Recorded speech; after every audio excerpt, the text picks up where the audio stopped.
Hey there. Tonight, we're taking a quiet descent. Not into darkness exactly, but into the world beneath the world.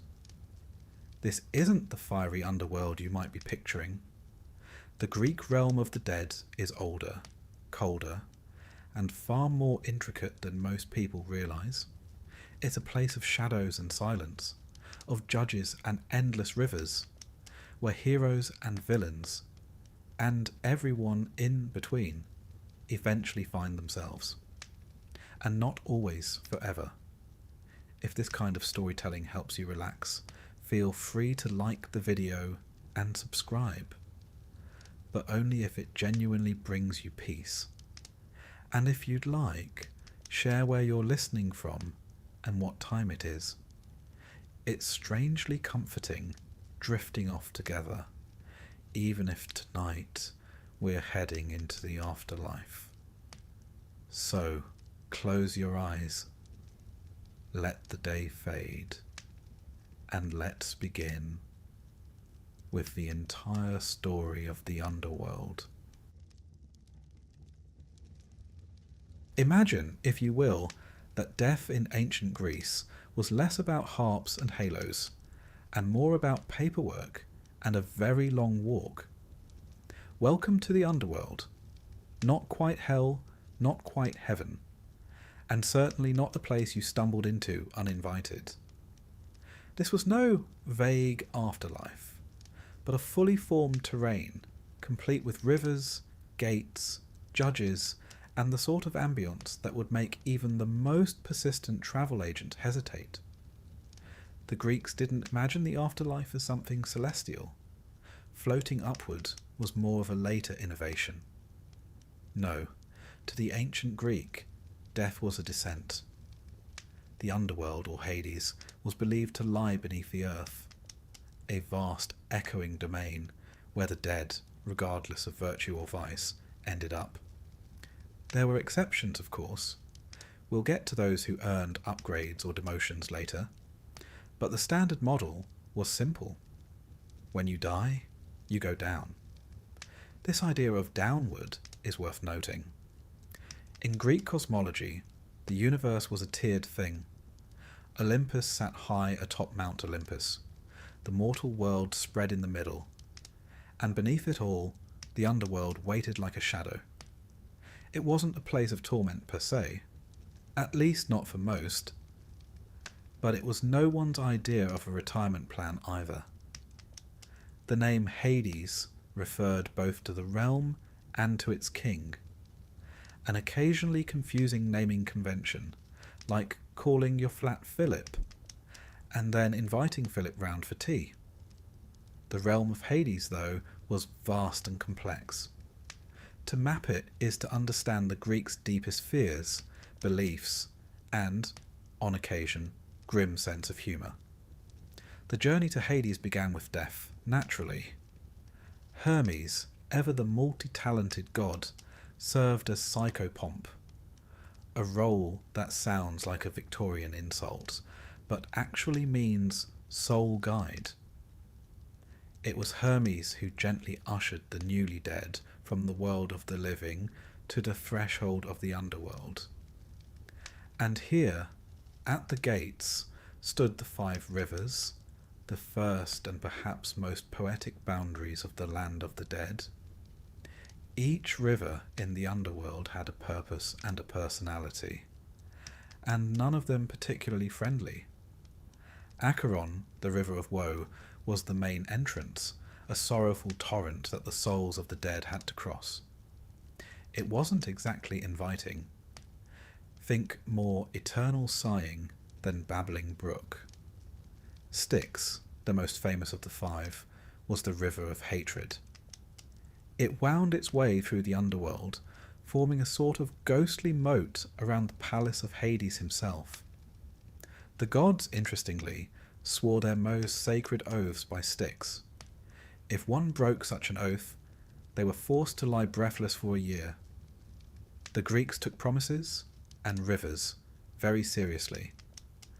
Phlegethon, the river of fire, flowed like molten lava through Tartarus, the realm's bleakest depths. not a river to picnic beside, unless you like your olives flambé. Cocytus, the river of lamentation, echoed with the cries of the damned. It had an excellent echo, which presumably made things worse. And then there was Lethe, the river of forgetfulness, offering a forgetfulness so complete that even sorrow vanished. A sip, and you'd forget your life, yourself, and your past. Later mystery religions, like those of the Orphics, encouraged drinking from Mnemosyne, the river of memory, instead. Assuming you could find it, of course. These rivers weren't meant to be navigated. They were metaphysical boundaries, symbolizing emotions and transitions of the soul. They formed a kind of topographical poetry. A soul passed from grief to hatred, from fire to forgetfulness, on the journey to its final rest. To cross the Acheron, one required the services of Charon, a dour old man who piloted the ferry of the dead. Charon did not work for free. He expected payment in the form of an obol, a small coin traditionally placed under the tongue or on the eyes of the deceased during burial. Those without payment were left stranded, wandering the riverbank for eternity, like unfortunate backpackers who forgot to book accommodation. This tradition gave rise to one of the most enduring funeral customs in ancient Greece. Coins in the mouth were not merely symbolic, they were logistical. One did not want to risk ending up stuck beside Charon with nothing but regret and a dry mouth. Once across the river, a soul would pass by Cerberus, the fearsome three-headed dog who guarded the gates. Unlike modern dogs, Cerberus was not interested in belly rubs. His job was to keep souls in, not out. He was, in effect, the underworld's answer to airport security, though far less likely to misplace your luggage. Cerberus rarely caused trouble, except when Heracles dragged him out during one of his labours, and when Orpheus lulled him to sleep with music. That's the sort of workplace chaos even Hades didn't enjoy, a bit like having a dragon as a receptionist and finding him humming to a lyre. Once past the gate, souls were sorted, not by a divine receptionist with a clipboard, but by 3 judges, Minos, Rhadamanthus, and Aeacus. They were former mortal kings, now given posthumous promotions to arbiters of eternal destiny. From there, souls went to one of 3 places.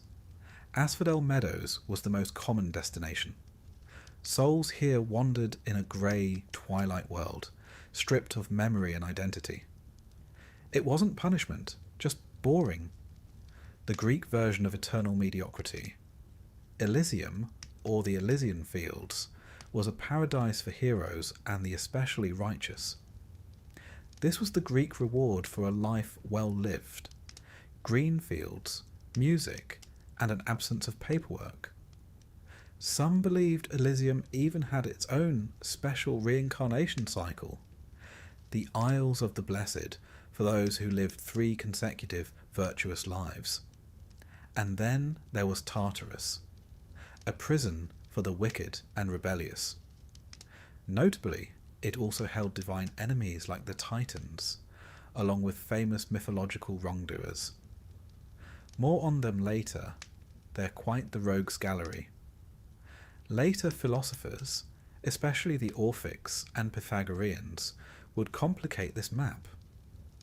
They introduced ideas of reincarnation, transmigration, and the soul's journey through many lives. But the standard map remained etched in the Greek imagination. A journey downwards, a ferry ride, a judgment, and an eternity, somewhere.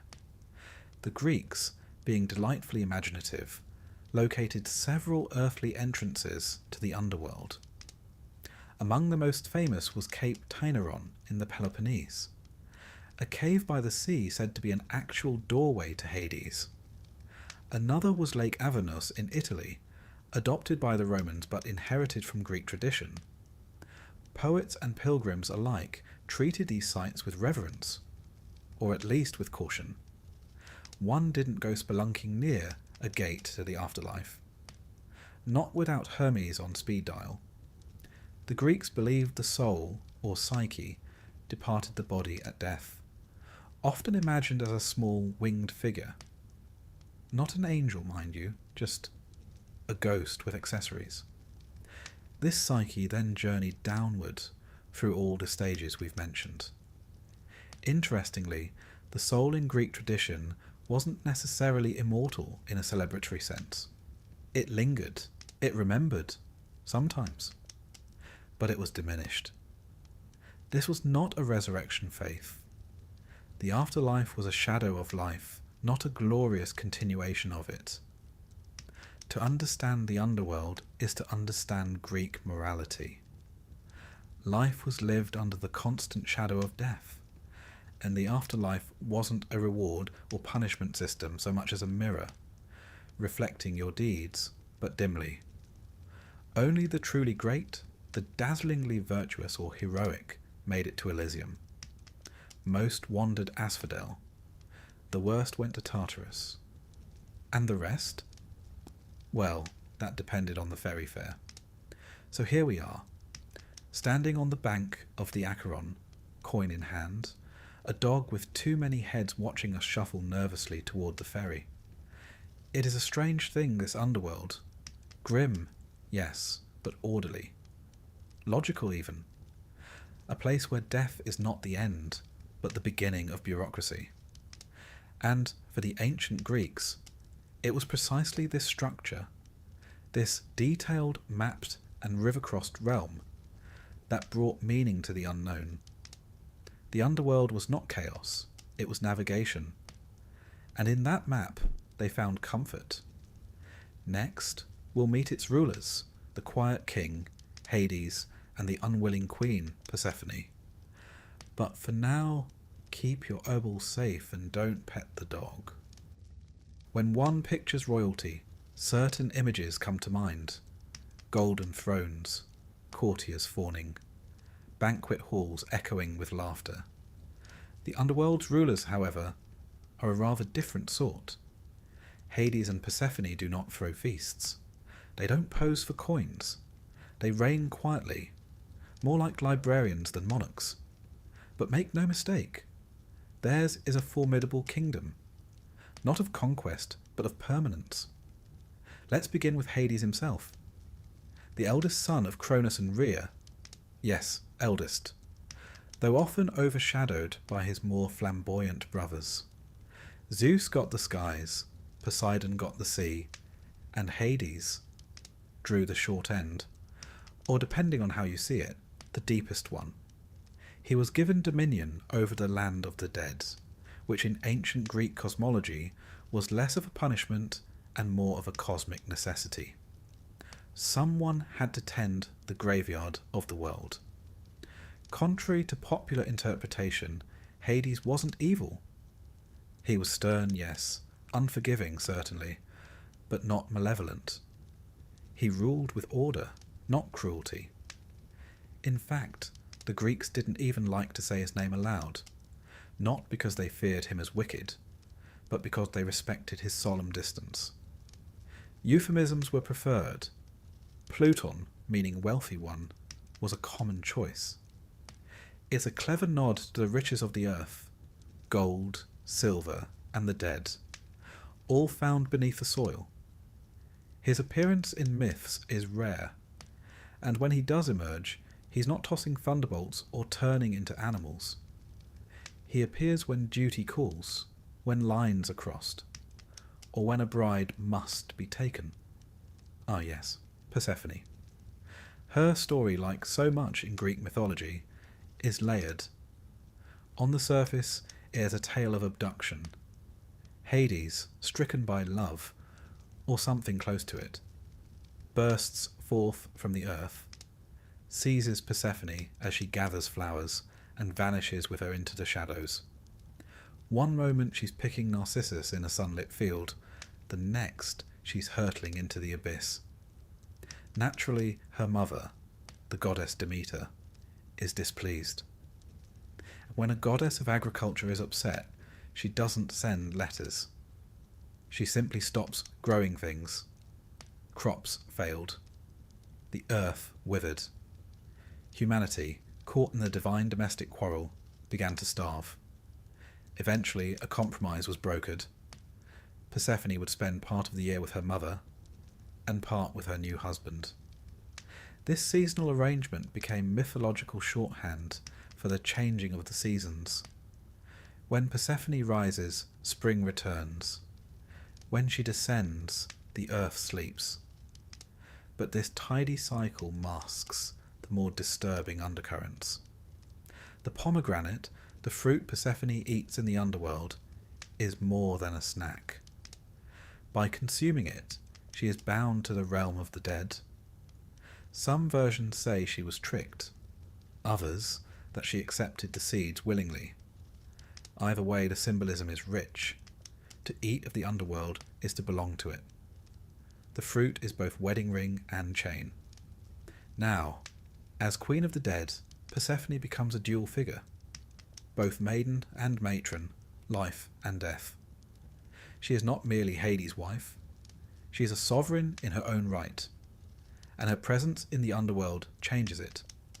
She brings a certain grace, a balance. Where Hades governs with rules, Persephone governs with meaning. She is the mourner's comfort, the priestess's prayer, the spring within the soil. Their relationship, though born of force, evolves.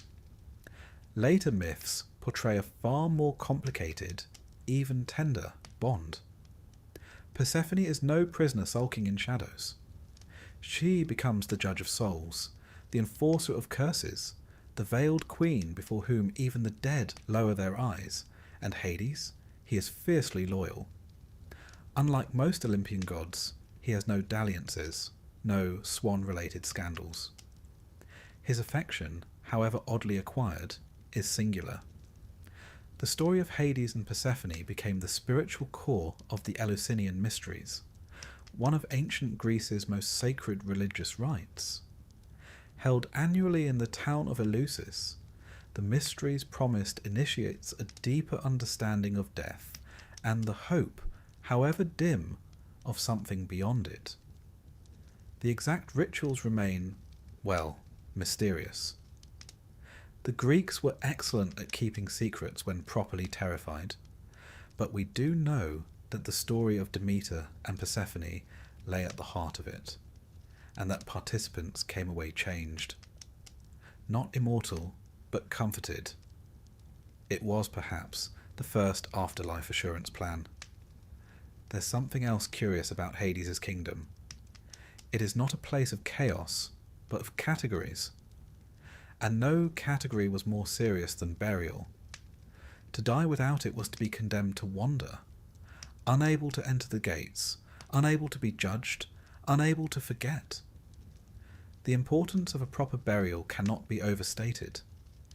Even criminals were sometimes afforded rites, if only to avoid haunting. The soul, left unburied, became restless, angry, sticky, one might say in terms of haunting potential. This belief gave rise to entire myths. Antigone defying the law to bury her brother, Odysseus pouring libations to summon the dead, even Achilles dragging Hector's body around Troy, not just as insult, but to deny him peace. The dead had rights and the living had duties. It was a delicate ecosystem of remembrance. And yet, despite all the gravity, the underworld was not without its bureaucracy. The judges, Minos, Rhadamanthus, and Iacchus, presided over souls like a celestial tribunal. They were not Olympian gods, but mortals rewarded with posthumous promotions. Minos, in particular, was viewed as the chief judge. A former king of Crete, now sorting shades like a mythical civil servant. Their judgments were based on life's deeds, though the criteria were flexible. Heroism helped. So did piety. Excessive hubris, on the other hand, tended to result in more unpleasant accommodations. Still, most people didn't land in Tartarus. That was reserved for the worst offenders, oath breakers, kinslayers, and those who really annoyed the gods. The rest, as we've said, shuffled quietly off to the asphodel meadows, where they wandered like half-remembered dreams. But it is in Hades and Persephone's duality that we glimpse something timeless.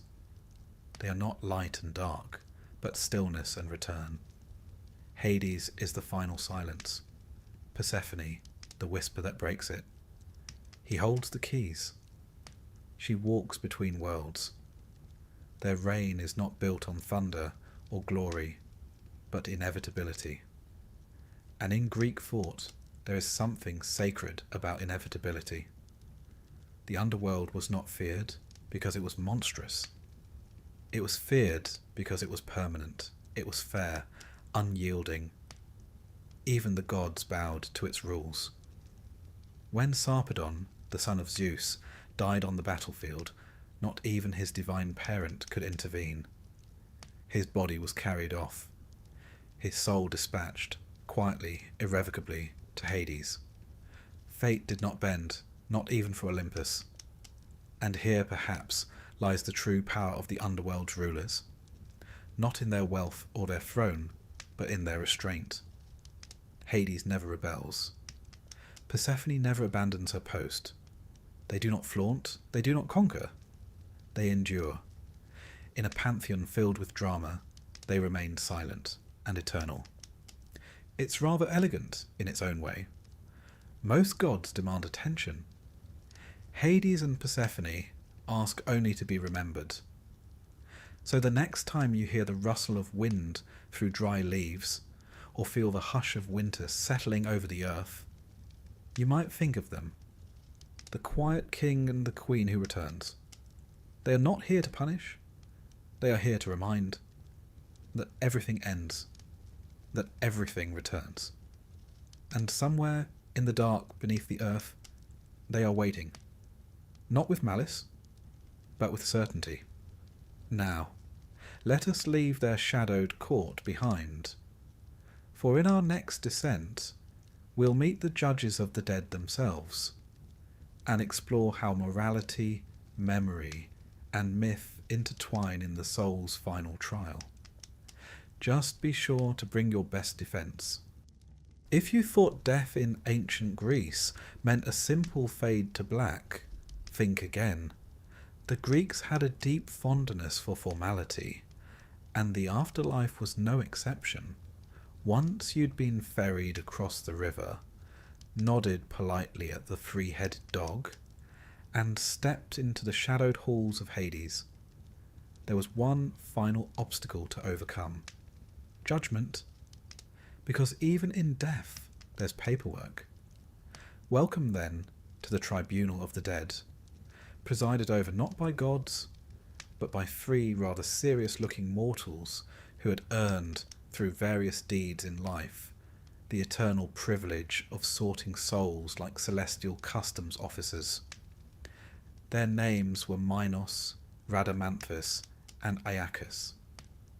Collectively, they judged every soul that entered the underworld. Individually, well, they each brought their own flavour to the court. Let's begin with Minos, former king of Crete, builder of labyrinths, wrangler of minotaurs. The myths describe him as wise, fair, and occasionally terrifying. In life, he was something of a mixed bag, prone to wrath, but fond of justice. In death, he was promoted to the highest bench, chief judge, robed in dignity, always frowning. He wasn't alone, of course. Rhadamanthus, his brother, was renowned for his unwavering honesty and incorruptible nature, qualities that, then as now, often made someone utterly exhausting at parties. He was assigned the souls of Easterners, Greeks from Asia Minor and the islands, and is said to have judged with a kind of moral purity that brooked no excuses. If you were a trickster, or even vaguely smug, Rhadamanthus likely sent you packing. And then there was Aeacus, ruler of the island of Aegina in life, and in death, the judge of those from the Western world, especially mainland Greeks. Aeacus had a rather impressive resume, even by mythological standards. He'd helped build the walls of Troy with Poseidon and Apollo, and was famed for his piety. Not a man to cross lightly. The idea of 3 judges comes not just from myth, but from the Greeks' own legal culture. The city-states of Greece often used citizen juries to determine guilt, and the notion that the dead too would be weighed and questioned was entirely in keeping with the social order. Death, it seems, was simply another court date, only this one was final. Of course, there was no cross-examination, no witty lawyers in togas. Your life was your testimony. Your deeds, your defence. What counted as virtue? The Greeks had opinions. Civic duty, honour in battle, respect for the gods, hospitality, generosity, and an avoidance of hubris, that ever-present sin of overstepping one's mortal place. The punishment for hubris, you'll recall, was rarely a slap on the wrist. It was usually more creative. Eternal hunger, unreachable water, rolling a boulder forever. In many cases, the worst offenders were sent to Tartarus, a kind of maximum security wing for moral degenerates. But for most, the process was less theatrical. The average soul, upon arrival, would be judged and sent to one of 3 places. Asphodel for the neither here nor there crowd, Elysium for the righteous, Tartarus for the truly wicked. It was not a precise theology. The Greeks were more poetic than prescriptive. But it worked. People behaved better when they believed someone was keeping score, even posthumously. Interestingly, the process wasn't just moral. Memory played a role. In Orphic belief, those mystery cults that sprung up in later centuries, the soul's memory was a key component of judgment. The Orphics taught that most people drank from Lethe, the river of forgetfulness, and wandered asphodel in dreamy amnesia. But the wise drank instead from Mnemosyne, the river of memory. They remembered who they were, what they had done, and, crucially, how to escape the cycle.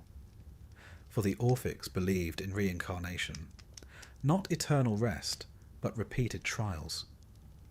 The soul, if it failed to achieve purity, would be reborn again and again, a cosmic loop of mortality until it finally earned release. The judges in this system were not simply clocks.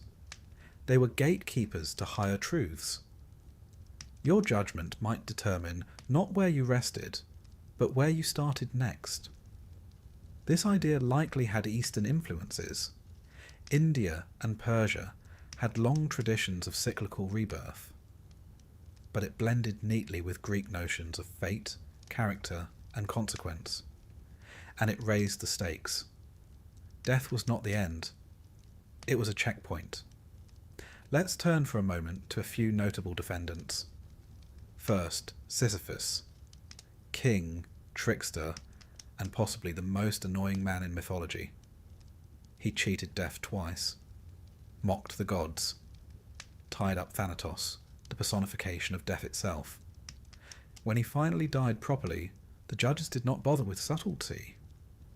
He was sentenced to push a boulder uphill for eternity, a task so famously pointless that it's now a metaphor for modern email. Then there's Tantalus, who thought it would be clever to serve his own son at a banquet for the gods. Unsurprisingly, this did not go over well. His punishment? To stand in a pool of water beneath a tree of fruit, both forever just out of reach. hunger and thirst without end, despite being surrounded by abundance. A sort of divine irony. The judges were fond of those. Ixion, meanwhile, tried to seduce Hera. Not a bright idea. Zeus bound him to a flaming spinning wheel for eternity. Again, the punishment fits the crime. Desire unfulfilled, motion without progress. These examples weren't just stories for entertainment. They were moral instruction. The Greeks used myth to teach what not to do, especially when dealing with family, hospitality, or divine beings with trust issues. Now, one might ask, how fair were the judges? Did they ever make mistakes? Did they quarrel? The myths are oddly silent on this. Perhaps because the Greeks, for all their skepticism, wanted the underworld to feel consistent. Life was chaotic enough. Let death be orderly. It's worth noting that this entire system, rivers, judges, punishments, was not universal across all of Greece. Local beliefs varied. The Homeric vision of the afterlife, for example, was bleaker. In the Odyssey, the dead are little more than shadows. Even mighty Achilles says he'd rather be a poor farmer alive than a dead king. The later, more structured version of the underworld, with judges and options, reflects a cultural shift toward hope, or at the very least, structure. Philosophers played a role in this evolution. Plato, in particular, loved the idea of posthumous judgment. In his dialogue, Phaedo, Socrates waxes lyrical about the soul's journey. In the Republic, we find the myth of Air, a soldier who dies, sees the workings of the afterlife, and returns to tell the tale. In Air's vision, souls choose their next lives based on their past deeds. It's a mix of free will and consequence, laced with poetic justice. Plato's point is clear. How you live matters. Not because a god is watching, but because reality itself keeps score. That idea that there is an order to the universe and that death is not the end but the audit, and is stuck. It influenced not only later Greek thought, but Roman religion, early Christian eschatology, and even Renaissance notions of cosmic justice. So what does it all mean? That the Greeks, even in death, sought meaning. They didn't need fire and brimstone. They had form and function. The underworld was not a nightmare. It was a reflection. You saw yourself there, stripped of status, excuse, and ornament. The judges in this view weren't tyrants. They were mirrors, fair, firm, and eternal. And perhaps that's why the Greek underworld endures. It wasn't a place of horror, but of memory, of consequence.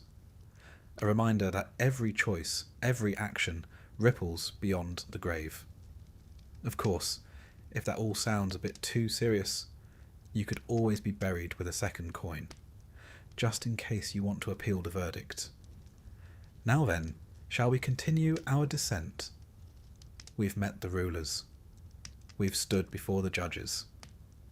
In the next chapter, we take to the waters, the 5 rivers of the underworld, each more poetic and unpleasant than the last. Bring sturdy boots and maybe a towel. The Greeks, being who they were, never let a good story get in the way of a practical detail, even in death. And so, when they imagined the underworld, they didn't picture a vague, empty abyss. They envisioned a terrain, a map, a landscape with rivers. 5 of them, to be precise. Each one a symbol, each one a passage. No mere trickling brooks, these. They were the arteries of death itself. Let's begin with the most infamous of them all, Styx. The name alone has a certain weight, harsh, unforgiving, like something you'd name a particularly ill-tempered goat. But in Greek mythology, Styx was the river of hatred. the black current that encircled the underworld 7 times over. It wasn't just a river you crossed, it was one you swore upon. Even the gods feared it. Zeus himself honoured oaths made by the Styx. If a god lied while invoking her name, they weren't simply frowned at. No, they were cast into a year-long coma, followed by 9 years of exile from Olympus. That's nearly a decade of divine silence, which for someone like Hermes must have been agony. The goddess Styx, yes, she was a deity as well as a river, was the daughter of Oceanus and Tethys, and the first to side with Zeus in the great war against the Titans. In gratitude, he granted her river the highest honour, the foundation of truth. All oaths sworn upon it were binding. Mortals had the fates.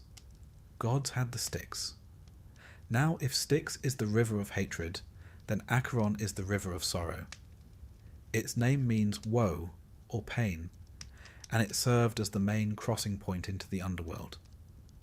This was the river that the newly dead approached first.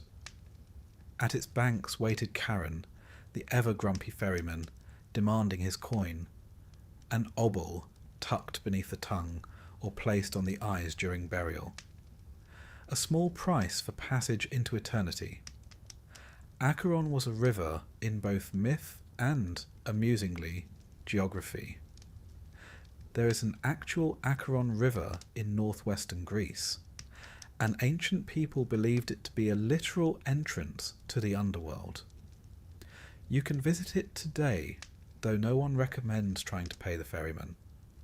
Philosophically, Acheron represents the grief of death itself. The crossing is not merely physical, it's emotional. You leave behind the world, your family, your name. The water is not for cleansing, it's for severing. And then we come to Phlegethon, the river of fire. Not metaphorical fire, mind you. Flaming torrents, blazing, ever-burning streams that snake through the most dismal part of the underworld, Tartarus. If you've ever had a holiday go wrong involving lava, you're already familiar with the general vibe. Phlegethon was, quite literally, hellfire. It didn't just burn, it scorched the very concept of hope. Virgil in the Aeneid described its red-hot flood as hissing and moaning like boiling blood. Charming. In some versions of myth, it even joined the Styx, hatred and fire mingling together, which sounds rather like a family reunion in certain households. In later thought, especially Roman and Christian interpretations, Phlegethon became associated with punishment, a precursor to the lakes of fire in more familiar models of hell. But in the Greek world, it was less about sin and more about the presence of divine judgment. You didn't fall into Phlegethon because you were naughty. You fell in because the gods had lost patience with you. Cocytus, by contrast, was the river of wailing, a slow, mournful stream that twisted its way through the more desolate reaches of Hades. It was fed, so the poet said, by the tears of the damned, though one suspects that's more poetic metaphor than hydrological science. Still, it served a clear function. It reminded the soul of what it had lost. If Acheron is the grief of leaving life, Cocytus is the grief of what you've done with it. Some sources place Cocytus in the outer reaches of the underworld, where the souls of those who refused proper burial or died in disgrace drifted in endless lamentation. Forgotten, unclaimed. Even the name is unpleasant. Cocytus. It sticks in the throat like a sob. Fitting, really. And now we come to Lethe, perhaps the most beguiling river of all, the river of forgetfulness. To drink from Lethe was to forget everything. Your name, your life, your choices, your shame. It was the great eraser, the final mercy, or the final theft, depending on how one viewed it. In most traditions, all souls drank from Lethe before entering the asphodel meadows. It dulled the senses, softened the blow, and reduced the sting of death to a dreamlike haze. You wandered as a shadow, unaware that you had ever been anything else. But the Orphics, those mysterious sectarians who viewed life as a trap and death as a test, had a different view. They warned against drinking from Lethe. They taught their initiates to seek out Mnemosyne, the river of memory, instead. They buried their dead with tiny tablets engraved with instructions. Do not drink from Lethe. Drink from the pool of Mnemosyne. Remember who you are. Escape the cycle. Wake up. This alternative cosmology reveals a striking tension in Greek thought. Is forgetting a kindness or a curse? Is memory the path to salvation, or a burden we are lucky to lose? The mainstream myths suggest that peace lies in forgetting. The Orphics suggest that peace lies in remembering. Either way, the soul must choose, or be chosen. These 5 rivers weren't just scenic backdrops. They were psychological states. Sorrow, rage, forgetfulness, fire and lament. Together they formed a symbolic journey, one that mirrored the stages of mourning, or perhaps the steps of spiritual transformation. You did not simply die. You crossed rivers. You passed through sorrow. You forgot. You burned. You wept. Only then did you arrive. It's worth remembering that the underworld, for all its drama, was less about punishment than transition. These rivers weren't obstacles. They were elements of change. Death was not a door. It was a river delta. Every path split and flowed and rejoined in mysterious ways. In art and literature, the rivers appear frequently. In the Odyssey, Odysseus must summon the dead near the Acheron. In Plato's Phaedo, Socrates describes the great chasms of the earth into which these rivers fall. In Roman epic, the influence persists. Aeneas must navigate these same waters, guided by the Sibyl in his journey through the underworld. Even Dante, in his Inferno, borrowed the names, though he twisted their meanings to fit a new theological framework. Phlegethon becomes a boiling river of blood for murderers. Cocytus is a frozen lake of treachery. The Greek subtlety is gone, replaced by moral bookkeeping. But the names endure, and so too do the metaphors. We still speak of crossing rivers, of burning bridges, of drinking to forget.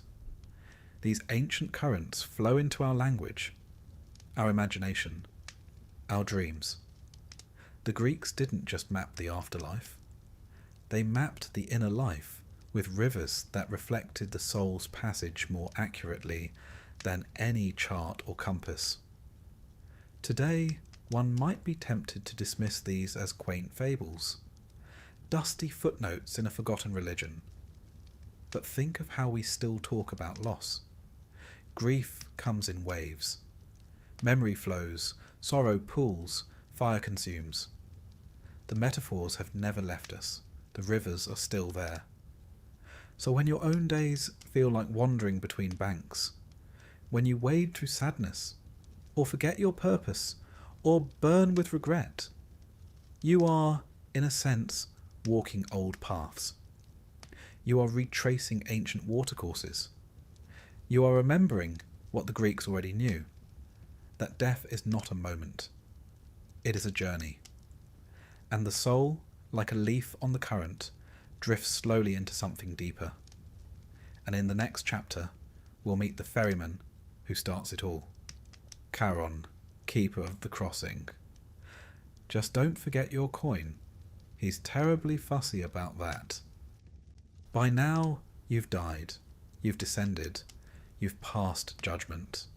You've crossed, at least metaphorically, a number of troubling rivers. And just before you truly enter the realm of the dead, there's one more figure standing between you and the next stage of your existence. He doesn't smile. He doesn't ask how your journey was. He's not even particularly chatty. This is Charon, the ferryman of the underworld, the man with the boat, and the world's most stubborn coin policy. Charon, whose name means something between fierce brightness and keen gaze, depending on how poetic your ancient Greek is one of the most iconic figures of the underworld. And rightly so. He's the first employee you meet. Less a greeter, more a gatekeeper, and absolutely allergic to small talk. His job is simple.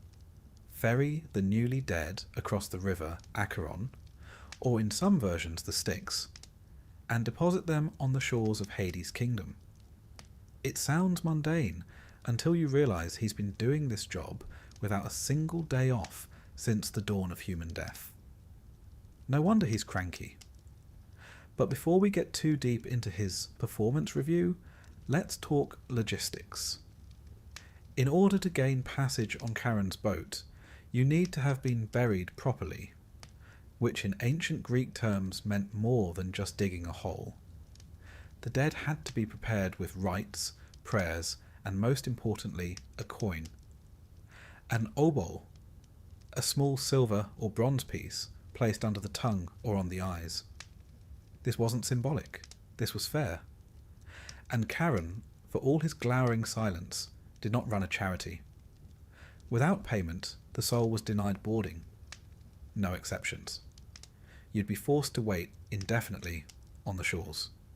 A ghostly backlog of unpaid passengers. In Homer's Odyssey, such souls wander, forgotten and unclaimed, murmuring like wind through reeds. Not punished exactly, just stuck. Which, arguably, is worse. This is why, across the Greek world, burial customs were taken so seriously. To die without one was a kind of spiritual homelessness. Even enemies were sometimes buried out of sheer fear of divine retaliation. Leaving a corpse unburied was not just an insult, it was a curse. It invited hauntings, plagues, and all manner of civic inconvenience. The dead were expected to behave, but only if the living did their part first. Charon, then, became more than just a mythological boatman. He was a symbol of transition and of obligation. He stood for the idea that death had terms, and if those terms weren't met, the dead suffered a slow, bureaucratic purgatory, not because they were evil, simply because they weren't processed. Now, visually speaking, Charon evolved quite a bit.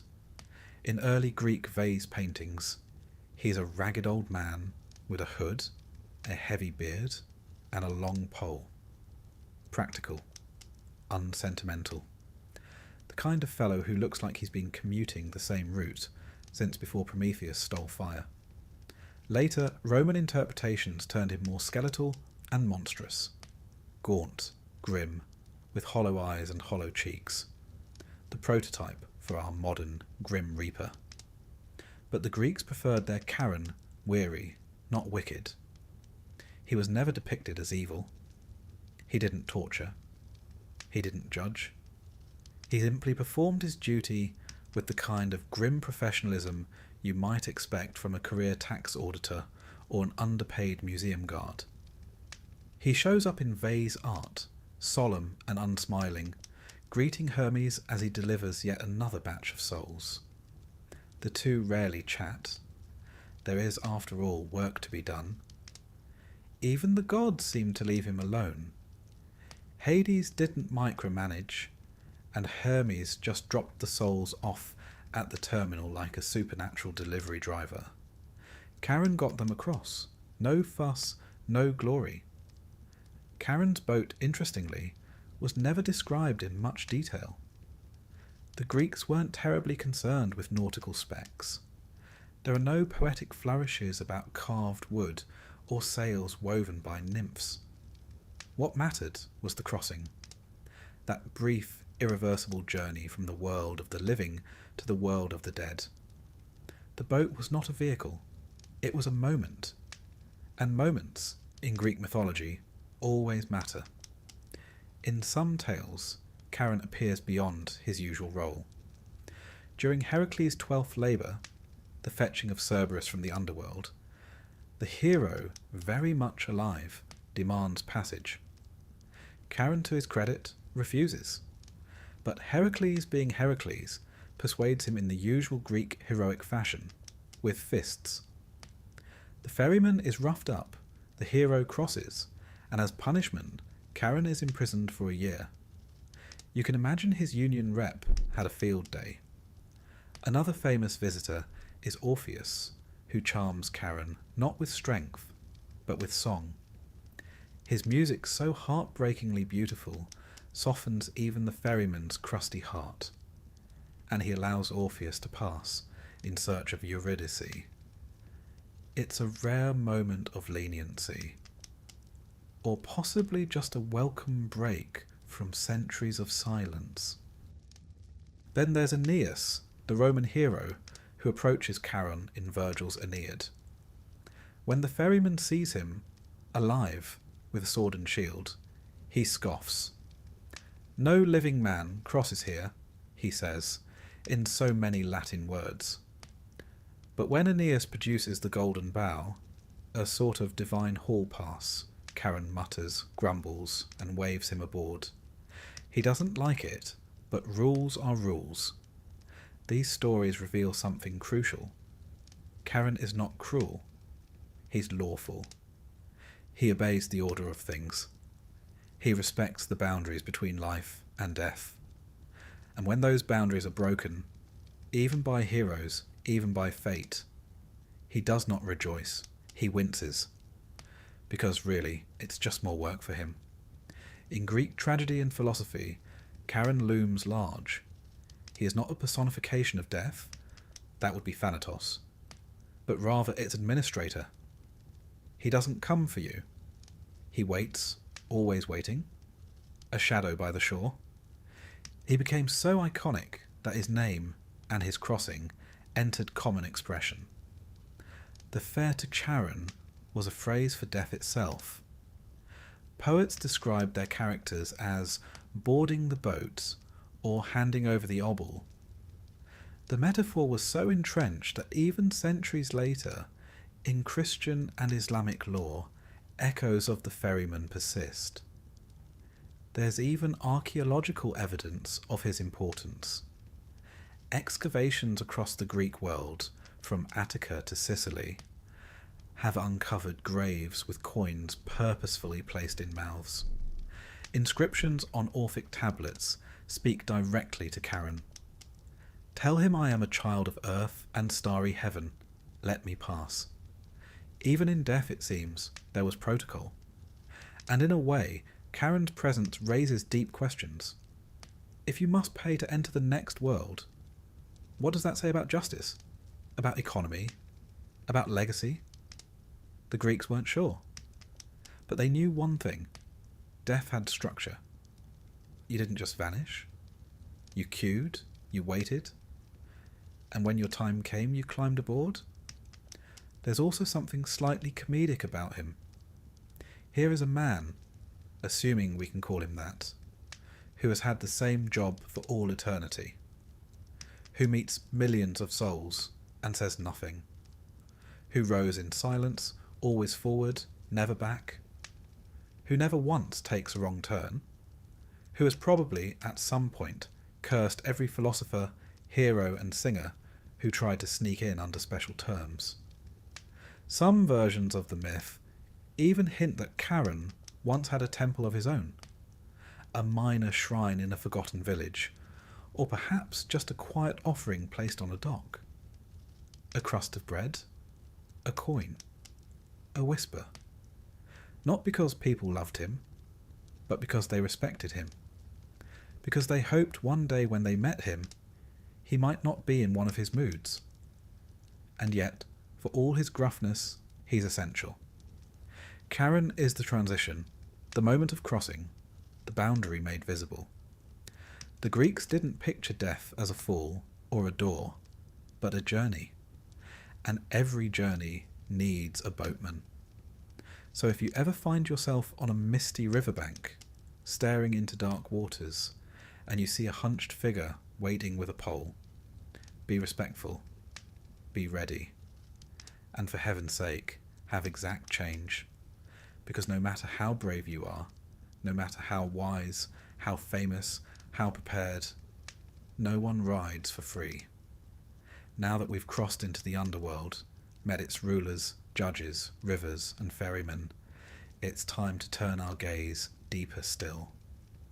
In the next chapter, we meet the heroes who defied death, who descended into this realm while still breathing, and sometimes made it back again. They are not many, but their stories still echo in the dark. For most mortals, death was a one-way journey. You lived, you died, you paid your coin to Karen, and you moved on, with varying degrees of dignity depending on how you'd behaved above ground. But there were a few notable exceptions. Mortals who stepped across the boundary without waiting for death to claim them, who descended into the underworld alive and, more miraculously, came back. Not ghosts, not souls, but breathing bodies in a place that didn't welcome breath. These are the katabasis stories, from the Greek word katabasis, meaning descent. In myth, they're always dramatic. In reality, well, if one believes in such things, likely traumatic.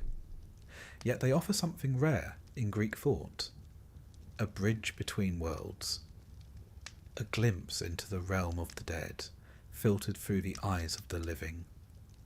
Let's begin with one of the most famous. Orpheus, son of the muse Calliope, and by all accounts the finest musician in the ancient world. Orpheus didn't wield a sword, he didn't slay monsters. He played the lyre, and when he did, even stones wept. His music could calm storms, charm animals, and as it turns out, briefly rearrange the rules of life and death. When his wife Eurydice died, a serpent bite, as always in myth, Orpheus was inconsolable. But rather than curse the gods or tear his robes, he did something far more unsettling. He walked into the underworld. No army, no trickery. Just a man and a lyre, stepping past the gates of Hades as if he had an appointment. And incredibly, the underworld listened. Cerberus laid down his many heads. The Furies, normally immune to sentiment, stopped gnashing their teeth. Even Hades and Persephone, notoriously unmoved by mortal pleas, found themselves blinking back a tear or two. Orpheus asked for one thing: Eurydice returned to life. He didn't beg. He sang. The rulers agreed, with one condition. Eurydice would follow him back, but he must not look back at her until they reached the upper world. If he turned, even for a moment, she would be lost. And so he walked, step by step, through the blackness. Her footsteps behind him, faint, but there. He reached the surface, saw the sunlight rise, and turned, just before she crossed. One glance, and she was gone, this time forever.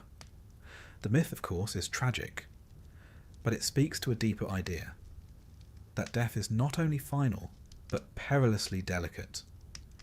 Even love, even art, can't defy it fully. And Orpheus, for all his gifts, forgot that the rules below are not like those above. Now, if Orpheus's journey is poetic, Heracles is muscular. His katabasis was one of his 12 labours, to descend into Hades and bring back Cerberus, the three-headed hound, alive and uninjured. Why?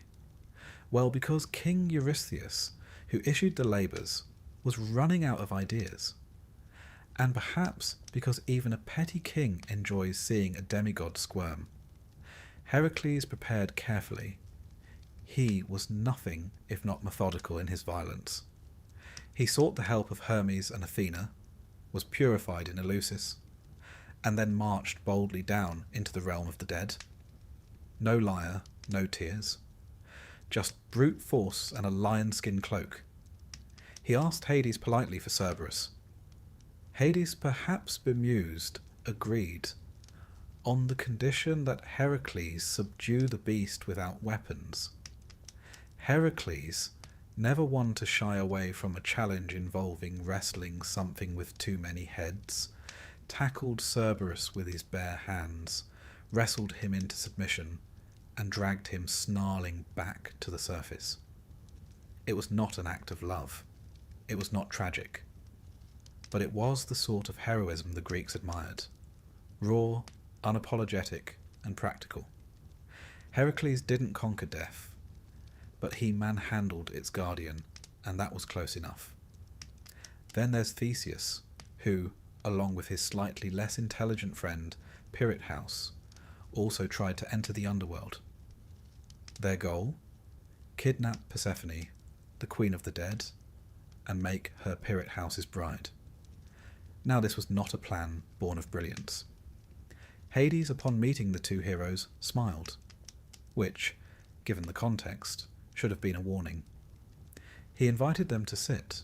They did, and immediately found themselves fused to their seats, physically stuck, bound by magic, perhaps even fate. They remained that way, eternally immobilized on the so-called chair of forgetfulness, until Heracles, during his own catabasis, found them and managed to free Theseus. Pirithous, however, was left behind. The gods were not keen on rescuing someone whose great ambition was to seduce the wife of death. The tale is instructive. Don't mess with the queen of the underworld, and never go adventuring with a friend who has ideas above his mythological station. One of the most haunting catabasis stories, though, is found in Homer's Odyssey. In Book 11, Odysseus is told to seek prophecy from the dead, specifically from the blind seer Tiresias. To do so, he sails to the edge of the world and performs a ritual, digging a trench, pouring libations of honey, milk, wine, and blood, and calling forth the spirits of the dead. And they come, in droves. Not just Tiresias, but warriors, queens, mothers, lost shipmates. Even Achilles, who declares mournfully that he would rather be a poor man alive than a king among the dead. It's a chilling thought. The hero of heroes, reduced to longing for the smallest pleasures of life. Odysseus doesn't walk into the underworld. He stands at its edge, but what he sees leaves him shaken. The dead do not sleep peacefully. They hunger. They crowd. They long for remembrance. The journey is not a triumph. It's a reckoning. These catabasis tales serve several purposes. They are, first and foremost, dramatic. The living walking among the dead has a certain flair, but they also reinforce core ideas of Greek thought, that the underworld is not a place for the living, that its laws are absolute, and that those who defy them rarely emerge unscathed. And yet, the very fact that these stories exist, that mortals did descend and return, suggests something hopeful. A crack in the stone. A thread of possibility. Death is final, yes, but not always impenetrable. Later traditions would expand on this. In Roman myth, Aeneas doesn't just visit the dead. He meets his father, receives wisdom, and sees the souls of future Romans waiting to be born. For Virgil, the underworld is not only memory, but prophecy. In the Orphic Mysteries, the soul descends not once, but many times, through lifetimes, seeking purification. Their catabasis is not a single heroic feat, but a spiritual map. The soul falls, forgets, remembers, and returns until it finds release. Their heroes are not warriors, but initiates. These stories influenced everything that came after. Dante's Inferno, with its guided tour through hell, is one long catabasis. Christ's descent into the underworld in Christian tradition echoes the same structure. Even modern literature borrows the trope: the hero who must descend into darkness, face death, and come back changed. In all these tales, the descent is not punishment, it's transformation. And perhaps that's what the Greeks understood best, that to face death, to look into it, walk beside it, and still return, is the greatest knowledge of all. The hero doesn't conquer death. He survives it. He sees its rules. And he learns how to live differently. So whether one carries a lyre, a club, or a coin, the lesson is the same. Those who walk into the underworld must leave something behind, and never return quite the same. In the next chapter, we'll travel deeper than any hero ever dared, to Tartarus, the prison beneath even Hades.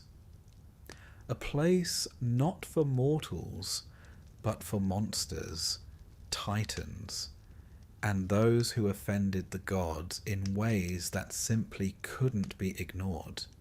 Bring a torch and a sense of proportion. Beneath the underworld, beneath the rivers, beneath the meadows of asphodel and the fields of Elysium, lies something darker, older, less a place, more a consequence. A pit not carved into the earth, but into the bones of myth itself. Welcome to Tartarus, the prison of the damned and the divine, the abyss at the edge of everything. In the beginning, there was chaos, and out of chaos came Gaia, Earth, and from Gaia, both Uranus, the sky, and Tartarus, the pit. The ancient poets were quite clear on this. Tartarus was not just a location. It was a primordial being, a presence, a kind of cosmic depth. If Gaia was the ground beneath your feet, Tartarus was the endless drop beneath that ground, the no further of the universe. Later, the word Tartarus became shorthand for the lowest region of Hades. But originally, it was far worse. In Hesiod's Theogony, it said that an anvil falling from heaven would take 9 days to reach Earth, and another 9 to fall from Earth to Tartarus. That's how far down we're talking. Not a hole, but a boundary. A containment zone for what even the gods couldn't allow to roam free. Tartarus was used to imprison the Titans, those colossal, elemental beings who ruled before the Olympians. During the Titanomachy, the great war between the gods and their predecessors, Zeus and his siblings fought from Mount Olympus, while the Titans hurled mountains from Ophrys. When the dust finally settled, the Olympians won, with some help from the Hecatoncheires, 100-handed giants useful in a scrap. And the Titans, locked in Tartarus. They weren't just dropped in like stones down a well. They were bound in chains of adamant, an indestructible divine metal, and sealed away. Cronus, once king of the cosmos, now languished in silence. Some versions say he sleeps still, others that he contemplates revenge, but none suggest escape, because Tartarus isn't a prison you can leave, it's a punishment you become. Yet the Titans weren't the only residents. Enter Sisyphus, the most clever man who ever lived, and perhaps the most irritating. King of Corinth, Sisyphus had a habit of angering the gods. He chained up Thanatos, the personification of death, to prevent people from dying. For a while this worked surprisingly well, until Ares intervened, furious that no one was dying in battle anymore. When Sisyphus was finally caught, he convinced his wife not to bury him, then complained to Persephone that he hadn't received proper rites, and thus couldn't be dead yet. She let him return to the living world to sort it out, whereupon he promptly refused to come back. Twice he escaped death, but third time's the charm. He was sentenced to Tartarus, where he now pushes a boulder up a hill for eternity, only for it to roll down just before reaching the top. Every time. Hope followed by failure. An endless loop of almosts. And then there's Tantalus, who thought it wise to test the gods' omniscience by serving them a stew made from his son. The gods, fortunately, noticed the suspicious flavour. Tantalus was punished by being placed in a pool of water beneath a fruit tree.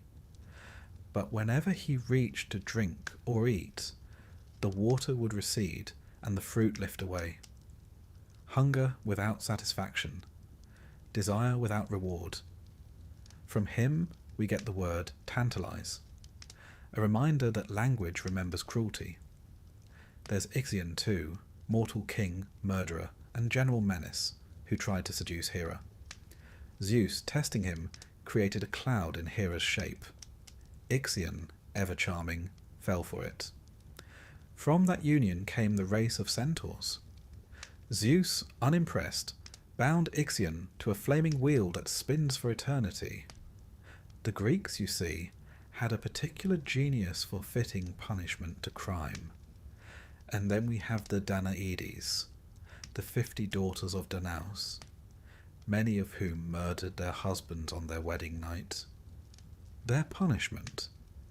To fill a leaky vessel with water, endlessly, like Sisyphus, like Tantalus, condemned not by pain, but by futility. Tartarus isn't fire and brimstone. It's failure on repeat. The Greeks didn't invent this type of punishment. Mesopotamian and Egyptian myths have their own versions, but the Greeks made it elegant, personal, morally ironic. If you lied, you were denied truth. If you cheated, you were tricked. If you tried to surpass the gods, you were crushed by your own ambition. And speaking of ambition, one of the most fascinating inhabitants of Tartarus is a monster who never actually lived among men. Typhon. Born of Gaia and Tartarus, Typhon was a storm of a creature. He had 100 dragon heads, each spitting fire, and wings that stretched across the heavens. He challenged Zeus directly, and nearly won. For a time, the gods fled in fear. According to the Homeric hymn to Dionysus, they transformed into animals and hid in Egypt, a delightful bit of mythological crossover. But eventually, Zeus rallied, struck Typhon with a thunderbolt, and buried him under Mount Etna. Some say his fiery breath still fuels the volcano. Typhon wasn't placed in Tartarus just to contain him, but to ensure he could never rise again. Tartarus, in this sense, isn't a place. It's a lid. The Greek view of punishment wasn't purely about cruelty. It was about restoring balance. Cosmic crime demanded cosmic consequence, not in the name of revenge, but in the name of order. The universe had a rhythm, and those who disrupted it were flung to the margins, to Tartarus. Yet strangely, Tartarus wasn't just a place for punishment. In some esoteric traditions, particularly among the Orphics and Pythagoreans, Tartarus was also a place of purification, a fiery crucible for the soul, burning away its misdeeds, preparing it for eventual rebirth. Reincarnation, after all, was a deeply held belief in some Greek circles. To these thinkers, Tartarus was more than hell. It was transformation. Even Plato, in his dialogue Gorgias, offers a vision of the afterlife where souls are sent to Tartarus for temporary penance. Not everyone stays forever.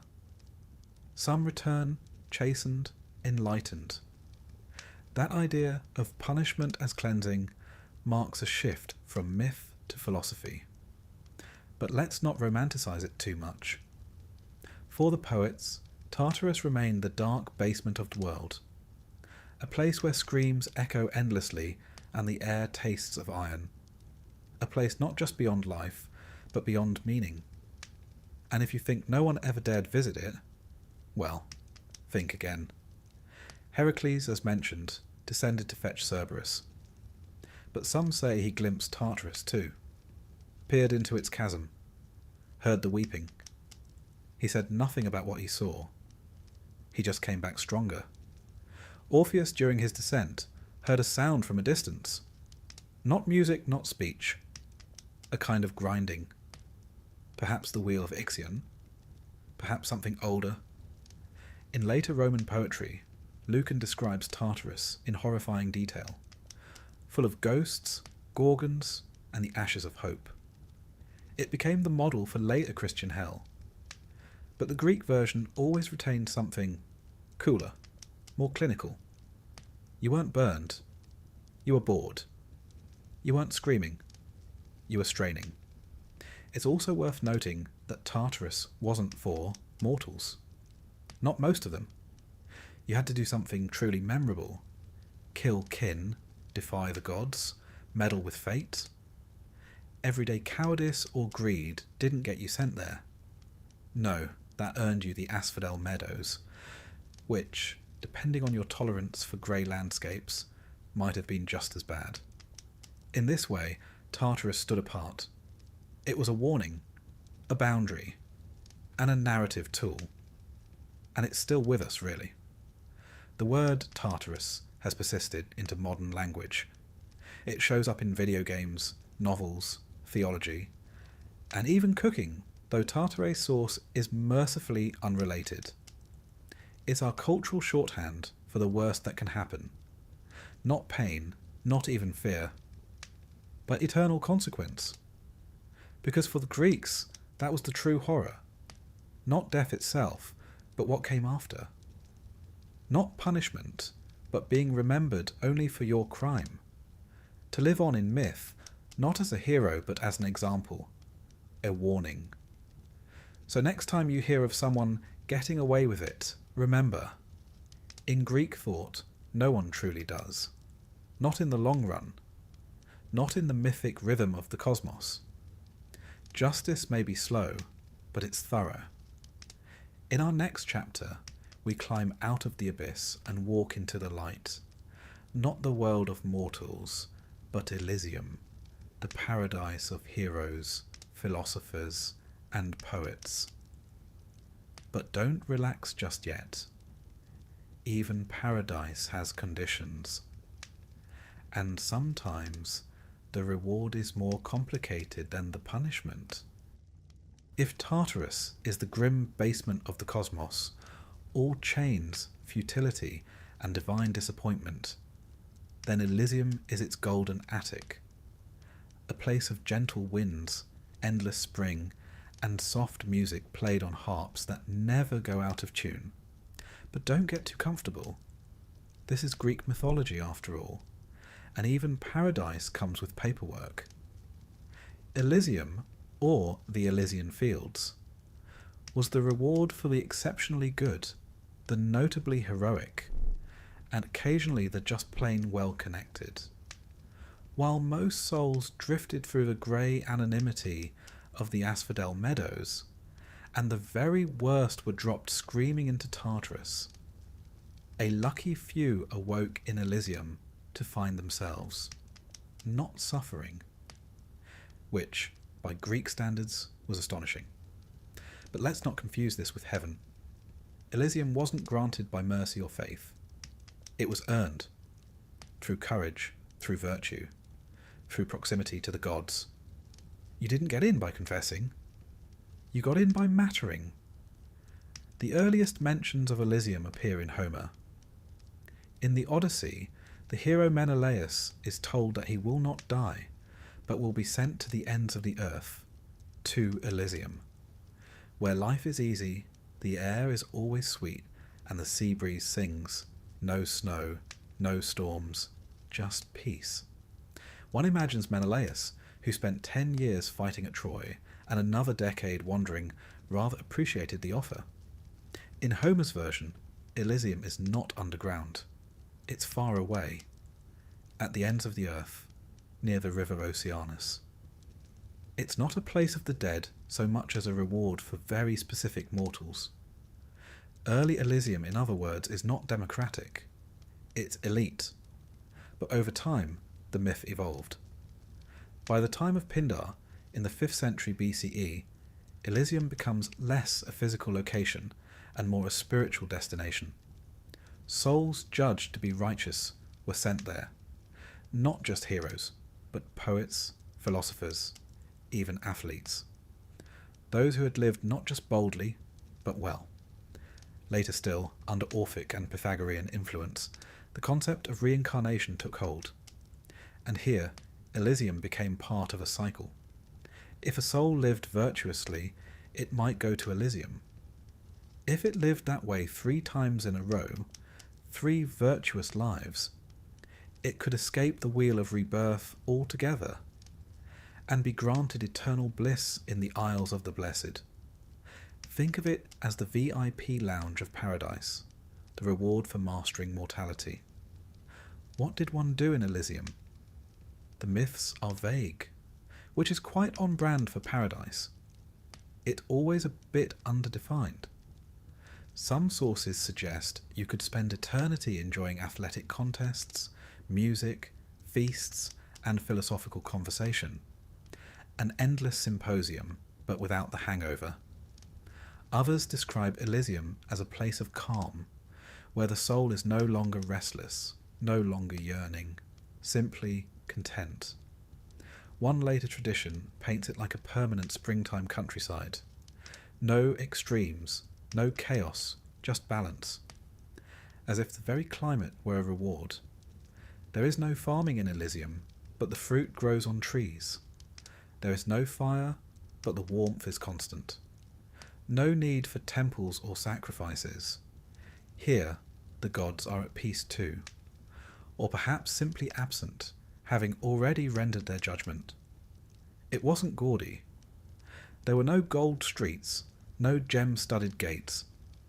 Instead, Elysium was imagined as a field, green, open, bathed in sunlight, with a river running through it. Trees in bloom, birds singing, nothing sharp or bitter. Even the shadows were soft. You could walk forever and never grow tired. You could rest forever and never grow bored. But crucially, Elysium wasn't for everyone. Most souls didn't qualify. The Asphodel Meadows, with its fog and forgetfulness, remained the default. Elysium had standards. The judges of the dead, Minos, Rhadamanthus, and Iacchus, were the gatekeepers, and they were not known for leniency.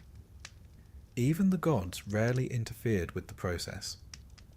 Zeus didn't hand out Elysium passes to favourites. Hades didn't make exceptions. The system, once in motion, was remarkably impartial. Unless, of course, you were favoured by the gods during life.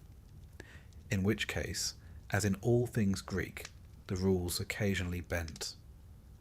Among the most famous Elysian residents was Achilles, though he didn't exactly enjoy it, according to Homer. When Odysseus meets him in the underworld, Achilles says he would rather be a poor farmer alive than a king among the dead. A bitter sentiment, but one that reflects an earlier view, that no afterlife, no matter how pleasant, could compare to the vibrancy of life. But not all agreed. Later poets, Virgil especially, reimagined Elysium as a genuine reward.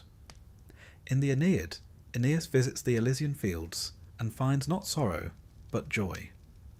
He meets his father, Anchises, among the blessed. He sees warriors, musicians, statesmen, all at peace.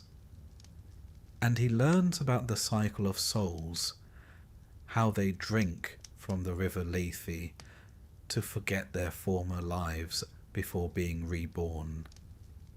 Here, Elysium becomes not just reward, but a station on a cosmic journey. In some interpretations, The Lethe runs along the edge of Elysium, a kind of threshold. Drink from it, and you forget. Stay unthirsty, and you remember. The Orphics, always keen on avoiding rebirth, instructed their initiates to avoid Lethe and seek Mnemosyne, the river of memory. That way the soul could remain awake, aware, and continue toward final liberation. Philosophers loved Elysium. Plato hinted at it in his dialogues, especially when discussing the immortality of the soul. For the wise, the just, and the brave, death was not an end, but a return, a homecoming. Socrates, facing execution, spoke of death as a liberation. Not a plunge into darkness, but a step into the light. One imagines he hoped for Elysium, though he was far too humble to say it aloud. There's even evidence that Elysium inspired actual behaviour. Inscriptions from Orphic burials include phrases like, "I am a child of earth and starry heaven, but my race is of the heavens alone." These souls believed, or hoped, that they had earned their place in Elysium. They were not begging. They were reciting credentials. This view of paradise, not as charity but as achievement, is distinctively Greek. It reflects a culture that valued action, virtue, and memory. The gods, for all their thunderbolts and transformations, didn't dominate the afterlife. Mortals did. Their choices mattered. Their stories endured. And those stories made Elysium something more than myth. It became a mirror, a goal, a whisper in the ear of those still alive, urging them to live well, because rest, if earned, was real. Interestingly, Elysium wasn't always described as eternal.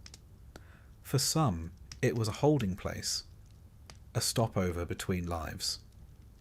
In certain traditions, even those in Elysium could choose to return to the mortal world if they so wished.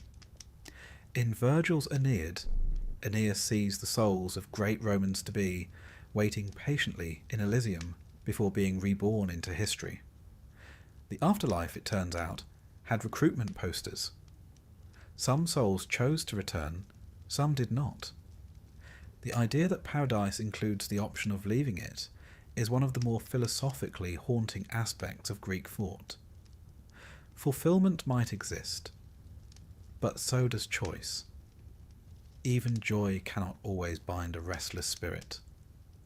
And let us not forget the Isles of the Blessed, sometimes considered an extension of Elysium, other times a separate realm entirely.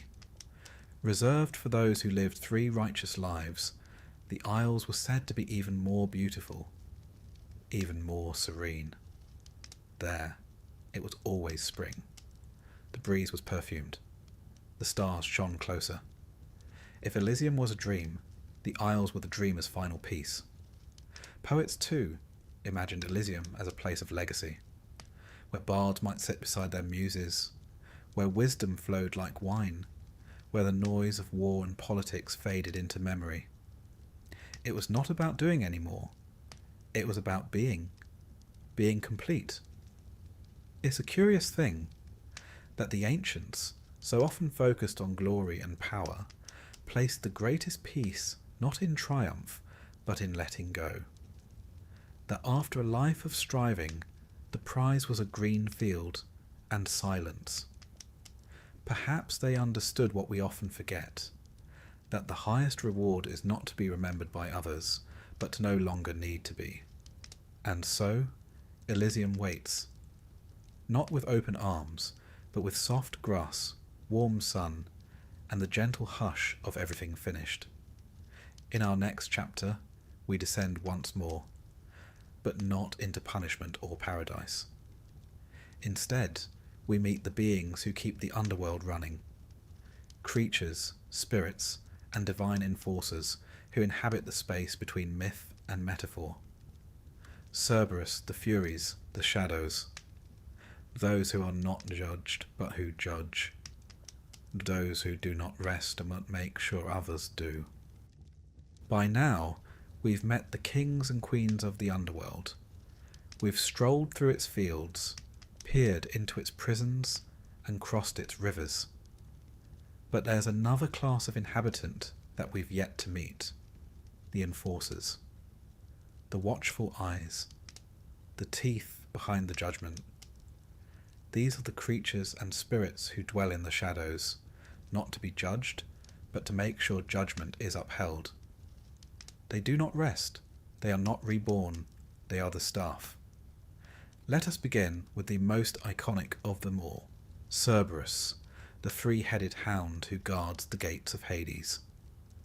Sometimes called the Hound of Hell, though that's a later Christian phrase, Cerberus is not evil. He's simply thorough. He stands at the threshold of the underworld, not to keep people out, but to keep the dead in. It's an important distinction. The Greeks didn't worry much about demons dragging people to the afterlife. They worried about the dead wandering out again. Cerberus ensured the finality of death. If you passed him, you stayed past. Descriptions of Cerberus vary. In some myths, he has 3 heads, each snarling and independent, perhaps representing past, present and future. In others, he has 50, or 100. He may also have a mane of snakes, a serpent for a tail, and eyes that see both night and soul. Despite all this terror, Cerberus is remarkably ineffective against certain musical genres. Orpheus, on his descent, famously lulled the hound to sleep with his lyre. In other stories, Heracles subdues him with brute strength, dragging him into the sunlight as part of his 12th labour. A thankless task for Cerberus, who simply wants to do his job without being serenaded, strangled or kidnapped. Still, he is loyal, fearsome, tireless. And like most underworld entities, he doesn't hate. He simply functions. There is something almost tragic about him. The dog who never leaves his post, never runs, never plays. Always watching, always waiting, but Cerberus is not alone. Wander deeper into the gloom, and you'll hear another sound, not growling but hissing, whispering. This is the realm of the Erinyes, the Furies. 3 of them typically: Alecto, unceasing; Megaera, grudging; and Tisiphone, avenger of murder. They are older than the Olympians, born, some say, from the blood of Uranus when he was castrated by Cronus. Others say they sprang from Night herself. Either way, they are vengeance incarnate. Unlike Cerberus, who stays in Hades, the Furies move freely. They travel to the surface when necessary, to punish those who commit heinous crimes, murder of kin, betrayal of blood, oaths broken beyond repair. They are not malicious, they are meticulous. The Furies are not the punishment, they are the pursuit. They chase, they drive their quarry mad, not through torture, through guilt. In Aeschylus's Oresteia, the Furies pursue Orestes, who has killed his mother to avenge his father. The morality is complex, the gods are conflicted. But the Furies do not debate. They howl, they torment. They claw at the mind until justice is acknowledged, or a new justice is invented to contain them. Eventually, Athena calms them, offers them a new role, as Eumenides, the kindly ones. A diplomatic rebranding, if ever there was one. The idea was to give them a shrine, honour, a role within the city's justice system. But one suspects they never quite stopped being Furies. Just quieter now, waiting. And then there are the Shades. The majority of souls in the underworld are not heroes or villains. They are the anonymous dead, the forgotten, the ordinary. These are the Shades, pale, insubstantial, without memory or form. In Homer's Odyssey, Odysseus must feed them blood in order for them to speak. Without it, they drift, murmuring, mindless. In early Greek thought, the shade, or psyche, is what remains of a person, not the full self, just the outline, like a dream of someone you once knew. They do not suffer, but neither do they thrive. They do not speak unless spoken to. They are not cruel, but they may be confused. Shades populate the asphodel meadows in vast numbers. Billions of them, one imagines, flickering like candlelight in mist. A field of memoryless souls, each one having lived, loved, died, and now indistinct. It is one of the more haunting visions of the afterlife. Not torment, not reward, just erosion. And yet, even the shades must be watched, managed. And here we meet another class of beings, the daimons of the underworld. These are not demons in the Christian sense, but lesser spirits. Some guide souls, some guard rivers, some drift between roles, shadows in service to Hades. Among them are the carers, the spirits of violent death, war, plague, accidents. They do not kill. They arrive when death is inevitable, like buzzards, but with a sense of timing. Hesiod calls them daughters of night, sisters of doom. In battle, they drift above, waiting for blood to spill. They are drawn to it, not to cause it, to witness it. There are also spirits called lampades, torch-bearing nymphs who accompany Hecate, the goddess of witchcraft and crossroads. They guide souls in ritual. They flicker in the dark corners of the world, especially at the edge of night, or when the moon is thin. Unlike the Furies or Cerberus, they are not feared, but they are never far. And we must not forget Charon, our ferryman from chapter 5, who continues to row back and forth, patient, silent. He is not a creature in the bestial sense, but he is part of this cast, an underworld staff member, a cog in the machine, reliable, underpaid, immortal. The Greeks imagined the underworld as fully staffed, fully organised. There were guards, messengers, guides, enforcers, even border patrol. But there was no king's guard in shining armour, no choir of angels, no gloating demons. The underworld was dignified, grave. It policed itself with ritual, memory, and myth.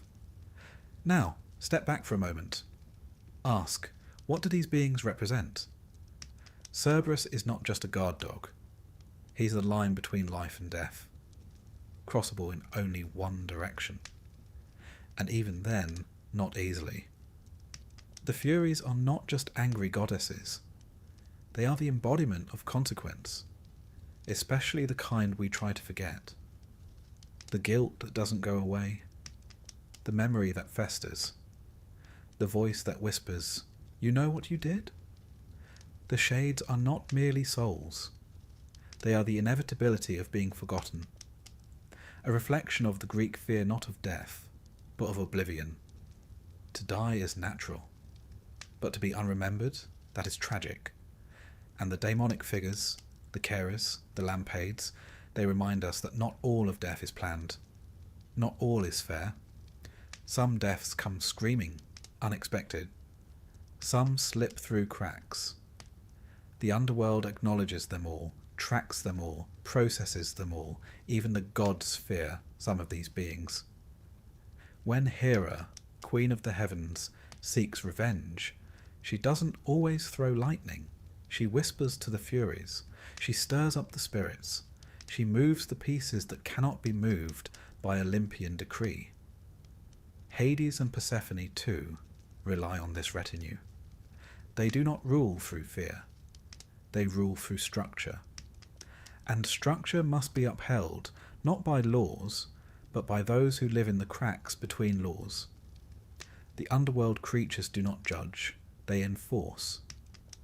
One must also mention Hecate, a complex figure, often shown holding twin torches. Though not confined to the underworld, she is closely associated with it. She walks between worlds, goddess of magic, crossroads, and ghosts.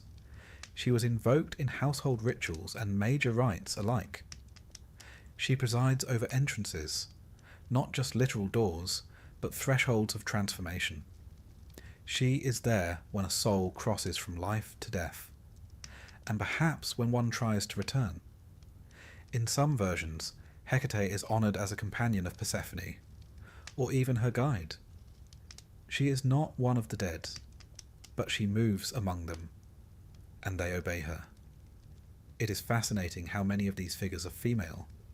The Furies, the Kyries, the Lampades, Hecate herself. The ancient Greeks saw in death a feminine power, not soft, not maternal, but relentless, precise, watching. And that may be the most striking thing about these creatures of the underworld. They are not evil. They are inevitable. They do not break the rules. They are the rules. They are the jaws of justice, the teeth behind myth, the reminder that death, like life, has a bureaucracy, and it must be obeyed. And yet, in all of this, there is something comforting. The underworld is not chaos. It is order. It is staffed. It is monitored. One does not fall into it and vanish. One is received, processed, watched. That may not be cheery, but it is dignified. Perhaps that's why the Greeks feared the underworld, but did not hate it. They respected it. It was not wild. It was civilized, in a way that only eternity can be. Next, we reach our final descent, not into a place, but into an idea. What did the underworld mean to the ancient Greeks? What did death teach them about life? In our final chapter, we'll explore how philosophers, poets, and common people alike imagined what came after, and why it mattered so deeply to those still breathing. If you followed us this far, past the rivers and gates, past judgment, through the field and the fire, past guardians, singers, heroes, and kings, you might be tempted to ask the ultimate question: what exactly was the point? What did the ancient Greeks believe about death? Not just its mechanisms, not just its geography, but its meaning. Why build an entire mythology, layer by layer, soul by soul, creature by creature, unless it taught you something about life? The underworld, for all its gloom, was not just a cosmic warehouse of souls. It was a mirror, a moral map, a story the Greeks told themselves and each other about how to live well and how to die well. In this final chapter, we look not just at Hades and Persephone, or Tartarus and Elysium, but at the Greeks themselves, and how the dead shaped the living. To begin with, we must recognize that the Greeks feared death deeply, but not in the way one might assume. They didn't fear fire or demons or eternal torture.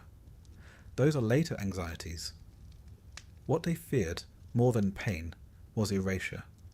To die was natural. To be forgotten, that was unbearable. This is why so many Greek heroes are obsessed with glory, kleos. Achilles doesn't fight at Troy for wealth or safety. He fights for memory, to be sung of, to be known. For the Greeks, fame was a form of afterlife. Not in heaven, but in story. The only immortality a mortal could truly earn.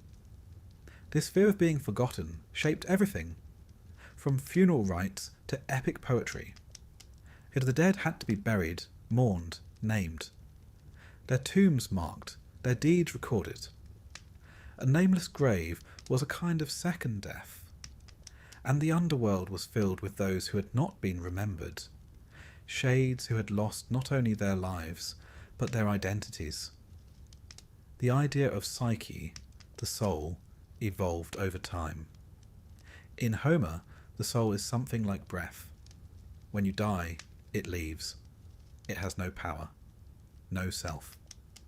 In later thought, particularly under Orphic and philosophical influence, the soul becomes more a moral essence. A passenger, perhaps, travelling from body to body. Capable of growth. Even salvation? This led to the idea that death wasn't the end of a person, but the next step in a process. A transformation. For the Pythagoreans, the soul was divine. Trapped in the body like a prisoner in a cell. Death released it. If you lived wisely, the soul ascended, or escaped the cycle of rebirth altogether. The Orphics went further. They offered detailed instructions for the soul's journey. Small gold tablets, found in graves from southern Italy to Crete, bear cryptic inscriptions. One reads, "I am a child of earth and starry heaven, but my race is of the heavens alone." You yourselves know this. I have drunk from the cold spring of memory. These were not prayers, they were passwords.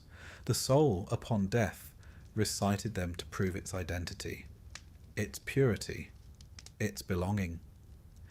In these traditions, the underworld became less a final resting place and more a kind of checkpoint, a border crossing. Souls were weighed, tested, moved, perhaps judged, certainly observed. But while mystery cults and philosophers developed these ideas, most Greeks remained grounded. They mourned their dead with ritual and reverence, not for fear of punishment, but for fear of absence. To leave the dead unburied was to disrupt the order of things, to anger the gods, but also more tenderly to break the bond between generations. Funeral practices were precise. The body washed, anointed, wrapped. Mourners keened and sang. Coins were placed, for Charon, of course. Libations poured, names spoken, offerings left. A procession led the dead to their tombs, where they were laid with items from life, cups, mirrors, armour, toys. Not because they would use them, but because they spoke of who the dead had been. And the living returned to the tombs. Anniversaries, festivals, shared meals among the stones. The dead were not shut away, they were hosted. This closeness to death shaped Greek architecture, poetry, even politics. Pericles, in his famous funeral oration, didn't praise the dead simply for dying bravely. He praised them for giving Athens its memory, its identity. In remembering the fallen, Athens remembered itself. And so, the underworld was not a terrifying unknown. It was a structured unknown. And that made all the difference. In a world where life could be short, unpredictable, and brutal, it helped know that death had rules. Those rules were not always fair. Heroes died young. Villains prospered. But the Greeks believed that death eventually revealed the truth. In Hades there were no lies, no disguises, only memory, only record. Plato plays with this idea in his myth of Ur. A soldier dies, visits the afterlife, and returns to tell what he saw. Souls choose new lives, some foolishly, some wisely. Odysseus chooses the life of a quiet man. Orpheus avoids music. Ajax, still bitter, picks a life where no one will notice him. And the cycle continues. Plato's message is clear. How you live shapes how you die. And how you die shapes how you live again. But even this philosophical system retains something deeply human. It doesn't deny grief. It doesn't banish sorrow. It just gives it form. Greek funerary art often shows quiet scenes. A woman looking into a mirror, a man bidding farewell to his dog, a mother and child. These aren't moments of victory. They're moments of intimacy, of loss, of love. And that in the end is what the underworld reflects. Not just justice, but emotion. Not just fate, but feeling. Hades, the god, is not a monster. He is a bureaucrat, a warden, a silent witness to all things finished. Persephone is not simply a victim, or even a queen. She is a cycle, a symbol of return, of memory. She brings life to the dead, and death to the living. She is what the Greeks saw in the world itself, that everything dies, but everything changes. And change is not always loss. Even the punishments in the underworld, Sisyphus, Tantalus, Ixion, are not horror stories. They are metaphors, warnings. What happens when we refuse to accept limits? When we defy the gods, yes, but also when we defy meaning. The Greeks didn't believe in sin exactly, but they believed in harmony. And when that harmony was broken, the consequences echoed. Elysium too is a metaphor, a promise that peace exists, not because the world is fair, but because we can be, that the soul, shaped by choice, might one day find its field, its river, its rest. And in the middle, asphodel, the meadow of most souls, neither reward nor punishment, just being, the place of the majority, and perhaps the truest vision of death, not dramatic, not divine, but quiet, a return to the soil, a whisper of what was. Today we inherit these myths without always realizing it.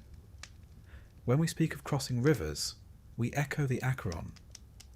When we speak of ghosts who linger, we recall unburied shades. When we fear being forgotten, or hope to be remembered, we walk in Greek footsteps. Even modern literature borrows this blueprint. Dante's Inferno, Tolkien's Paths of the Dead, Disney's Hercules. All of them owe a debt to the meticulous world the Greeks imagined under our feet. But the greatest lesson of all is this: the Greeks did not create the underworld out of fear. They created it out of need. They needed a story big enough to hold sorrow, a map big enough to fit all their ancestors, a place where their heroes could rest, their enemies could pay, and their questions could echo forever. They did not always agree on the details. Some believed in rebirth, some in rest, some in nothingness. But all believed that death meant something, that how you lived would ripple into the dark, that memory mattered. And so the underworld was not a horror. It was a human thing, wound around grief, honour, consequence and hope. You did not need to understand it fully. You only needed to walk forward. One step, one coin, one name spoken over your grave. And perhaps that's the final gift of Greek mythology. Not answers, but architecture. A shape for the shadows. A way of looking into the unknown and saying, yes, there's something there, and it means something. And now, dear listener, our journey too has reached its shore. The ferry waits, the wind stills, the light fades. But the story remembers, as all stories do. Let us begin, as all good stories ought to begin, with a mountain at dusk. Not just any mountain, mind you, Mount Olympus, the divine residence of the gods, where the clouds gather like courtly drapery and the air smells faintly of ambrosia, and perhaps, on occasion, burnt offerings wafting up from the mortal world far below. It stands tall and regal on the northern frontier of ancient Greece, its summit so often hidden by mist that it seemed only natural to assume someone or something must be living up there. In truth, Olympus is a very real mountain, the highest in Greece actually, rising to just under 10,000 feet. But to the ancient Greeks, it wasn't merely a collection of rocks and ridges. No, it was sacred geography. It was the celestial seat of power, draped in ever-changing light and ever-watchful silence. They saw it not as something to be climbed, but to be revered. A divine penthouse, if you like, with rather exclusive tenants. And those tenants are, yes, the Olympians. 12 gods and goddesses, give or take a few, depending on which myth you believe, and how generous you're feeling with seating arrangements. Together, they form the core of the ancient Greek pantheon. Capricious, passionate, thunderous, petty, brilliant.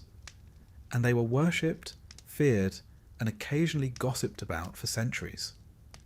Quite like celebrities, really. If celebrities could hurl lightning and turn people into olive trees.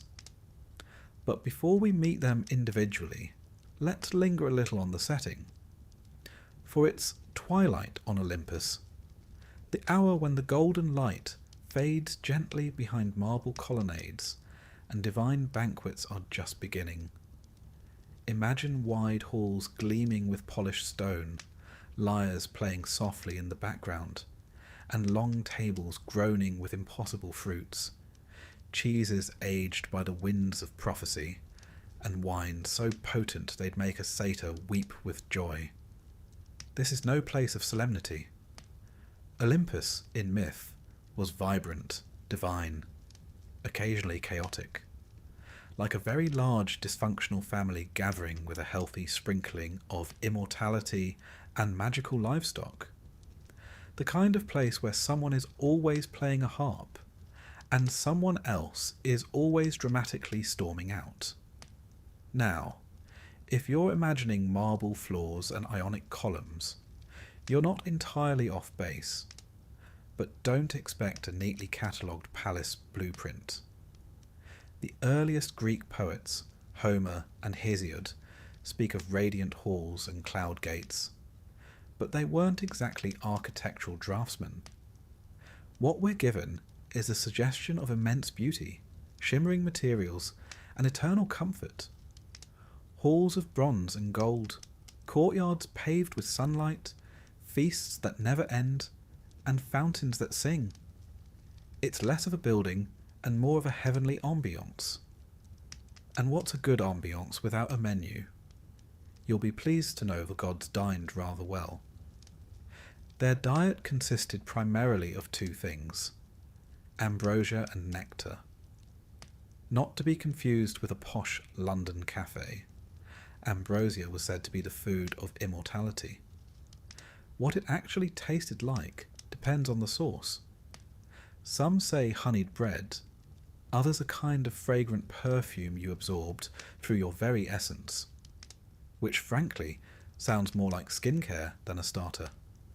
Nectar, its liquid companion, flowed like sunlight in a chalice, served in cups of gold, and kept everyone in a perpetually divine state of health, youth, and likely a mild buzz.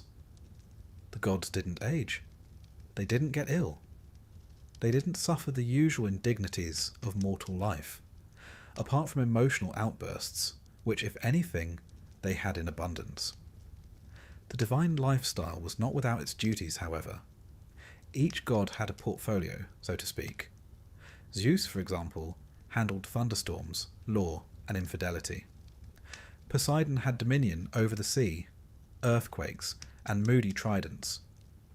Athena took care of wisdom, war strategy, and glowering from behind shields. Each Olympian had their domain, and while some took their roles seriously, others used them as an excuse to meddle in mortal affairs or skip staff meetings altogether. One might imagine that a day on Olympus involved quite a lot of sitting around looking powerful, which, to be fair, it probably did. But it also meant making decisions. Would a hero succeed in his quest? Would a city be blessed with rain, or buried under ash? Would a mortal's prayer be answered or ignored? The gods were not bound by logic.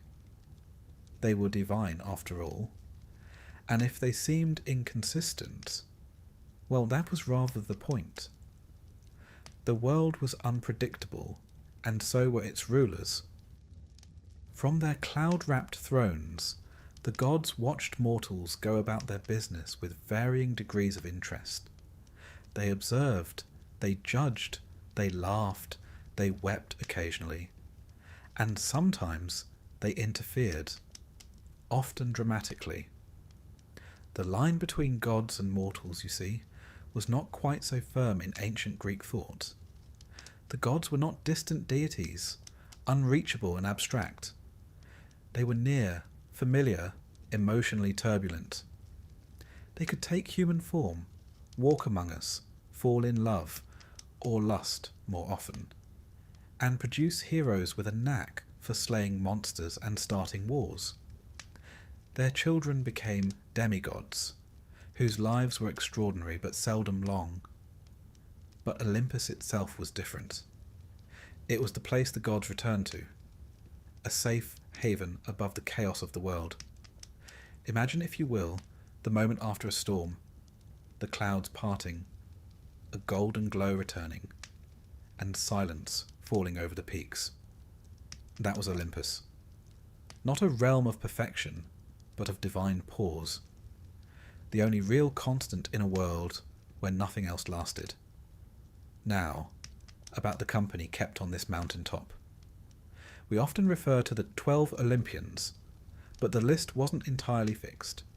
It usually included Zeus, Hera, Poseidon, Demeter, Athena, Apollo, Artemis, Ares, Hephaestus, Aphrodite, Hermes, and either Dionysus or Hestia. Poor Hestia was occasionally bumped from the guest list, despite being the goddess of the hearth. One assumes she didn't mind.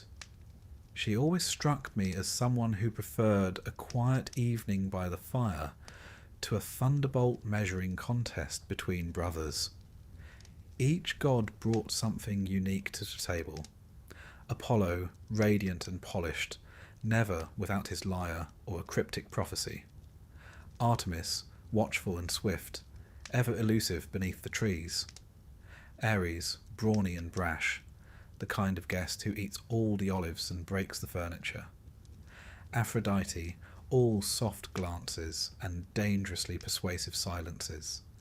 And Hermes, that wily trickster with a grin that said he'd already stolen your sandals. They were gods, yes, but unmistakably human in spirit. That was the genius of Greek mythology. Its divinities reflected us in all our glittering flaws. The Greeks built temples to honour them, yes, magnificent columns rising toward the sky, sanctuaries thick with incense and prayer, but they also told stories. Myths passed from lips to ears, campfires to amphitheatres. Stories of love, betrayal, pride, revenge. Stories that taught, warned, entertained. Olympus was not just a place above the clouds. It was a theatre stage, a family drama, a mirror of the human soul raised to cosmic scale. And what of the mortals who gazed up toward the summit? They knew they would never see its peak. Olympus was shrouded not just in clouds, but in mystery. No human was meant to reach it, not really. Those who tried, like the Titan Atlas, who bore the sky on his back, often paid dearly for their ambition. Olympus was a place of dreams.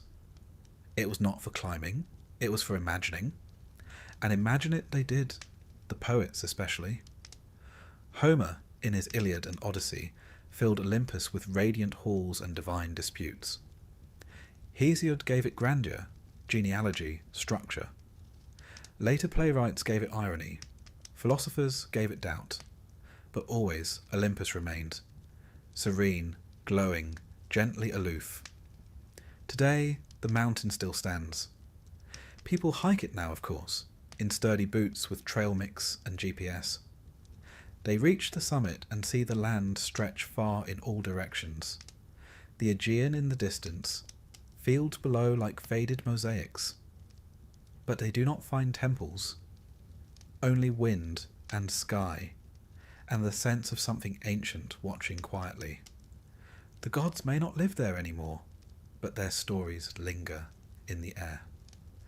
And perhaps, as the sun sets over the crags and shadows pool like old wine, one might close their eyes and hear, faintly, the sound of laughter carried on the breeze, a harp, a voice, a divine footstep, something not entirely gone. So let us leave Olympus now, with a gentle step and a quiet heart. The gods are at their table, the torches are lit, and the stars have begun to shimmer above their golden halls. Sleep well, traveller, you're in good company now. We begin tonight with the sound of distant thunder. Not the kind that announces a storm, mind you. No, this one rolls in slow and steady, like a drumbeat from the heavens, accompanied by a flicker of lightning that's more theatrical than threatening. You see, when Zeus makes an entrance, he does enjoy a bit of atmosphere. Zeus, king of the gods, ruler of Olympus, lord of thunder, rain, and the celestial order, and, incidentally, one of the most complicated family men in all of mythology, which, considering his company, is really saying something. But let's not start with his scandals just yet. First, let us imagine him as the Greeks once did, seated high on his throne atop Olympus, robed in flowing white and gold, a sceptre in one hand, a thunderbolt in the other, and an expression that oscillates somewhere between stern authority and amused distraction. Around him, the air hums with power. He is not just a king. He is the very embodiment of law, order, and cosmic balance, most of the time. Zeus did not inherit Olympus by luck. His story begins in the deep past, long before there were temples, poets, or polite prayer. Born to the Titans Cronus and Rhea, Zeus was the youngest of 6 children, and the only one not immediately swallowed at birth. Yes, swallowed. Cronus, their father, had a nasty habit of eating his offspring to avoid being overthrown. It's the sort of parenting style that usually lands one on a watch list. But Rhea, the clever mother that she was, spirited baby Zeus away and tricked Cronus with a swaddled rock, which he, rather embarrassingly, swallowed whole. Meanwhile, Zeus grew up hidden in a cave on the island of Crete, raised by nymphs, suckled by a magical goat, and protected by divine warriors who clashed their spears to muffle his cries. A rather noisy nursery, but effective nonetheless. When Zeus came of age, he did what any ambitious son of prophecy might do. He returned, tricked Cronus into disgorging his siblings, and led a divine rebellion known as the Titanomachy. For 10 years, the younger gods, the Olympians, battled the old order, until Zeus hurled the final thunderbolt and sealed their victory. The Titans were cast into Tartarus, a sort of godly oubliette, and Olympus was claimed. This, then, was how Zeus became king. Not by birthright, but by cleverness, courage, and, it must be said, a knack for dramatic timing. As king, Zeus wasn't merely a figurehead. He governed the skies, yes, but also oaths, hospitality, and justice. If someone broke a sacred promise, it was Zeus they feared. If a stranger arrived at your door, you offered them food and drink in Zeus's name. He was, in many ways, the god of social glue, the one who held things together, even if his own household was often teetering on the brink. Now, if you'll forgive a brief aside, no discussion of Zeus is complete without addressing the, shall we say, romantic entanglements. Zeus, it must be admitted, had a wandering eye, and foot, and the occasional animal disguise. His liaisons with mortal women, and quite a few goddesses, form a veritable catalogue of ancient myths. Sometimes he approached them in the form of a handsome man, other times as a swan, a bull, a shower of golden light. Whatever works, I suppose. These unions produced many of the great heroes of Greek mythology: Heracles, Perseus, Helen of Troy, Minos, and so on. Each was born of a different woman, each destined for a different path, and each a small stitch in the grand tapestry of Zeus's legacy, though perhaps not the sort of legacy Hera, his wife, had in mind. Ah yes, Hera, queen of the gods, goddess of marriage, and long-suffering spouse of the most prolific philanderer in Olympus. Their marriage, as immortal as it was, would not be described as tranquil. Hera was dignified, intelligent, and ferociously proud. Zeus, for his part, loved her, in his own way, but that didn't stop him from repeatedly testing the limits of her patience. If you've ever attended a family dinner where no one mentions the elephant in the room, and then Zeus turns into that elephant, well, you begin to get the idea. Their quarrels were the stuff of legend. Sometimes Hera would attempt to outwit or even overthrow her husband. Once, she orchestrated a rebellion among the Olympians, and Zeus had to be rescued by a 100-armed giant named Briareus. Another time, he suspended her from the sky by golden chains as punishment. Not his finest moment, to be sure. But always they reconciled, or at least reached a détente. Immortality is a long time, after all. One does get used to things. Yet Zeus's story is not all mischief and lightning. He was also the arbiter of cosmic balance. When mortals committed crimes or acted with hubris, that dangerous blend of arrogance and defiance, it was Zeus who issued judgment. He sent omens. He dispatched the Furies. He struck down the proud. But he also rewarded virtue. He upheld the sacred bonds of guest and host. And he listened to prayer. The Greeks saw him as the great anchor of divine authority. His image adorned temples, coins, and statues across the ancient world. In Olympia, a colossal gold and ivory statue of Zeus sat within the grand temple, crafted by the sculptor Phidias, and counted among the 7 wonders of the ancient world. He was not merely a myth, he was a cultural cornerstone. And yet, there's something very human about him, isn't there?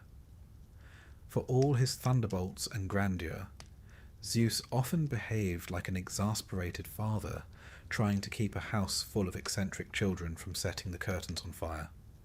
He meddled in Trojan politics. He weighed the fates of heroes in battle. He tried, often in vain, to maintain order on Olympus. It was a divine soap opera, and Zeus was both director and reluctant lead. He could be merciful, forgiving Prometheus, for instance, after centuries of punishment for stealing fire for mankind. And he could be vengeful, as when he flooded the earth to cleanse it of human wickedness. But above all, Zeus was consistent in one regard. He reminded mortals of the limits of their reach. In the myths, those who challenged him, whether giants or kings, almost always fell. Not because Zeus hated them, necessarily, but because the natural order had to be preserved. And order was what Zeus valued most. In the post-Titan world, the universe was no longer chaos and darkness. It had rhythm, seasons, laws. The stars wheeled in the sky. The rains came and went. Cities rose and fell, but the heavens endured. And somewhere, high above, Zeus watched it all. Now it's easy to imagine him as simply a tyrant with a thunderbolt, but I prefer to think of him as something more complex. A divine figure who carried the weight of the world's unpredictability on his shoulders. One who stood between the realm of mortals and the unknown beyond. One who roared and wept and raged, not because he was cruel, but because the world was full of choices, and none of them ever simple. Even the gods had their burdens. So when we picture him, let it be not only with power in his gaze, but with weariness behind it. For though he was the king, his rule was never quiet. There was always a new hero to watch, a new war to judge, a new prophecy to ponder. And all the while the wind shifted, the clouds gathered, and somewhere down below, a poet whispered his name. Tonight the thunder is distant, the skies are calm. Zeus reclines in his hall, the firelight glinting off his crown, and the world, for the moment, is at peace. The stars blink overhead like ancient eyes, and the mountain breathes its slow, eternal rhythm. Sleep now. You are under the watchful gaze of the King of Olympus, and he is feeling merciful tonight. Settle in now. The lamps are low, the fire is quiet, and tonight we turn our attention to Hera, Queen of the Gods. You've already met her husband Zeus in all his thunder-tossing, shape-shifting glory. But Hera is something quite different. Not a ruler of the skies, not a wielder of storms or prophecies, but the quiet and steady heart of Olympus. And, on more than one occasion, the source of a sharp look that could turn a lesser deity into stone, or at the very least send them scuttling off to a minor temple in Thessaly. She was, and remains, the goddess of marriage, of women, of childbirth, and of regal dignity. But Hera is not merely domestic. She is not gentle in the way springtime is gentle. She is fierce, enduring, intelligent, and more than capable of making her displeasure known, particularly when it concerns the many, many indiscretions of her husband. But we'll get to that in good time. First, let us begin at the beginning, at her birth, long before Olympus was even built. Hera was born to the Titans Cronus and Rhea. Yes, that same Cronus who had a rather troubling habit of swallowing his children whole. Hera, like her siblings Hestia, Demeter, Hades and Poseidon, vanished into the belly of her father until Zeus, the youngest and savviest of the lot, rescued them all. One does not typically think of rebirth as an act of digestion, but mythology rarely bothers with subtlety. When Zeus freed his siblings and overthrew the old order, Hera emerged into the world anew. Though younger than her brother husband, yes, mythology is like that, she quickly established herself not just as his consort, but as his equal in divine authority. She was not merely Zeus's wife, she was the Queen of Olympus, crowned in her own right. And how did they meet? Well, Zeus, naturally, pursued her with all the subtlety of a lightning storm. But Hera, clever and cautious, was not so easily impressed. She resisted his advances, holding him at bay until he employed one of his more peculiar courtship strategies. Disguising himself as a helpless cuckoo bird, he flung himself into her lap, trembling and pitiful. Touched by pity, she cradled the bird, at which point he transformed back into himself, and, in classic divine fashion, took her by surprise. It's not exactly romantic by modern standards, but in the mythological world it was practically a sonnet. Their marriage, however, was far from idyllic. Hera, the goddess of marriage itself, found herself bound to a husband whose fidelity was about as stable as a chariot with one wheel. Zeus's dalliances with mortal women, nymphs, and even other goddesses became the stuff of legend and tragedy. Each time he strayed, Hera's response was not silence or resignation. It was vengeance, measured, precise, and often deeply poetic. But let us be fair. Hera's anger wasn't blind rage. It was rooted in dignity, in a deep sense of what was proper, sacred, and just. She did not lash out without cause. When she punished, she did so with the calm certainty of a queen upholding order in a realm that seemed determined to unravel. Consider, for instance, the tale of Io, a mortal priestess whom Zeus fancied. When Hera came sniffing around, Zeus panicked and turned Io into a white cow. Hera, of course, saw right through this bovine charade. She accepted the cow as a gift, ever so graciously, and appointed Argus, a giant with 100 eyes, to guard her. Not the subtlest move, but effective. Zeus, desperate, sent Hermes to lull Argus to sleep with stories and music.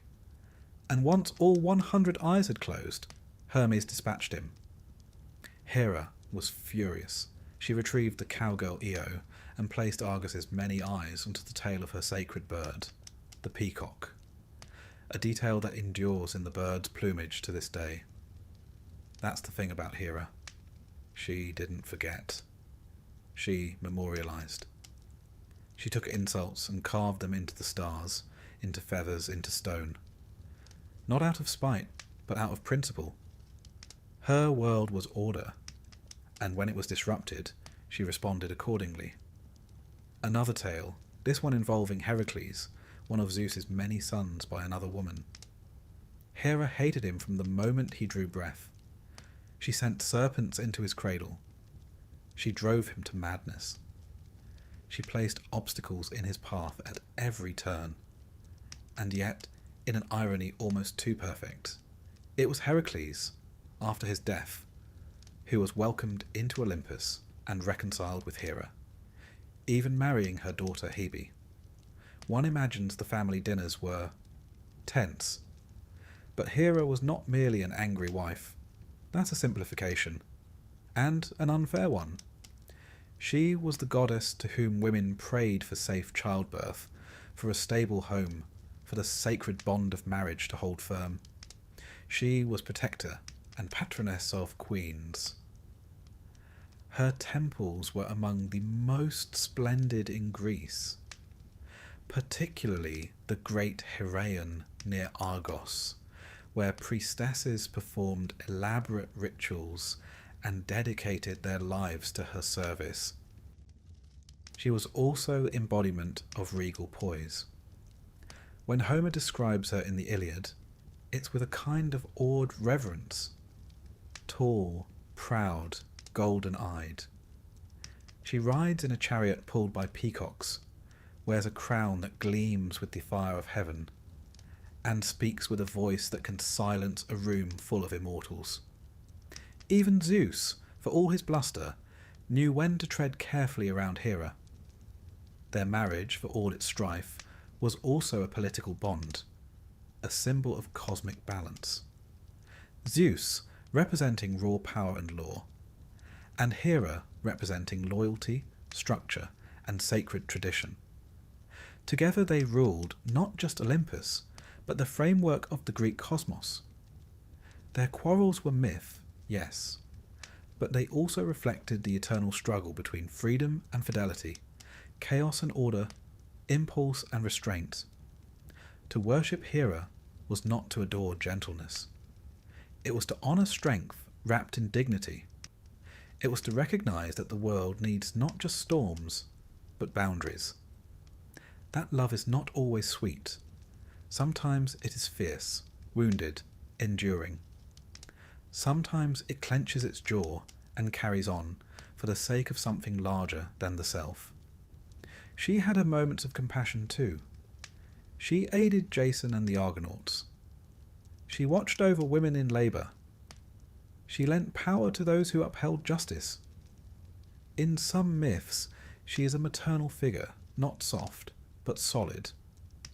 The kind of mother who might not kiss your scrapes, but who would stand between you and a charging bull without flinching.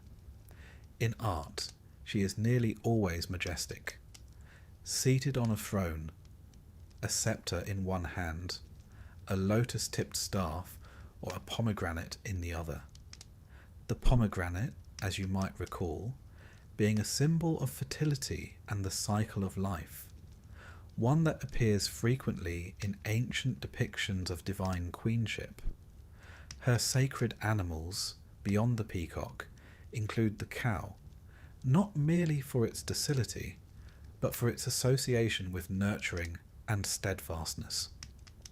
There's a reason the Romans called her Juno, and made her the chief goddess of their pantheon. Hera's archetype, the divine matron, both feared and revered, echoes across countless cultures. She is not a goddess who fades with time. She is one who endures it. And so we imagine her now, seated in her radiant hall, high above the clouds, the golden light of Olympus falling across her brow.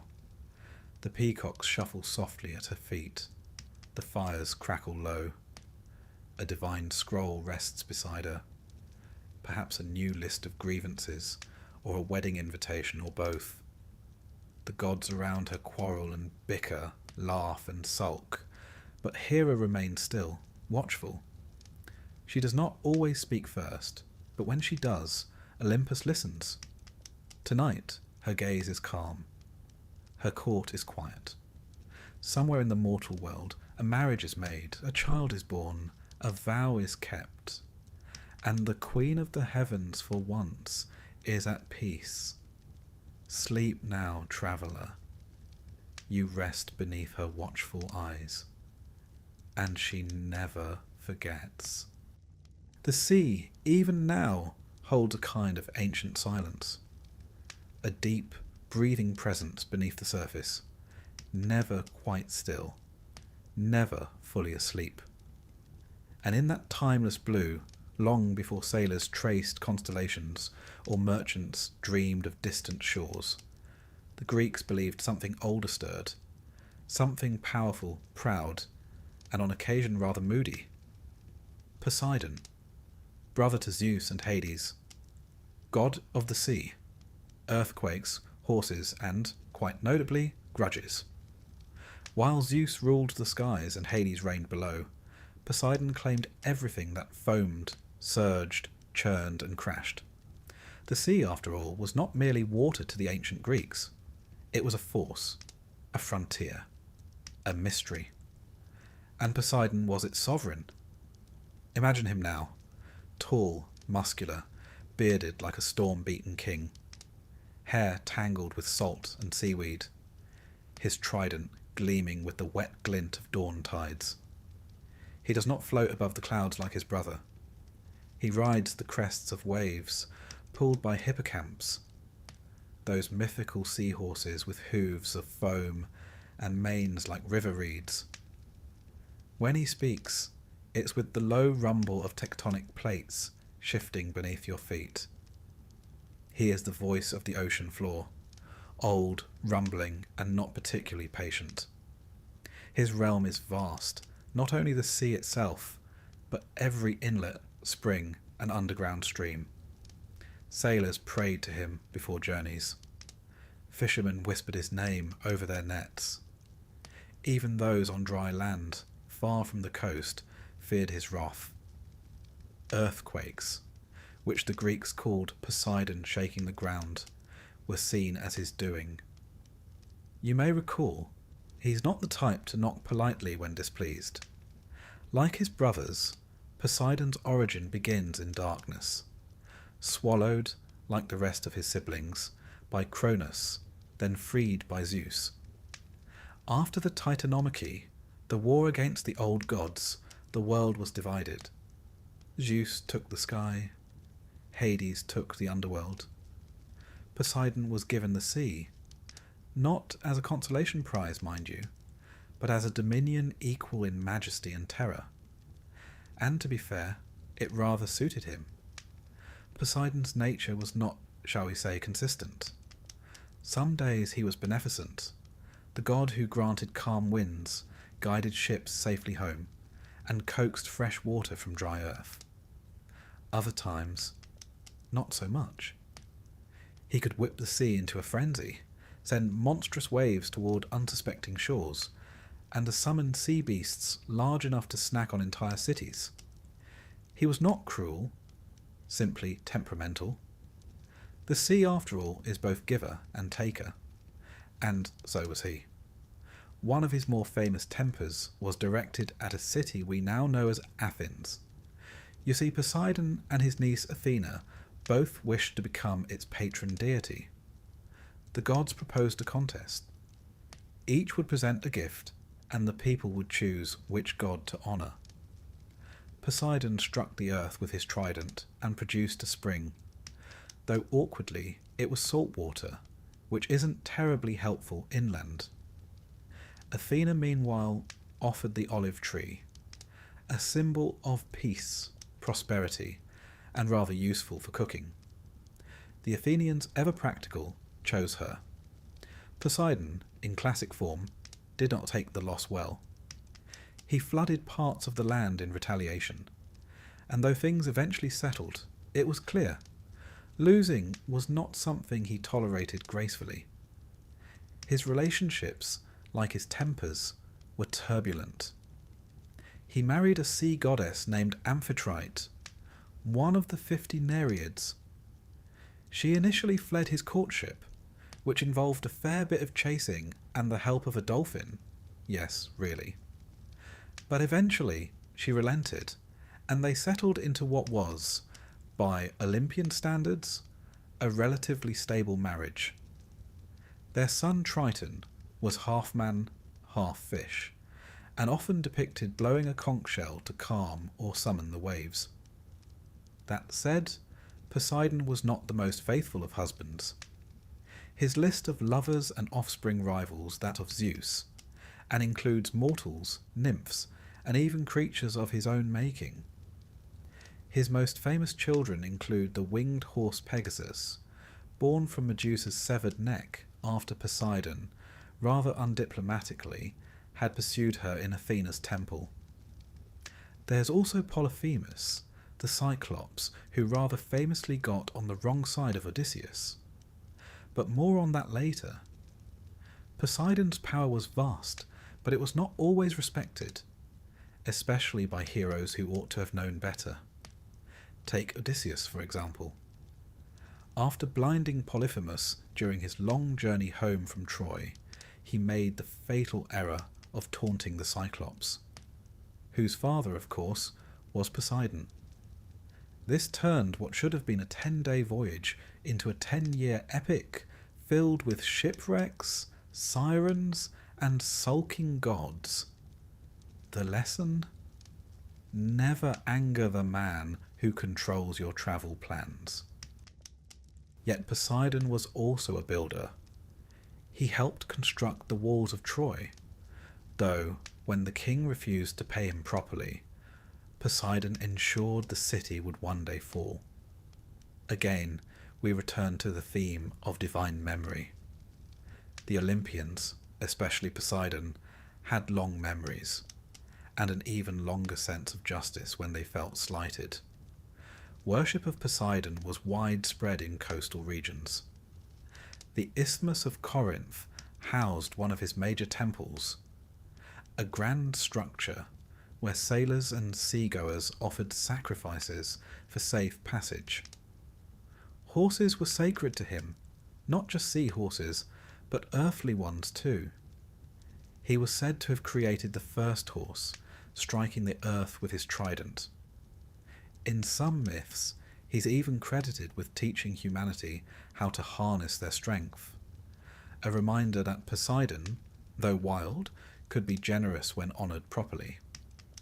But the sea is not merely geography. To the Greeks, it was a living presence. It connected lands, carried myths, swallowed empires. And Poseidon was its voice, never entirely predictable, but always aware. His temples stood open to the wind. His statues looked outward toward the horizon. The sea was his, and so was the space between. He was also deeply involved in the origin stories of many islands. Greek mythology is filled with accounts of Poseidon raising lands from the sea, or smashing them in fits of wrath. The island of Delos, sacred to Apollo and Artemis, was said to have once floated freely across the Aegean until Poseidon anchored it in place. There were times, too, when he struck land into being, new shores rising in tribute to his power. In festivals, Poseidon's worshippers did not always offer their prayers in gentle tones. Sacrifices were often made with a mix of fear and reverence. At some coastal sites, entire horses were driven into the sea as offerings, not out of cruelty, but because Poseidon's hunger was thought to match the size of his domain. He was not a half-god, not a tender god. He was primal, elemental. Even the Romans, who called him Neptune, retained this vision of a forceful, ocean-bound deity. His image persisted through empires, carved into stone, etched into coins, guiding ships long after belief in him had faded. The sea, after all, does not forget its god so easily. We imagine him now in his underwater palace, made of coral and pearl, the walls shimmering with light filtered through leagues of ocean. Sea nymphs glide past like shadows. Triton's conch echoes faintly through distant caverns. Poseidon himself sits upon a throne of stone and shell, gazing out across his domain, silent but not still, never still. He does not speak often, but when he does, the waters respond. Perhaps he watches the mortals sailing above, their sails full of borrowed wind, their ships no more than fragile bones upon the deep. Perhaps he lets them pass. Or perhaps he sends a gentle ripple, just a reminder that he is there. Not cruel, this god, but not forgetful. He embodies the sea, vast, mercurial, essential. A god of storms and silences alike. And for the Greeks, he was not to be loved blindly, but respected absolutely. So tonight, as you drift toward dreams, let the rhythm of waves soothe your mind. The ocean has its stories, old and echoing, and far beneath Poseidon rests, not sleeping but listening. Sleep well now. The sea is calm tonight, and he allows it. Beneath the world we know, beneath the mountain roots and the drifting ocean floor, there lies a place older than memory, darker than night, and stiller than time. It is not a place of fire, though later ages would say so. Nor is it a prison. It is simply what comes next. The Greeks called it the underworld, and at its quiet centre sits Hades, god of the dead. Hades, the eldest son of Cronus and Rhea, did not rule Olympus. He did not hurl thunder or stir the seas. His power did not flash. It endured. When the world was divided among the three brothers after the defeat of the Titans, Zeus drew the sky, Poseidon the sea, and Hades, without protest, accepted the land beneath the earth. Some say he was unlucky. Others say he chose it. In truth, Hades never needed spectacle to be sovereign. He simply was. He is a god of silence, not absence, not cruelty, silence. In myth, he rarely shouts or boasts. He acts with measure, with weight. Mortals feared him, yes, but they also respected him. Not because he brought death, he did not, but because he received it. Because all roads in time lead to him. His realm is vast, layered like the roots of a great tree. The dead come by way of Hermes, who guides them gently down. At the threshold waits Charon, the ferryman, demanding his coin. It was for this reason that Greeks placed obols in the mouths of their dead. To be caught without payment meant wandering the shores of the Styx forever, unheard and unmourned. And the Styx is only one of many rivers. There is the Acheron, river of pain, the Cocytus, river of lamentation, the Phlegethon, which burns without consuming, and Lethe, river of forgetfulness, whose waters wash the mind to sleep. Each river marks a passage, not just in distance, but in meaning. They do not flow through geography. They flow through memory, through fear, through hope. The dead are judged by three ancient kings, Minos, Rhadamanthus, and Aeacus. Most souls go to the Asphodel Meadows, where they drift in a dreamless peace, unremarkable, undisturbed. A few, the wicked, descend to Tartarus, the deepest pit where punishment suits the crime, and a rare few, the most noble, ascend to the Elysian fields, a place of music, sunlight, and soft breezes, where even in death the good may breathe freely. This realm is Hades' charge. He governs it not with fire, but with order. He is not cruel, he is not kind. He simply ensures that what must be, is, that every soul is received, remembered, and placed.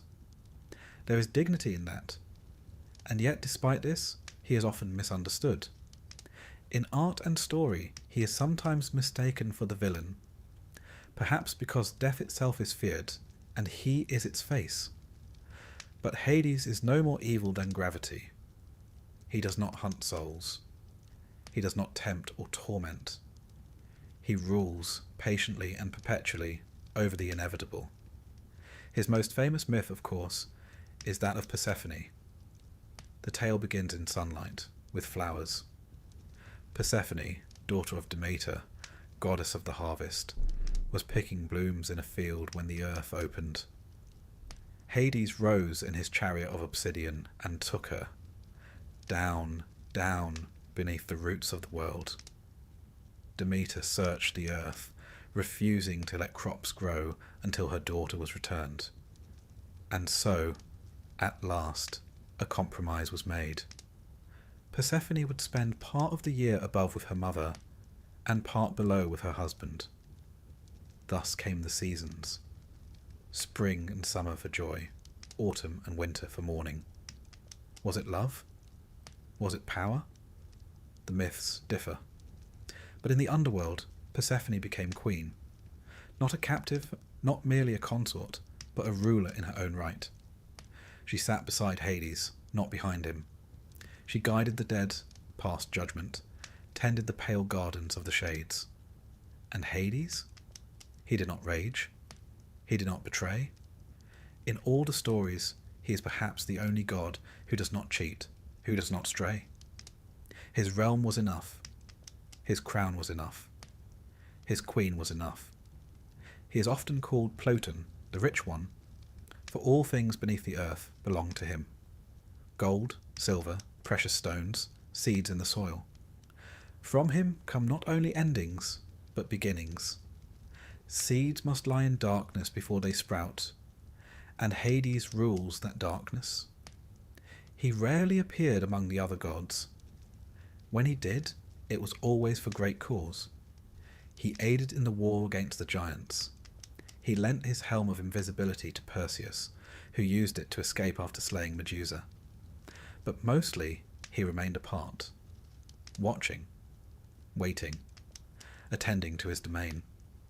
His presence was felt in rituals of mourning, in the rustle of grave goods, in the hush after a final breath. Sacrifices to Hades were done at night, with black animals, the smoke sent downward. His name was spoken in whispers, or not at all. To call him drew his gaze, and that was a heavy thing. Yet not all feared him. At Eleusis, his name was part of the mystery rites that promised rebirth. In the Orphic traditions, he was not an ending, but a gatekeeper to the next beginning. Some even believed in cycles of life and death, of reincarnation. And Hades stood not as a wall, but as a door. Imagine him now, if you will, seated on a throne of volcanic stone, surrounded by shadow, his robe falling in quiet folds. Around him flicker the shades of those long gone, speaking in murmurs only the dead understand. Beside him, Persephone tends a garden of pale flowers that bloom without sun. The air smells faintly of myrrh and memory. He holds a scepter, not to strike, but to signal order. The dead do not rise in rebellion. They do not need chains. The weight of time itself holds them in place. Unlike his brothers, Hades does not crave glory. He is not jealous of Olympus.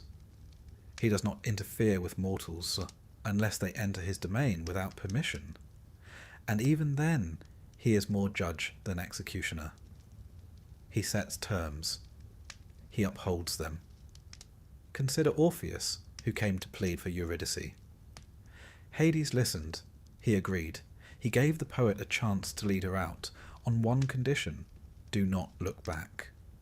And when Orpheus did, Hades took nothing more than what was owed. There was no trickery, only the rules. In a world where even gods could be petty, Hades was consistent. Perhaps that is why, for all his distance, he was trusted. Feared, yes, but also trusted. And so the Greeks lived with him always in mind. Not in terror, but in acknowledgement. They built tombs with care. They left offerings. They remembered names. Because to be remembered was to remain just a little longer in the world above. Tonight, as you lay your head down, you need not fear the God below.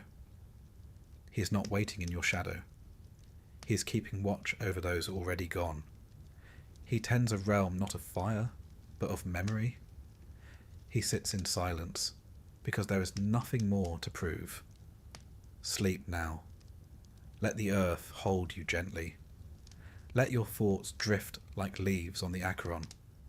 Let the hush of that quiet kingdom lull you into rest. Hades waits, but not for you, not yet. He only waits as the world turns, and he always will. They say she was born not in the ordinary way, but from a headache, a rather severe one. Zeus, as the story goes, had swallowed her mother, Metis, the goddess of wisdom, because it had been foretold that she would bear a child mightier than he. Problem solved, he thought. But divine digestion is rarely the end of a tale in Greek myth. One day, Zeus began to suffer an unbearable pain in his skull. Gods gathered. Suggestions were made. Eventually Hephaestus, ever practical, struck Zeus's head with an axe. Out sprang Athena, fully grown and fully armed, a spear in one hand and a shield in the other, shouting a battle cry that echoed across Olympus. A dramatic entrance, even by divine standards. Athena, goddess of wisdom, war strategy, crafts and reason, arrived not as a child but as an idea made flesh. Poised, calm, and already thinking 3 moves ahead. She wore a helm, bore the aegis of Zeus, and from her first breath demanded the respect of gods and mortals alike. Her presence on Olympus was distinct. Unlike many of her peers, Athena was not known for tempestuous love affairs or dramatic feuds over vanity, though she wasn't entirely above such things. She was measured, exacting, and rather fond of logic. In a realm of passion and power, she was principle personified. That said, she was not cold. She simply saw the long game. Cities and civilizations adored her. Most famously, of course, Athens itself took her name. The contest between Athena and Poseidon for the patronage of the city is one of these tales that reveals as much about Greek values as it does about the gods themselves. Poseidon, being who he was, offered a gift of grandeur. He struck the earth and produced a saltwater spring, or in some versions a warhorse. Either way impressive, but not terribly useful to the residents of a rocky inland city. Athena, ever pragmatic, planted the olive tree. Shade, food, oil, and wood, all from one gift. The Athenians chose her, and frankly, who wouldn't? From then on, Athena became more than a goddess to them. She was the guardian of their identity, their sense of civic pride, their pursuit of reason, art, and just war.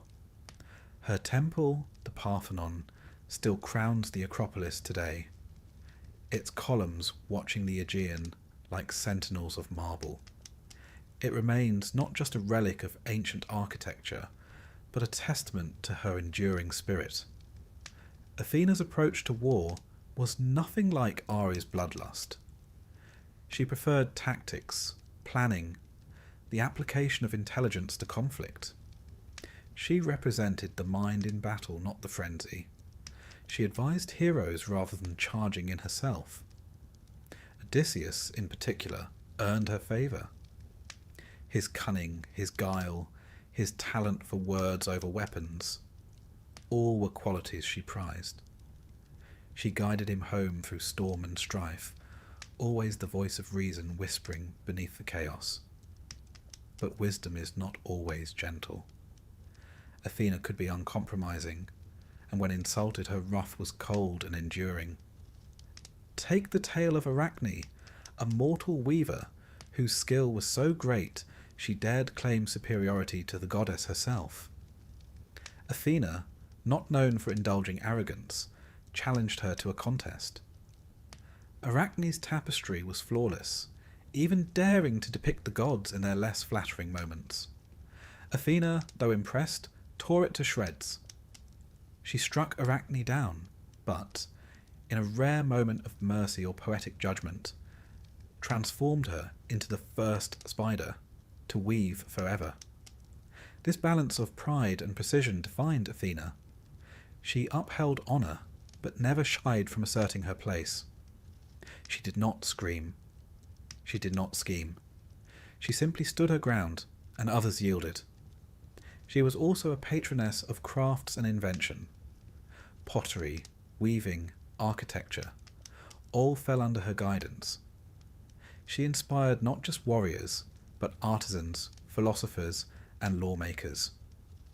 Her symbol, the owl, denoted clear-sightedness, and was stamped on the coins of Athens.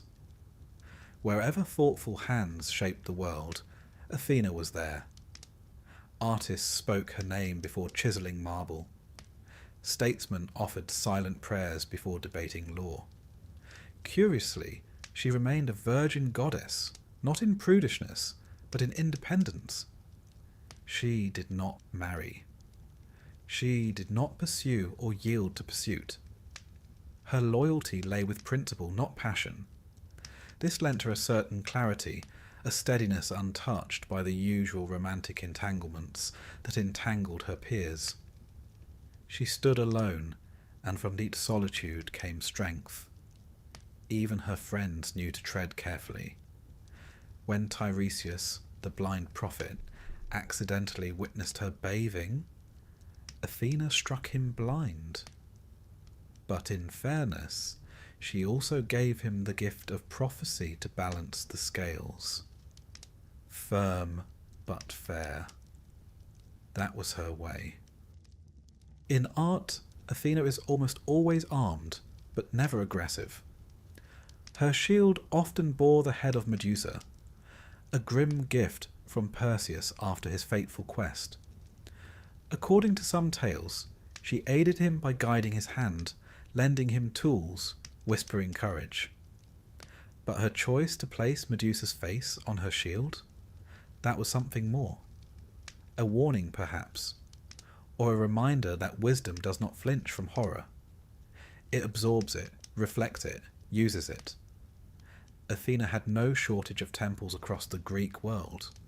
In addition to the Parthenon, sanctuaries in places like Delphi and Sparta honoured her many aspects: warrior, lawgiver, protector. Festivals such as the Panathenea celebrated her birth and her role in civic life, combining athletic contests, sacrifices, and parades of woven robes made in her honour. In one such rite, young women would carry offerings in silence, their steps measured, their robes flowing like water under olive trees. Her epithets tell the story of her scope: Athena Parthenos, the maiden; Athena Polias, of the city; Athena Promachos, she who fights in front; Athena Ergane, the industrious; Athena Nike, bearer of victory. She was many things, but never distant. Even in myth, she is the goddess most likely to walk beside mortals, to speak plainly, to guide without condescension. She saw potential where others saw fault. She offered guidance, not flattery. Expectation, not indulgence. There were contradictions, of course.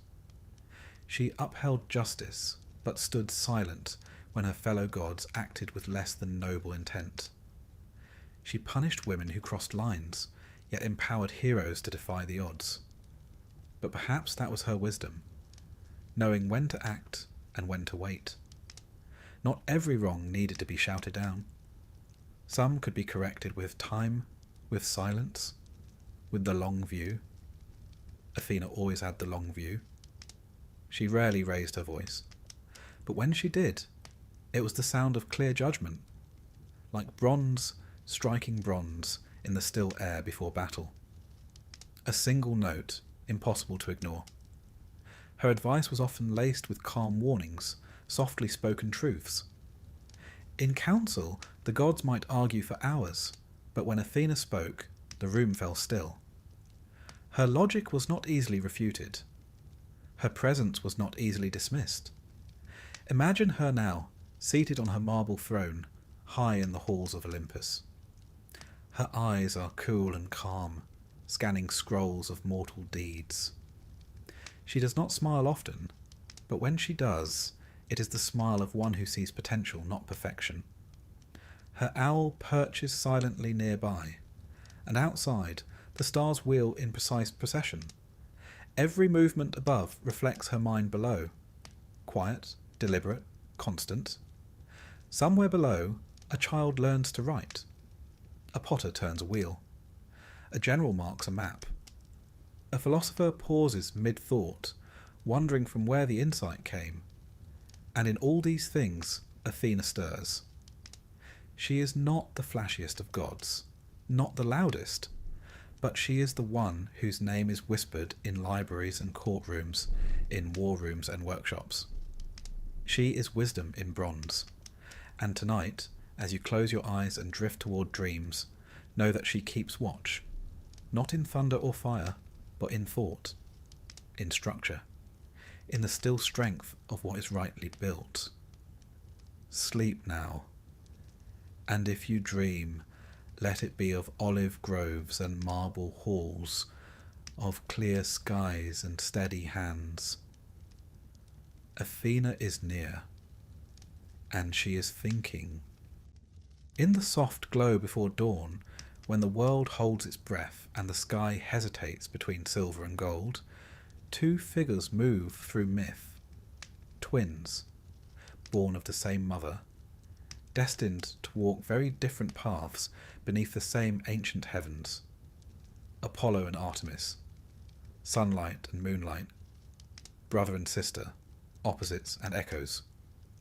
They were born on the island of Delos, a place said to have once drifted free in the sea until it anchored itself just in time to shelter their mother, Leto. Hera, ever so fond of revenge, and not at all fond of Zeus's many liaisons, had forbidden any land to receive Leto while she was pregnant. Delos, unrooted and wild, was not bound by such rules. And so, on that shifting soil beneath a curious sky, Leto gave birth to Artemis first, and then Apollo. From the beginning, they were not ordinary children. Artemis, it is said, helped deliver her brother, and thus became the goddess of childbirth and protector of the young. Apollo, radiant and golden, emerged second, but would come to embody light, music, poetry, prophecy, and healing. A resume so robust it might make even Hermes blink. The two were close, but distinct. Artemis claimed the wild, forests, mountains, creatures of the night. She roamed with her bow and hounds, untouched by civilization, untouched by men. A virgin goddess, her strength lay in independence, her power in her distance. She guarded the liminal spaces, dusk, wilderness, the edge of becoming. Apollo, by contrast, loved the centre, the sunlight, the lyre. the temple steps warm with afternoon heat. He ruled order and clarity, truth spoken through the lips of oracles, the measured beat of poetry, the clean line of sculpture. Where Artemis prowled under trees, Apollo strode into plazas, head lifted, every step in rhythm. And yet they remained mirrors of each other. Where he brought the day, she drew the night. Where he offered reason, she guarded mystery. They did not oppose one another, but completed a circle. Apollo's most famous shrine was at Delphi, where the oracle of the Pythia would sit upon a tripod and speak his prophecies, often in riddles that twisted fate and free will into a single thread. Pilgrims came from across the Greek world to ask their questions and receive their cryptic answers. And though the responses were maddeningly vague at times, Apollo's gift was not in simplicity, it was in insight. He was also a musician beyond compare. His lyre, given to him by Hermes in apology for a rather cheeky cattle theft, became a symbol of celestial harmony.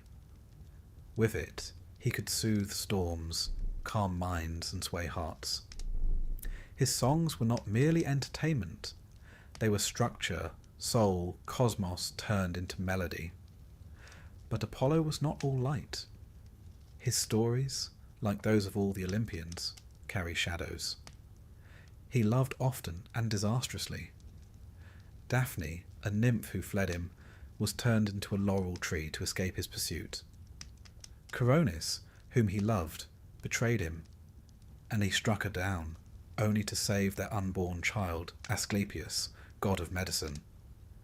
His wrath was precise, his grief enduring. Artemis too had her shadows. She punished those who saw her without consent. Actaeon, a hunter, stumbled upon her bathing and was transformed into a stag, torn apart by his own hounds. She was protective to the point of fury, unyielding in her expectations. But she was also kind to those who honoured her solitude. She guarded the vulnerable, walked beside maidens, lent her strength to women in labour, and was invoked in the hush of moonlit prayers. Unlike her brother, Artemis built no cities. Her temples were often deep in forests or perched on cliffside paths. She preferred the company of nymphs, wild animals and stars, and yet her worship was widespread. From Ephesus to Broron, from Arcadia to Sicily, girls danced in her honour, shedding their childhood names in rites of passage that whispered of transformation. Together, Apollo and Artemis represented more than light and dark. They were a pair of divine principles: reason and intuition, civilization and wilderness, speech and silence, the bow that hunted and the lyre that healed, and always, always they remained siblings, never rivals, never strangers. One tale tells of the Gigantomachy, the battle between the gods and the giants. In it, Apollo and Artemis fought side by side. He struck with arrows of burning gold, she with arrows silver cold. Together they felled foes far larger than themselves, their aim unwavering, their cause righteous. The sun and moon fought as one. Another myth speaks of the death of Niobe's children. Niobe, a queen, mocked Leto for having only 2 offspring, while she herself had many. Enraged by the insult, Artemis and Apollo took up their bows. One by one, they struck down Niobe's children. He the sons, she the daughters. Only one child, in some versions, was spared. Niobe fled, weeping, and was turned to stone, a waterfall of endless mourning. The lesson, while grim, was clear. Do not mock the mother of light and shadow. And yet these myths were not simply warnings. They were mirrors held to the human heart, showing how passion, loyalty, and power play out in forms larger than life. Through these stories, the Greeks explored the very structure of feeling. Apollo and Artemis did not merely punish or protect. They expressed divine aspects of our own inner worlds. Apollo, the god of healing, was also the god of plague. A single note from his bow could bring sickness, another restoration. Artemis, goddess of the hunt, was both life-giver and death-dealer to animals. They held paradox in their palms, like a bowstring stretched between extremes. Historically, their worship shaped much of Greek religious life. At Delphi, Apollo's oracle defined political decisions, voyages, and even wars. The Delian League took its name from his birthplace. Athletes swore oaths in his name before the Pythian Games, held every 4 years in his honour. Artemis, meanwhile, was central to rites of maturity. At Broron, girls approaching womanhood took part in rituals where they dressed as bears, an echo of Artemis's role as guardian of transitions. Her sanctuary at Ephesus, with its massive temple and statues adorned with symbols of fertility and wildlife, was one of the 7 wonders of the ancient world.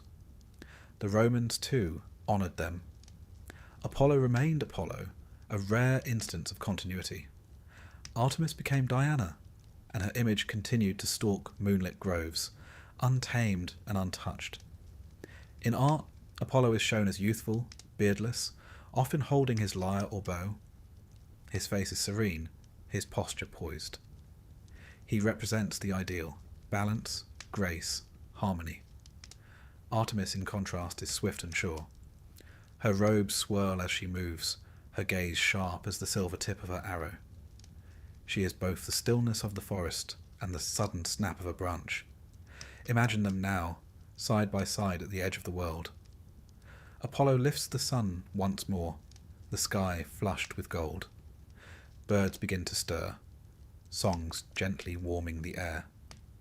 Behind him, Artemis draws the moon down, folding it in shadow. The stars sigh, a deer steps softly through mist, and between them, the world wakes. They do not speak, but they do not need to. They have walked this dance since time began. Apollo glances east, where day waits with open arms. Artemis turns west into the deep hush of the woods, and for a moment their paths cross, light and dark, brother and sister. Sleep now. Let moonlight guide you toward dreams. Let the last golden chords of Apollo's lyre fade into stillness. The twins keep their watch, and the world for now is balanced. Settle in now. Let the sounds of battle fade, and the clang of hammers grow gentle. Tonight, we visit 2 gods so different in nature, they rarely share a page. Yet here they are, side by side in our dreams. One is fury with a sword, the other fire with a purpose. Ares and Hephaestus, the god of war, and the god of the forge. Together they paint a curious picture of masculinity in ancient Greece. One all brawn and blood, the other limping but brilliant. And if the myths are to be believed, which at bedtime we rather hope they are, the Olympian family didn't quite know what to do with either of them. Ares, son of Zeus and Hera, was the personification of raw, untamed violence. Not the tactical war of generals, not the careful strategy of Athena. No, Ares was the thundering heart, the rising scream, the blind charge into chaos. The Greeks called him Ares, and while they respected what he represented, they didn't exactly invite him to dinner. Even Zeus, his own father, mind you, was famously unimpressed. In Homer's Iliad, Zeus calls Ares the most hateful of all the gods, and not in the sort of way that implies playful teasing over wine. Ares embodied the kind of war that scorched fields and toppled cities for no reason at all. He delighted in the clash of bronze on bronze, the whinny of panicked horses, the cries of dying men. His companions were equally charming: Phobos, fear; Deimos, terror; and Eris, strife. They followed him into battle like an entourage no mortal would dare invite to a feast. And yet, despite his ferocity, Ares wasn't particularly successful. He lost duels. He was once trapped in a jar for months by 2 mortal sons of Poseidon. Yes, a god of war, corked like pickled olives. It's enough to make one wonder if the Greeks were having a quiet laugh at his expense. But contrast Ares with how the Romans saw him. Mars, as they called him, was revered, honoured, worshipped with parades. While the Greeks regarded Ares with caution, the Romans embraced him as a symbol of disciplined might and empire. A curious shift, perhaps reflecting the values of a rising military power versus a culture that preferred wit, reason, and an afternoon of philosophy in the shade. Still, there's something almost endearing about Ares. He wears his passion plainly. He falls, and oh, how he falls, madly for Aphrodite, the goddess of beauty. And what a pair they made! She, radiant and sly; he, straightforward and smitten. Their affair, though secret, was not subtle. They were caught in the act by Hephaestus, her husband, who ensnared them in a net of his own making. Now, that brings us to our second god tonight, the quiet, smouldering power of the forge. Hephaestus, the divine blacksmith, son of Hera, and, depending on which version you prefer, perhaps without a father at all. Some say Hera bore him alone in revenge for Zeus birthing Athena from his head. That's Olympian parenting for you, equal parts miracle and pettiness. But Hephaestus was born lame, and in the glistening society of gods, where beauty and power were expected, he stood apart. Myths differ. In one, Hera throws him from Olympus in disgust. In another, it's Zeus who does so after a disagreement. Either way, the poor lad gets launched off a cloud and crashes into the sea, where kindly sea nymphs raise him. Now that would make for an awkward family reunion, wouldn't it? But Hephaestus doesn't brood forever. He learns, he builds. In time, he returns to Olympus, not with wrath, but with skill. And what skill it is. He creates thrones, automatons, palaces of bronze. He crafts Achilles' shield, so intricate that poets had to stop and describe it for hundreds of lines. He builds Pandora, the first woman, fashioned so finely she was irresistible. Hephaestus is quite simply the patron of invention, and not just of swords and armour, but of every tool, every spark of progress shaped by hand. Where Ares is destruction, Hephaestus is creation through flame. The hammer and anvil become his altar. The ancients recognized this. He had cults across Greece, especially in Athens and on Lemnos, the volcanic island that claimed to be his earthly home. There, fires were sacred, and every blacksmith was a kind of priest, echoing their divine patron in sweat and soot. In Athens, Hephaestus shared a temple with Athena, a pairing not romantic, but symbolic. She brought wisdom. He brought the means to build it. Craftsmanship and cleverness side by side. And yet, for all his brilliance, Hephaestus rarely wins in myth. His marriage to Aphrodite is unfaithful. His traps are ingenious, but they rarely solve his loneliness. He is powerful, but not worshipped for his appearance or charm. In this way, he is one of the more relatable gods, not draped in glory, but labouring in the shadows, forging the world while others fight over it. And maybe that's the secret. Because the Greeks, for all their love of myth, were practical. They built, they reasoned, they argued in the agora, and laid stones in perfect lines. While Ares might shout and wave his sword, Hephaestus quietly forged the hinge it swung on. Still, they're both part of the same divine family, and one imagines the dinners on Olympus were, well, complicated. Imagine it. Ares boasting of a battlefield drenched in glory, while Hephaestus scowls over a scorch mark on his latest sculpture. Hera sighs, Apollo plucks a judgmental chord. Dionysus refills everyone's cup. Aphrodite checks her reflection in a polished shield. And somewhere in the back, Hermes snickers. But beneath the myth, there's something ancient and telling here. These two gods represent a duality that every civilization wrestles with. Force and function. Chaos and craft. Fire that burns and fire that builds. We must remember that war, though often glorified in poetry, was a terrifying reality. The Greeks were no strangers to conflict. Hoplite battles, city-state skirmishes, Persian invasions.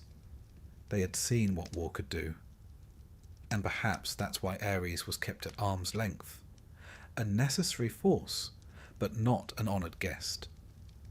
In contrast, the tools of Hephaestus were present in every life. The plough, the spear, the loom's axle, the temple's columns, all bore the echo of his forge. To praise him was to praise civilization itself.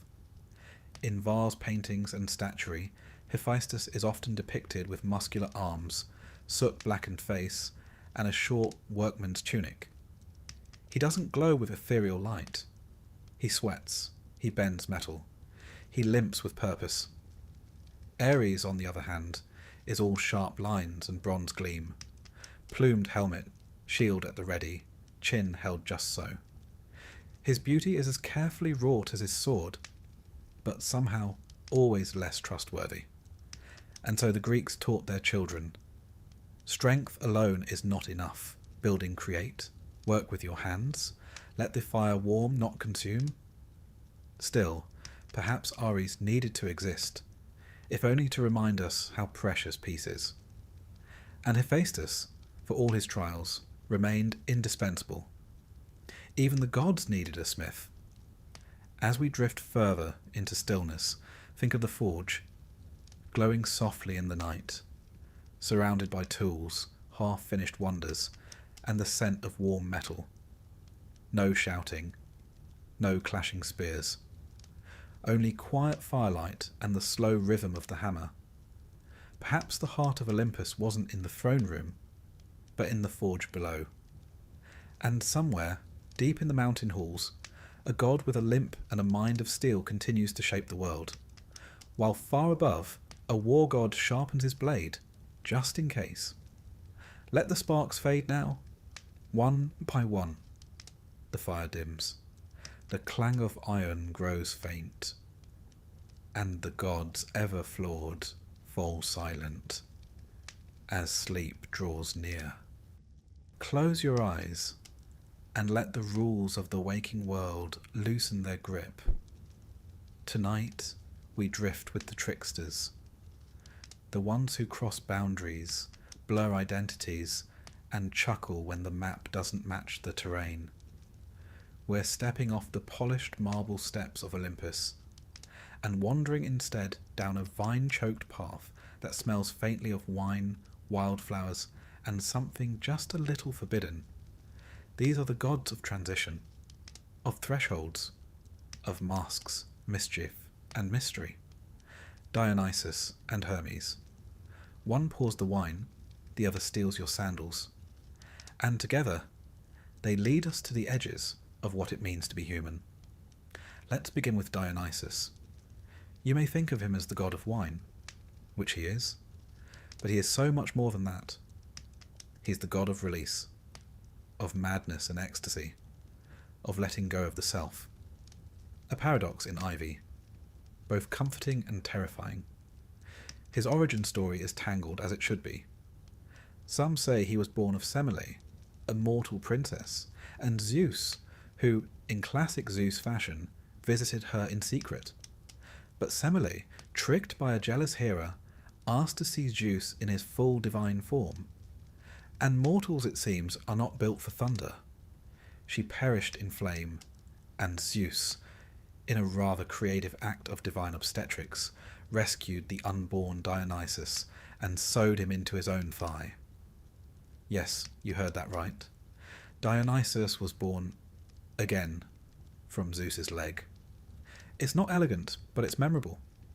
From the moment of his birth, Dionysus lived between worlds, mortal and divine, Greek and foreign, male and feminine, sane and not so sane. He wandered, he grew, and wherever he went, vines burst through the earth. Panthers followed him. Women, called maenads, danced barefoot in the woods, possessed by his presence. And behind the joy, there was always a shadow of danger. Because Dionysus is not just the god of wine, he is the god of what wine does. He is the one who shows you who you really are, or who you're trying very hard not to be. To the Greeks, Dionysus embodied the part of life that broke through structure. He was worshipped in ecstatic rites, sometimes at night, sometimes deep in the woods. The Orphic mysteries and Bacchic festivals allowed initiates to slip free from identity, gender, class, duty, and taste, for a moment, the freedom of dissolution. It wasn't always peaceful. Pentheus, a proud Theban king, tried to suppress the cult of Dionysus. The god, disguised as a gentle priest, lured him into observing the women's rites. But Pentheus was torn apart, quite literally, by his own mother, driven mad by the god's power. And yet Dionysus wasn't a villain. He was balance. He came at the end of winter. He came after loss. He was the return of vitality, the wild joy that reminds us we're alive. And for all his chaos, he was beloved. Temples rose in his name. Theatres were built in his honour. The City Dionysia festival in Athens became the birthplace of tragedy and comedy alike. A sacred celebration of storytelling, masks, and human emotion. Because theatre, like Dionysus himself, walks the line between illusion and truth. Now turn from the forest and follow the flutter of wings. Or is it just a whisper of sandals on marble? Hermes is here. If Dionysus teaches us how to lose control, Hermes shows us how to navigate it. The messenger god, the guide of souls, the trickster with a grin that suggests he's already stolen whatever it is you're looking for. Hermes is the god of transitions, of travel, commerce, invention, and thievery. He is the protector of boundaries, and the one who slips right through them. Born in a cave, he was walking and stealing before the end of his first day. One of his first acts? Stealing Apollo's cattle, and not only stealing them, disguising his footprints by walking backward and crafting sandals out of bark. By sunset, he'd invented the lyre, made from a tortoise shell and gut strings, and charmed his way out of punishment by offering it as a gift to Apollo. That's Hermes, fast, clever, and just disarming enough to get away with it. But he's not just a jokester. Hermes had a vital role in Greek religion. He was Psychopompos, the soul guide, the one who led the dead to the underworld.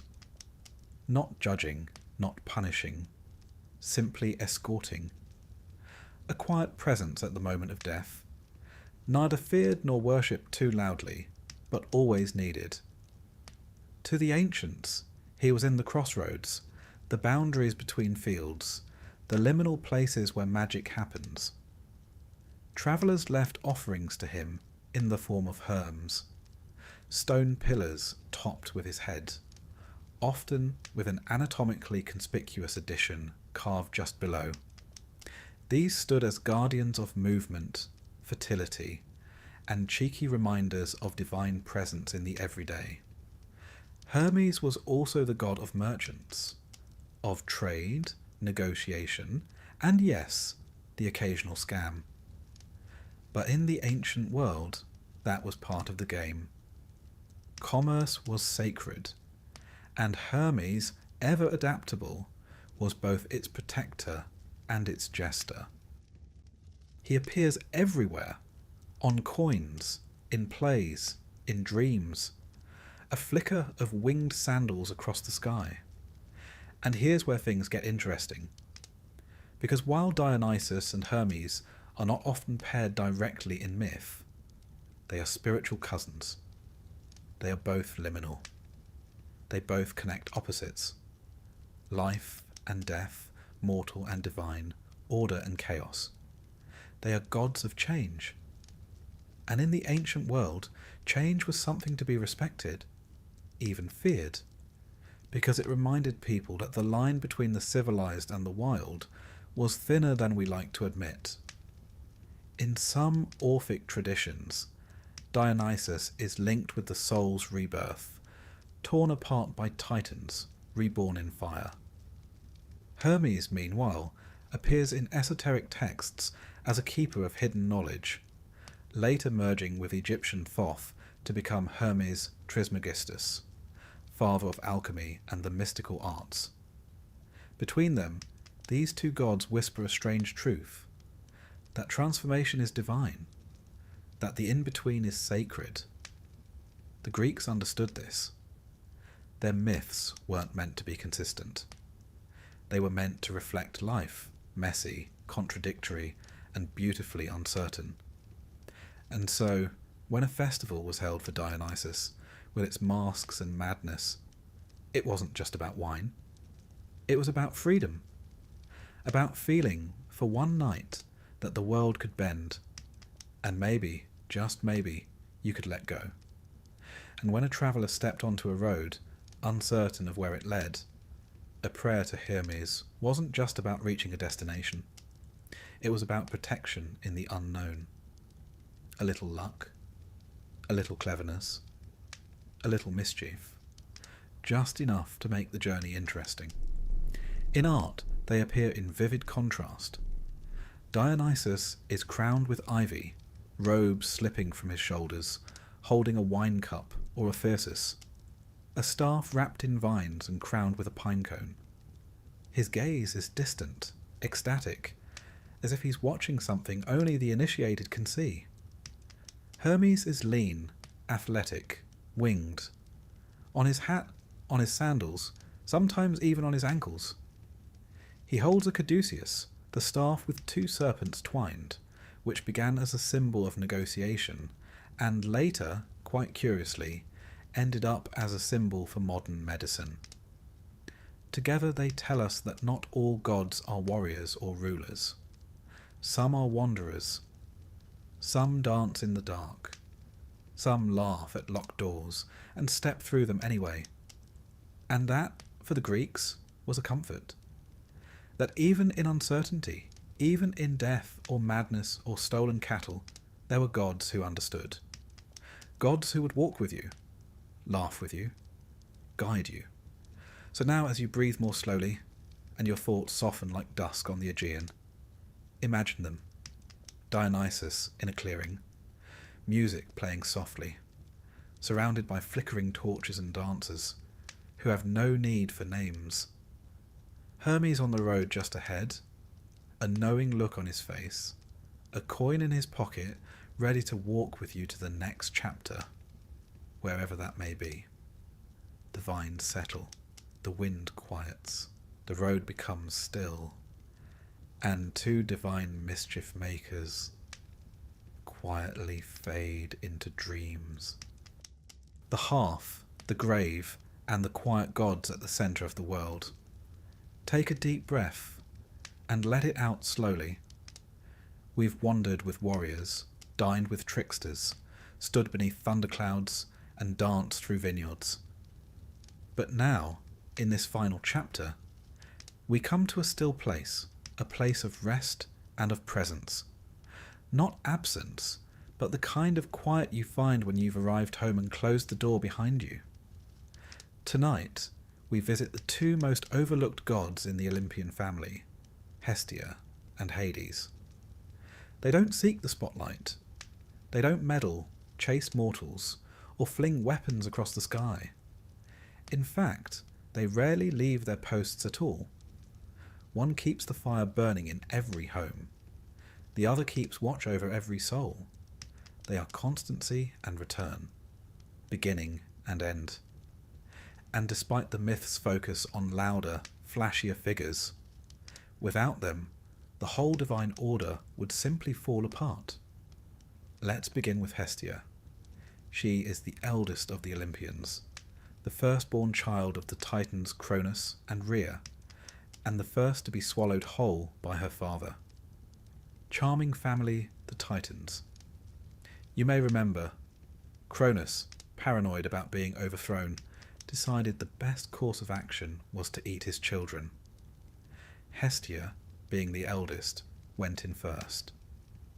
When Zeus eventually forced Cronus to regurgitate his siblings with the help of a rather aggressive herbal tonic, Hestia was the last to emerge, and so she was both the firstborn and the last released, making her, quite poetically, the Alpha and the Omega of the Olympian order. Yet for all that drama, Hestia is perhaps the least dramatic deity of them all. She doesn't rage, she doesn't seduce or scheme, she doesn't even go on adventures. Instead, she simply remains. Hestia is the goddess of the hearth, the sacred fire at the centre of every Greek home, temple, and city. The hearth wasn't just a place to warm your hands or boil lentils. It was the spiritual anchor of life. Families gathered around it. Offerings were made at it. Prayers began and ended in its flickering glow. In every Greek household, Hestia's flame was a quiet promise that no matter how turbulent the world outside became, there was a place, even a small one, of warmth, safety, and belonging. She never married. She was courted, yes. Both Poseidon and Apollo tried their luck, but she politely declined, took a vow of eternal virginity, and went on quietly tending the fire. When the 12 thrones of Olympus were distributed, she stepped aside to let Dionysus, the youngest, have a place. She didn't make a fuss, she didn't sulk. She simply chose the centre over the summit. And in that centre, she became the most constant presence in all Greek life. In cities like Athens, a sacred flame to Hestia burned in the Prytaneum. The public hearth kept ever alight. When a colony was founded, fire was taken from that hearth and carried across the sea so that the new settlement could begin with Hestia's blessing. In this way, she linked the old world and the new, one glowing ember at a time. She had no grand temples, because every home was her temple. She had no epic poetry, because her story was not one of conquest or calamity. She simply was. She made every rite, every offering, and every home possible. Even at the start of any public or private sacrifice, the Greeks invoked Hestia first. Before the meat hit the altar, before the libation was poured, there was Hestia. At the end, as the last drop of wine spilled and the smoke rose skyward, there she was again. To us that might seem modest, but to the Greeks it was reverence of the highest sort. If Athena was the mind of the city and Artemis its wild edge, Hestia was its heart, quietly beating, never drawing attention, but always there. Now shift with me from the hearth to the depths of the earth, to another god who rarely spoke, but who ruled over far more than most realized. Hades, lord of the underworld. He, too, was a child of Cronus and Rhea, and he too was swallowed and later rescued by Zeus. When the war against the Titans was won, the three brothers, Zeus, Poseidon, and Hades, cast lots to divide the cosmos. Zeus drew the sky, Poseidon the sea, and Hades drew the lot of the underworld. Now let's be clear, he wasn't cast down. He didn't lose. He simply got the job no one else wanted, quietly, responsibly, and without complaint. And for that reason, he was misunderstood. In later ages, especially in Roman and Christian-influenced retellings, Hades was twisted into a demonic figure. But to the Greeks, he wasn't evil. He was inevitable. His realm wasn't hell. It was simply after, the natural destination of every mortal life. To them, Hades was a somber, dignified ruler. Strict, yes, but not cruel.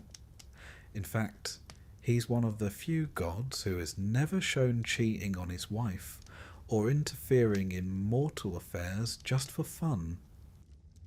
His name means the unseen one, and his helmet, the famous helm of darkness, allowed him to move invisibly, even among gods.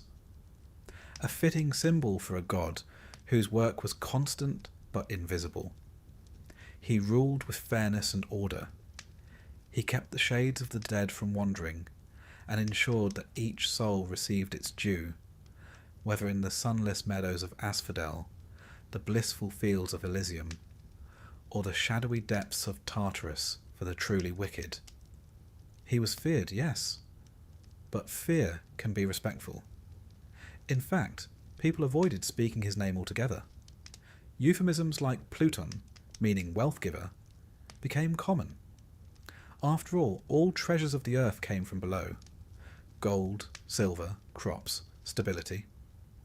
Hades, in this guise, wasn't the god of doom, but of hidden riches.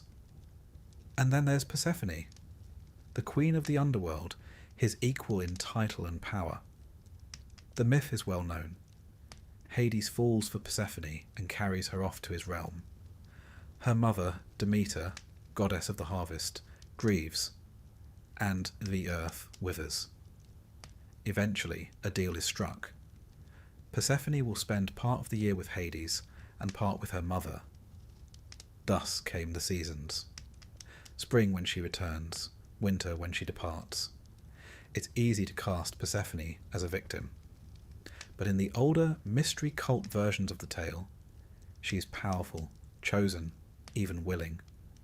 Queen not just in name, but in role, a guide to the dead, and a bridge between life and the afterlife. And Hades, he remains faithful. Unlike Zeus and Poseidon, he has no wandering eye, no scandal. His love, while strange in form, is singular. This subtle stability was recognized in cult practice. At Eleusis, the initiates of the mysteries learned sacred secrets of death, of return, of rebirth. And central to it all was Hades. Not a tormentor, but a keeper. A god who made sure nothing was lost forever, only transformed. So here, in this final chapter, we find something curious. The Olympian family is filled with movement, war, lust, laughter, rage. But at either end, bookending the myths like candles on a shrine, are two figures who do not chase, who do not flee, who simply hold. Hestia at the centre of the home, Hades at the centre of the earth. One keeps the fire burning, the other welcomes the flame when it fades, and neither boasts, though they touch every moment of life. From the first breath by the cradle to the last sigh at the tombstone, Hestia and Hades are there. In art, they are quiet. Hestia appears veiled, seated, serene, a modest woman holding a flame. Hades, often bearded and reserved, sits beside Persephone, sometimes with a cornucopia, a reminder that what lies beneath nourishes what grows above. And perhaps that's the lesson the Greeks left us. That glory isn't always loud, that power doesn't always parade, that the greatest forces in life are those that simply endure. So now, Let the fire burn low. Let the earth cradle your thoughts. In one corner of the hearth a flame flickers, constant, unbothered by wind or time. Far below, in quiet halls of stone, a king walks the corridors of memory, steady and patient. And in between, everything we are. Let Hestia hold your dreams. Let Hades guard your rest. And let sleep take you gently, where the gods who stayed home still keep their watch.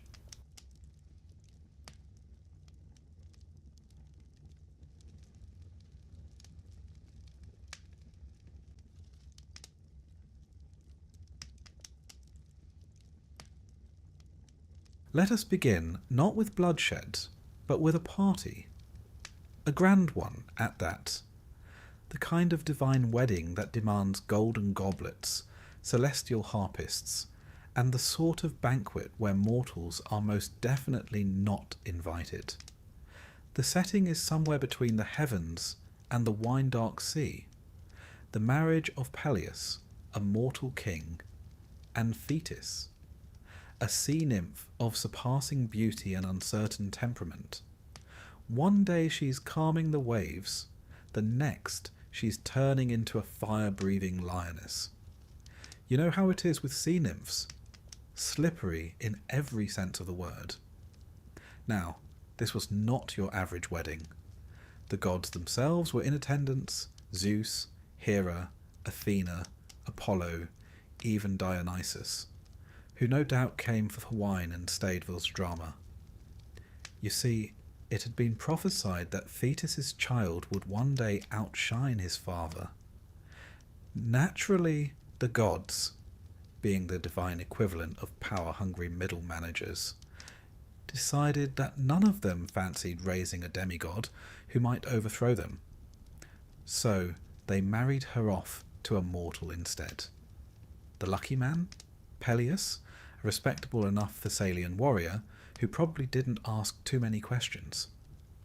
Now, here is where our story begins to turn from celebration to catastrophe. You see, someone was not invited to the wedding. That someone was Eris, goddess of strife, discord, and all things inconvenient. Think of her as the divine embodiment of a poorly timed group text. Snubbed and seething, Eris did what anyone in her position might do. She showed up anyway and brought a gift. A golden apple, shining and lovely, with 3 little words carved into its surface. To the fairest. She tossed it into the hall, watched the room grow quiet, and likely walked away with a satisfied smirk. The gods, one might think, would be above petty squabbles over a shiny piece of fruit. But no, dignity fled the building faster than Hermes on market day. 3 goddesses laid claim to the apple.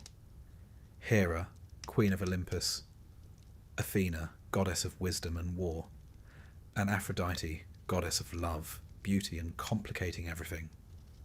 Each one believed herself the rightful recipient, and each was, in her own way, terrifying enough to make the others second-guess it.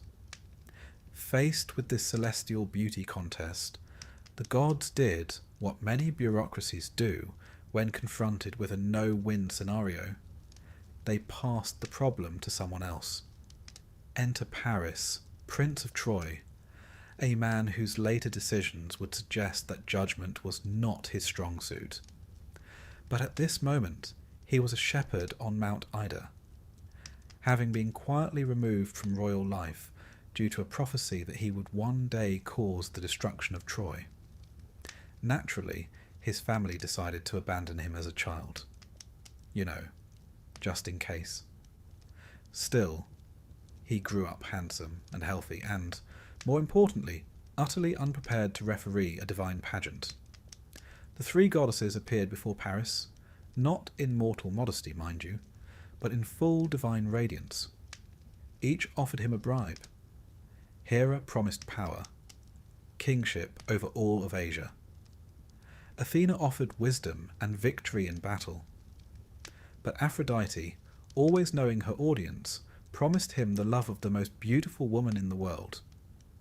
Paris, thinking like a young man and not a geopolitical strategist, handed the apple to Aphrodite, and thus the world began to burn. Now, who exactly was this most beautiful woman in the world? Her name was Helen, Queen of Sparta, daughter of Zeus and Leda, or possibly Nemesis, depending on which version you read. She had been courted by many Greek kings, all of whom had once nearly come to blows over her. To avoid conflict, her mortal father, King Tyndareos, had made all the suitors swear an oath that they would respect Helen's choice, and if anyone ever took her away, they would all band together to bring her back. An early example of what you might call a foreign policy nightmare waiting to happen. Helen eventually chose Menelaus, a capable if somewhat humorless king of Sparta. They were married, and for a time, things were peaceful. That is, until Paris showed up at court under the pretense of diplomacy, and then, with Aphrodite's encouragement, either seduced or abducted Helen. It rather depends on the source. In Homer's Iliad, Helen seems weary, regretful, and passive. In Euripides' version, she's more assertive. Later poets go further, claiming Helen never even went to Troy, just a phantom version, while the real one sat out the war in Egypt like a mildly annoyed chess piece. Whichever version you choose, the result is the same. Paris sails back to Troy with Helen, and Menelaus, enraged, calls in every king, prince, and warrior who once pledged an oath to protect her. And this is where myth begins to collide with history. Scholars have long debated whether the Trojan War actually happened. Was there a real conflict between Mycenaean Greeks and a city on the coast of Anatolia, one perhaps called Wilusa, a name that bears uncanny resemblance to Ilium, another name for Troy? Archaeological digs at Hisarlik, the presumed site of Troy, reveal a city that was destroyed, not once, but several times, by fire and war. Trade routes passed through this region. Riches flowed, conflicts surely followed, so while gods may not have hurled spears from Olympus, someone likely hurled something over those walls. And now, back to myth, the Greeks began to assemble. Agamemnon, king of Mycenae and brother to Menelaus, took charge. Not because he was particularly loved, he wasn't, but because he had the ships, the swords, and a rather loud voice. Other kings answered the call. Odysseus, the clever one, Nestor, the talkative one, Ajax, the strong and silent type, and most famously Achilles, son of Peleus and Thetis, the very couple whose wedding had started this mess in the first place. Achilles was a prince of Phthia, raised by a centaur named Chiron, as you do, and trained to be the greatest warrior of his age. His mother, fearing he would die young, dipped him in the river Styx to make him invulnerable, everywhere except the heel by which she held him. This, of course, gives us the term Achilles' heel, and reminds us that even the mightiest have their soft spots, sometimes quite literally. But not all heroes were eager to join the war. Odysseus, ever the tactician, feigned madness to avoid leaving his young son. He yoked an ox and a donkey to a plough, and began sowing salt into his fields, until a clever Greek placed his infant son in front of the plough. Odysseus swerved, proving he was sane, and was promptly dragged off to war. Achilles, too, was hidden, disguised as a girl among the daughters of King Lycomedes. This plan lasted until Odysseus came bearing trinkets and weapons, laying them out before the maidens. Achilles naturally went straight for the sword, Boys will be boys, even when wearing a dress. So the ships assembled, 1,000 of them, legend says. And the winds were ready. Or were they? At the port of Aulis, the fleet was becalmed. The gods, you see, were not so easily manipulated. Artemis, goddess of the hunt, had been offended, likely by Agamemnon, who either boasted of his skill or killed a sacred deer. As a result, she demanded a price: the sacrifice of Agamemnon's daughter, Iphigenia. This is one of those moments where Greek myth takes a very sharp turn from pageantry to tragedy. Agamemnon hesitated. Understandably so, but in the end, ambition won out over love. Iphigenia was lured to Aulis under the promise of marriage to Achilles, and there she was sacrificed. Some versions offer a gentler ending. Artemis whisked her away at the last moment and left a deer in her place. But most tell it straight. Agamemnon killed his daughter, and the winds began to blow. It was a grim start to a grim war. And so, with divine grudges simmering, oaths invoked, and personal tragedies mounting, the 1,000 ships set sail for Troy, not knowing they would remain there for 10 years, the cost of their pride and vengeance, and certainly not knowing that by the time it ended, nearly all of them would be dead, disgraced, or eternally wandering. But that, dear listener, is a tale for the next chapter.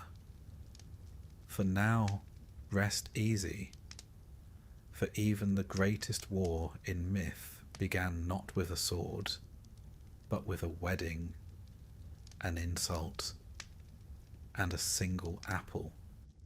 Let us turn now from the divine chaos of golden apples and goddesses to the woman who would, according to some, launch 1,000 ships. That may be a bit of an exaggeration. Poets have never been known for restraint, but it's fair to say that Helen of Sparta, later of Troy, was at the very heart of the storm. Helen's story begins before she was even born, which is always a worrying sign. Her mother Leda was queen of Sparta. One afternoon, Zeus, that most persistent of Olympians, spotted her from the heavens and decided, as he often did, to seduce her. But rather than appear as himself, divine, radiant, occasionally wielding thunder, he chose instead to transform into a swan. Because of course he did. The result of this peculiar encounter was, depending on the version, either an egg or several. Yes, Leda laid eggs. Myths, as you'll find, are very particular about the strange and not terribly interested in the plausible. From these eggs hatched Helen, and sometimes also her brothers Castor and Pollux, and her sister Clytemnestra, who will later become very important when things begin to unravel back in Greece. But for now, Helen was raised in royal luxury. She was, from the beginning, a marvel. Not just beautiful. Her beauty, we're told, was divinely beautiful. The kind that made men sigh, women whisper, and kings behave very badly. Now, as Helen came of age, she was pursued by just about every eligible man in the Hellenic world. Her suitors included the finest warriors, princes, and kings, including Odysseus, Ajax, and Menelaus. There were so many that her mortal father Tyndareus rightly feared that whoever he chose, the others would almost certainly take offence, start a war, and probably ruin the hedgerows on the way out. So, on the advice of Odysseus, ever the strategist, Tyndareus made the suitors swear a binding oath, the oath of Tyndareus. They would all agree to honour Helen's choice, and, more importantly, to protect the chosen husband should anyone ever try to take her from him. A clever solution, and one destined, as clever solutions often are in Greek myth, to backfire spectacularly. Helen chose Menelaus, brother of Agamemnon and future king of Sparta. Now, Menelaus was competent, wealthy, respected, not particularly charming, but not easily ignored. The kind of man who polishes his own armour and expects you to notice. Helen and Menelaus were married, and for a time all was well. They had a daughter, Hermione, settled in the Spartan palace, and reigned peacefully over a well-ordered kingdom. And then Paris arrived. Paris, son of Priam and Hecuba of Troy, had been raised not as a prince, but as a humble shepherd, a common trick in myth when someone's birth is accompanied by a troubling prophecy.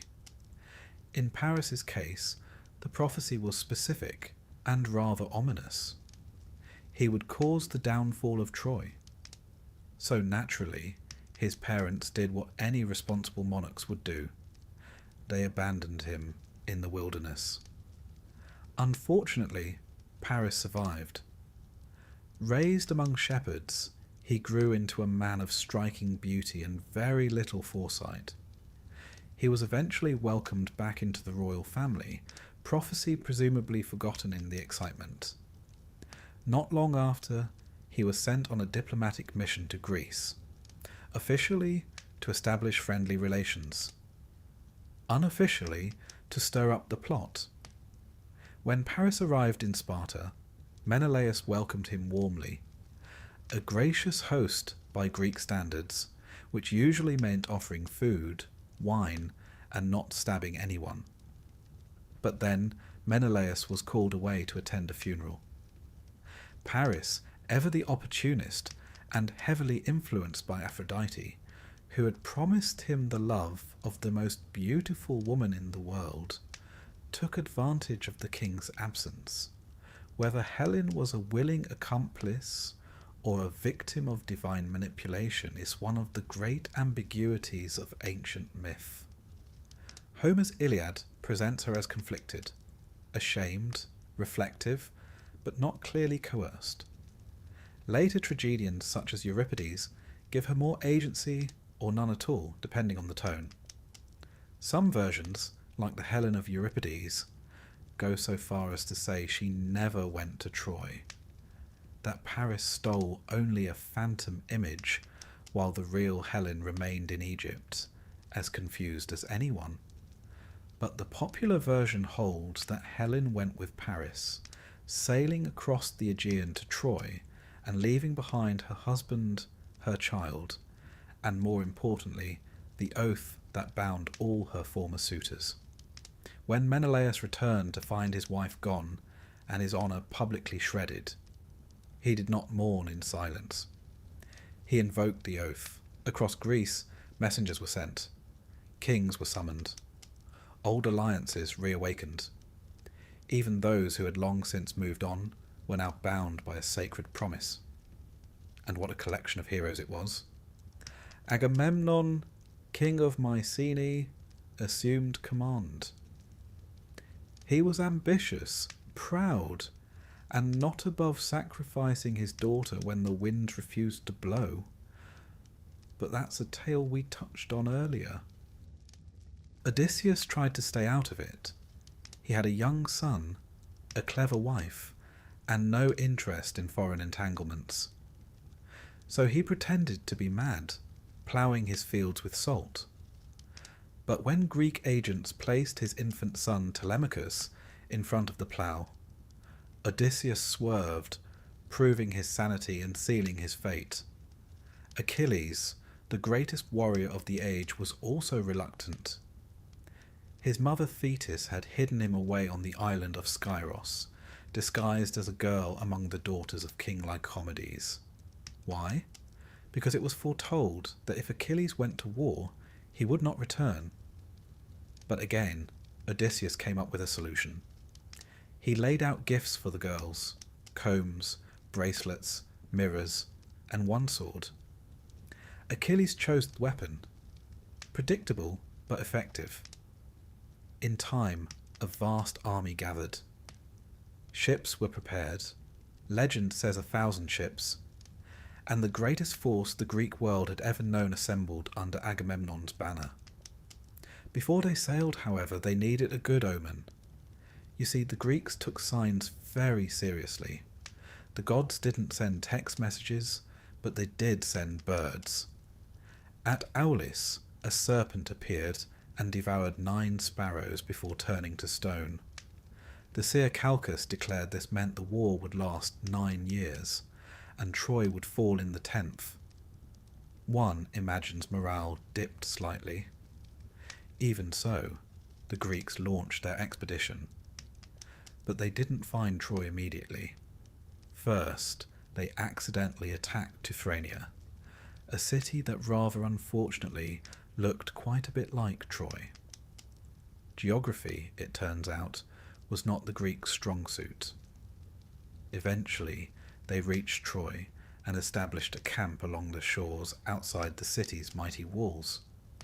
These walls, according to myth, had been built by Apollo and Poseidon in disguise when they were briefly punished to serve King Laomedon. So they were, to put it mildly, sturdy. This would not be a quick war. Inside Troy, Helen was received, not as a prisoner, but as a queen. Priam, the aged king, treated her kindly. His son Hector, the city's greatest warrior, was polite, if somewhat disapproving. The city, for all its splendour, had become a cage. Helen was now the face of a conflict she had little control over, worshipped and blamed in equal measure. The war, meanwhile, settled into a long and grinding stalemate. Raids, skirmishes, and embassies followed. Heroes rose and fell, and through it all, Helen remained at the centre, not fighting, but watching. Her story is one of paradox. She is both victim and agent, loved and hated, remembered not for her deeds but for her presence. Her role as the prize over which the greatest warriors bled and perished. And what of Helen herself? Well, the myths offer no simple answers. Some say she came to love Paris, then hated him. Some say she pitied Menelaus, then despised him. In one version, when Troy falls, she returns to Sparta with her husband, who forgives her. In another, she is strangled by Menelaus' mother in a fit of righteous fury. The poets could never quite decide what to do with her. She was too beautiful to be evil, too dangerous to be good. She was, perhaps, the embodiment of the war itself, not rational, not fair, but entirely inevitable. And thus, with Helen in Troy, Menelaus in fury, and every king in Greece committed to vengeance, the stage was fully set. The war had not yet begun in earnest, but the fuse had been lit. The walls of Troy still stood tall, but every god, every mortal, and every poet knew they would not stand forever. In our next chapter, we'll meet the full cast of heroes and begin the siege proper, a war of pride, prophecy, and tragedy that would shape not only myth, but the entire identity of the ancient Greek world. For now, rest, dear listener. The storm is gathering, but there is still time before the swords begin to sing. It is a strange thing, preparing for a war that has not yet begun. The swords have not been drawn, the ships not yet launched, but the decisions made in these moments, the quiet ones, the stubborn ones, echo as loudly as the battle cries to come.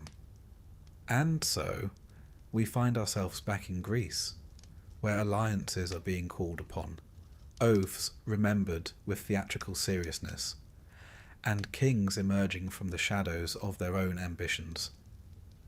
The Greeks, or more properly, the Achaeans, were not one nation, but a loose collection of fiercely independent city-states, each with its own king, customs, dialects, and irritating sense of superiority. Herding them was rather like herding cats.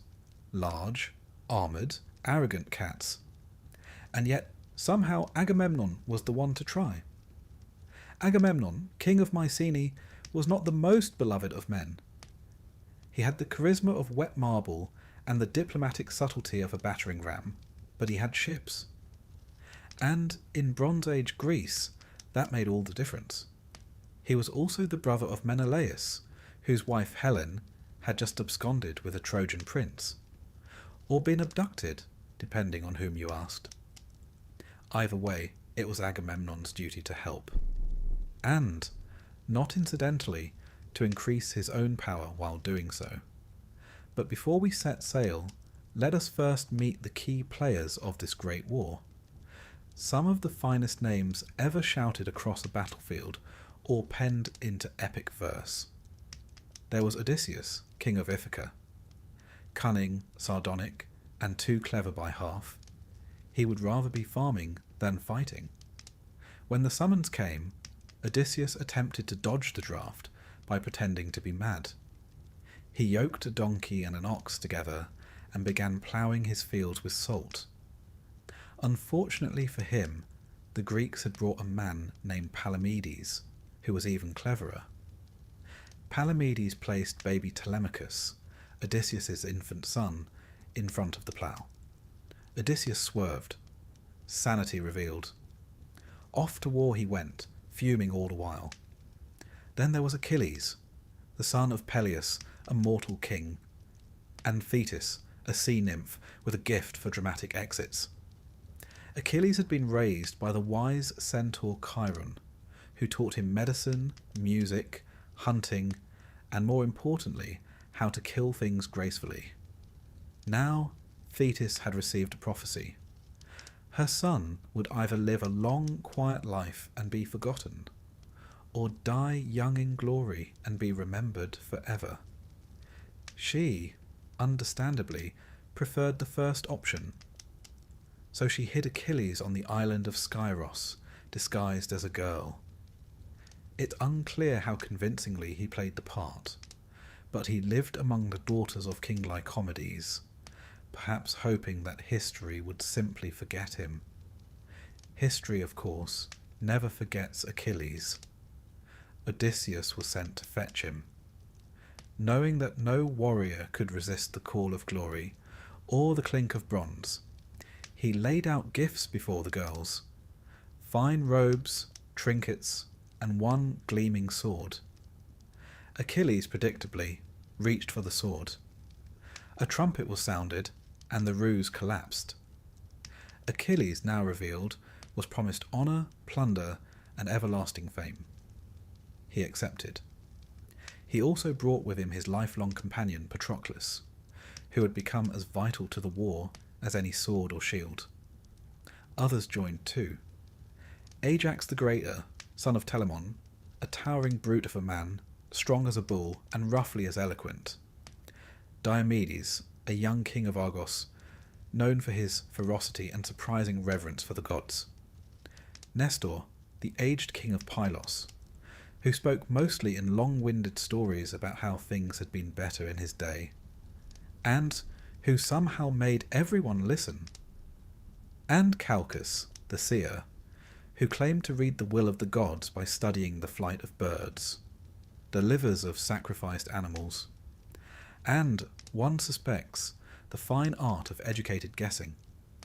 All together, they gathered their men, their ships, and their supplies at the port of Aulis, a wind-swept harbour on the eastern coast of Boeotia.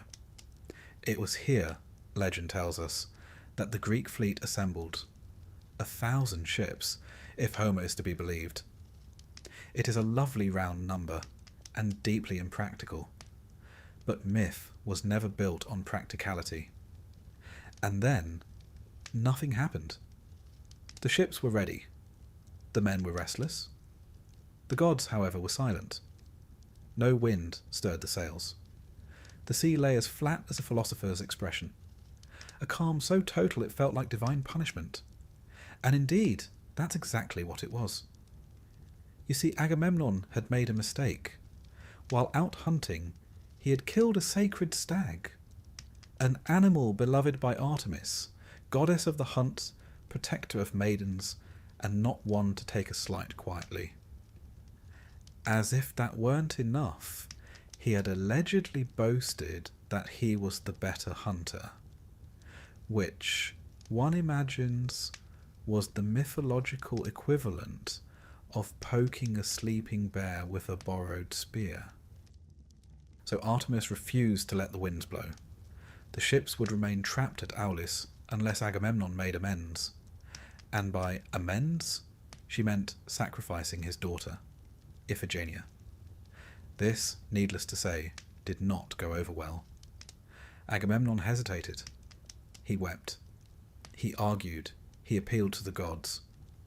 But in the end he agreed. For the sake of the war, for the sake of honour, vengeance, and all the usual platitudes, he sent word to his wife, Clytemnestra, that their daughter was to be married to Achilles. A lie, of course, a fatal one. Iphigenia arrived, excited, perhaps even blushing, and was led to the altar. Some stories say she was killed. Others say Artemis, in a rare act of mercy, whisked her away at the last moment and replaced her with a deer. Either way, the deed was done.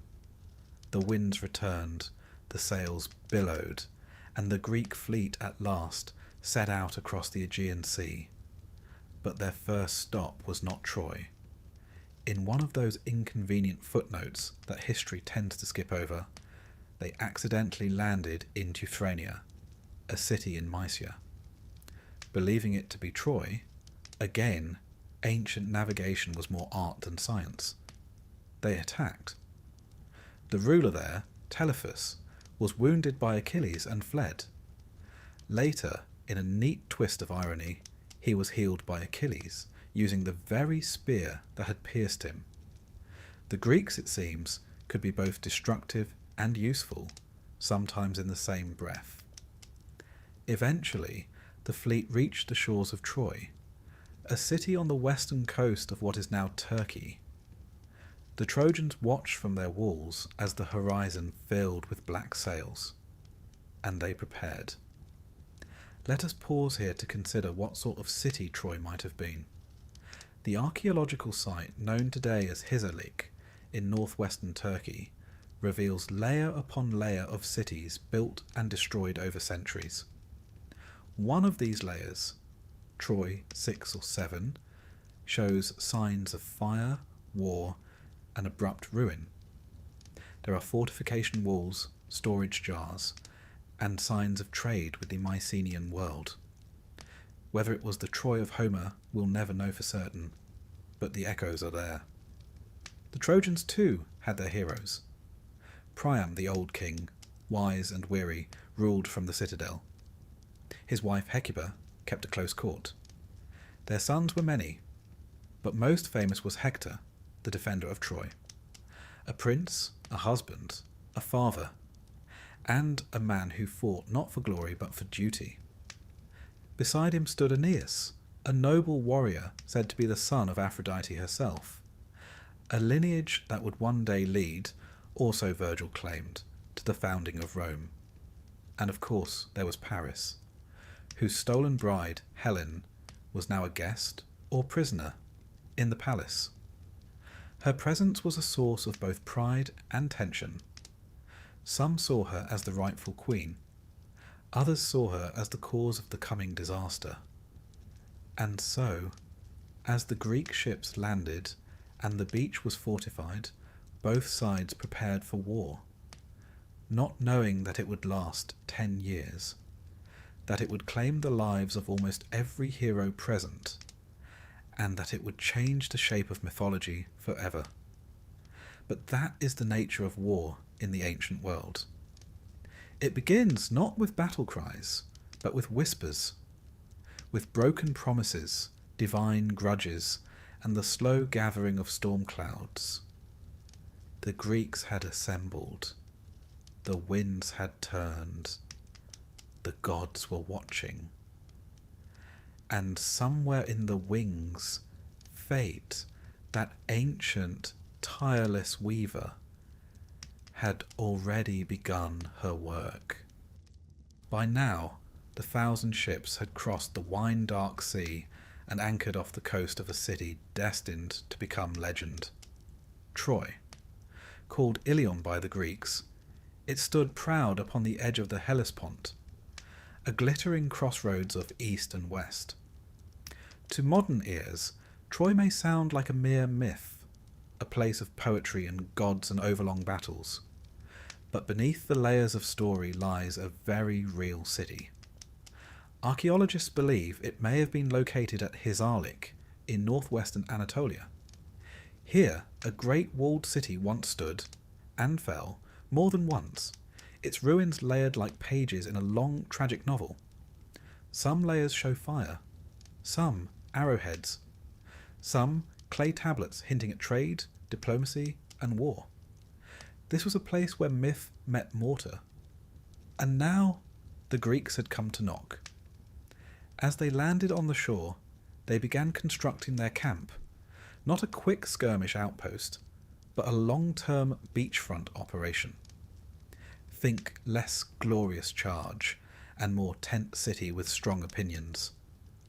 They dragged their ships onto the sand and built a palisade wall. They created a trench. They even designated zones for sleeping, cooking, and, rather optimistically, for celebrating victory. Achilles and his Myrmidons took the southern flank.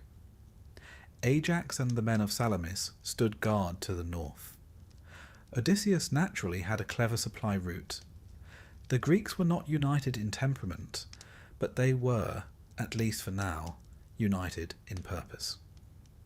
Troy, for its part, did not panic. The city was protected by colossal walls, allegedly built by Apollo and Poseidon themselves. These divine contractors, according to myth, had been briefly punished by Zeus and ordered to serve King Laomedon of Troy. They built the walls so strong, so high, that no mortal force could breach them, at least not by strength alone. And within those walls lived the Trojans, who were not the villains that later Greek propaganda might suggest.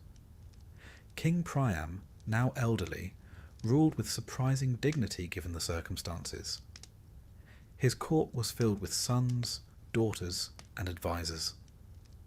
His wife Hecuba was sharp and formidable, and quite frankly more perceptive than most of the warriors outside the gates. The jewel of Troy's defence was Hector, firstborn son of Priam and Hecuba. He was no demigod, no half-immortal brute. He was simply a man, but a man of iron loyalty, skilled arms, and noble restraint. He fought not for fame, but for his city, his family, and his little son, Astyanax, who toddled through the palace halls unaware of the deathly fate history was already scribbling on his future. And of course, there was Paris, the younger son, less noble, more complicated. Paris had, you may recall, won Helen from the gods. He was beautiful, charming, and utterly unequipped for the fallout of his decisions. In Homer's Iliad, Paris is not evil, nor cruel, just painfully aware that he's not built for battlefield glory. He's the man who started a war with a kiss and then spent most of it dodging the consequences. As for Helen, she now lived in the upper chambers of the palace. Opinions varied. Some in Troy admired her grace, her refinement, her almost supernatural beauty. Others, more practical, less bewitched, blamed her for the war. One imagines she heard the whispers. In the Iliad, she is both self-aware and self-loathing. "Would that I had died before I followed your son here," she says to Priam. And yet she remains. The war began, not with the toppling of towers, but with raids. The Greeks, unable to breach the walls, resorted to attacking Trojan allies, towns along the coast, seizing supplies, enslaving women, and burning what they could not carry. It was this pattern, campaign, retreat, rest, that defined the first 9 years of the war. During one such raid, the Greeks captured 2 women whose names would later ignite disaster. One was Chryseis, daughter of a Trojan priest of Apollo. She was given to Agamemnon. The other was Briseis, awarded to Achilles. They were not spoils in the sense of war trophies. They were grimly taken as concubines. And the gods, it turns out, were watching. When Chryseis' father pleaded for her return and Agamemnon arrogantly refused, Apollo, god of plague, archery, and occasional poetic justice, loosed a pestilence on the Greek camp. Soldiers began to die. Animals perished. The air turned foul. Eventually Agamemnon relented, though not without flair. He returned Chryseis to her father, yes, but demanded Briseis from Achilles in compensation. This, to put it mildly, was a mistake. Achilles, already smouldering with pride, withdrew from the war. He refused to fight. He refused to speak. He even refused to look at Agamemnon, unless you count glaring. The mightiest Greek warrior had now stepped back. Sulking, some said, but in truth, deeply wounded. In the heroic code, honour was more vital than armour. To be shamed in public was not merely insulting, it was soul-shattering. The Greek morale faltered. They pushed against the city, but without Achilles they found themselves pressed thin. Hector, on the other hand, surged forward, rallying the Trojan troops and driving the Greeks back toward their ships. Skirmishes flared, chariots thundered, shields cracked, and still the walls of Troy held. But let us step back for a moment and consider what this war looked like, not in poetry, but in Bronze Age terms. This was not trench warfare, nor massed armies of uniformed soldiers. It was chariots, short swords, and thrown spears. Bronze, not iron. Armour was heavy and personal. Battles were small and often duels between champions, observed by spectators. Think rugby with more stabbing. War was also a ritual. Before fighting, warriors made speeches, sometimes to their enemies, boasting of lineage, exploits, and divine favour. Afterwards, they stripped the dead of armour and weapons, which were both valuable and symbolic. And yet, amid the stylized duels and epic speeches, there was also real loss. Entire towns destroyed, sons who never returned, women enslaved. The songs remember the heroes, but the silence belonged to the nameless dead. The Iliad, which covers only a few weeks in the 10th year, offers us a window into this moment of stalemate and sorrow. It's during this time that we meet the full cast of characters. Ajax the Greater, wielding a massive shield like a moving wall. Diomedes, who wounds even Ares in battle. Nestor, the elder statesman, offering advice so long-winded that it likely outlasted some battles. And of course, the gods. Ah, yes, the gods. They were not neutral observers. They took sides, bickering, scheming, sometimes even joining the fray. Hera, Athena, and Poseidon favoured the Greeks. Apollo, Aphrodite, and Ares sided with the Trojans. Zeus, nominally neutral, mostly tried to keep order and failed spectacularly. The gods bickered as much as the mortals did. One might even say more so. They threw divine tantrums, manipulated fates, and occasionally disguised themselves as ordinary soldiers just to meddle. Truly, the Olympians were the first micromanagers. Meanwhile, on the ground, the war slogged on. The Greeks, growing desperate without Achilles, attempted diplomacy. They sent an embassy to his tent. Odysseus, Phoenix, and Ajax came with offers of treasure, apologies, and even the return of Briseis. But Achilles, brooding in his tent, refused. Not out of petulance, but principle. His honour had been trampled, And in the world of Homeric warriors, honour was life. Still, even Achilles could not ignore what came next. Hector, bold and commanding, led the Trojans in a major offensive. He pushed the Greeks back to their ships. Fires began to spread. It looked for a moment as if Troy might win not with cunning or strength, but with sheer persistence. This is the moment the war turned inward. The moment the greatest heroes of both sides stood at the brink, not yet colliding but fully revealed. For now, the Greeks dug in. The Trojans pressed forward, and Helen watched from the walls, her fate, and everyone else's, still unwritten. The siege had begun. The walls stood tall, but something deeper had begun to crumble. Trust, pride, and the thin threads binding kings to kings. And so, the 10th year dawned, with Achilles silent, Agamemnon humbled, and Hector rising. In our next chapter, the cracks will deepen. The war, which so far has simmered, will begin to boil. But for now, rest easy, dear listener. The ships are still anchored, the fires still smoke, and the gods, for the moment, have not yet drawn their final lots. When people imagine the Trojan War, they often picture a continuous roar of battle, swords flashing, heroes shouting, gods hurling thunderbolts from the sky.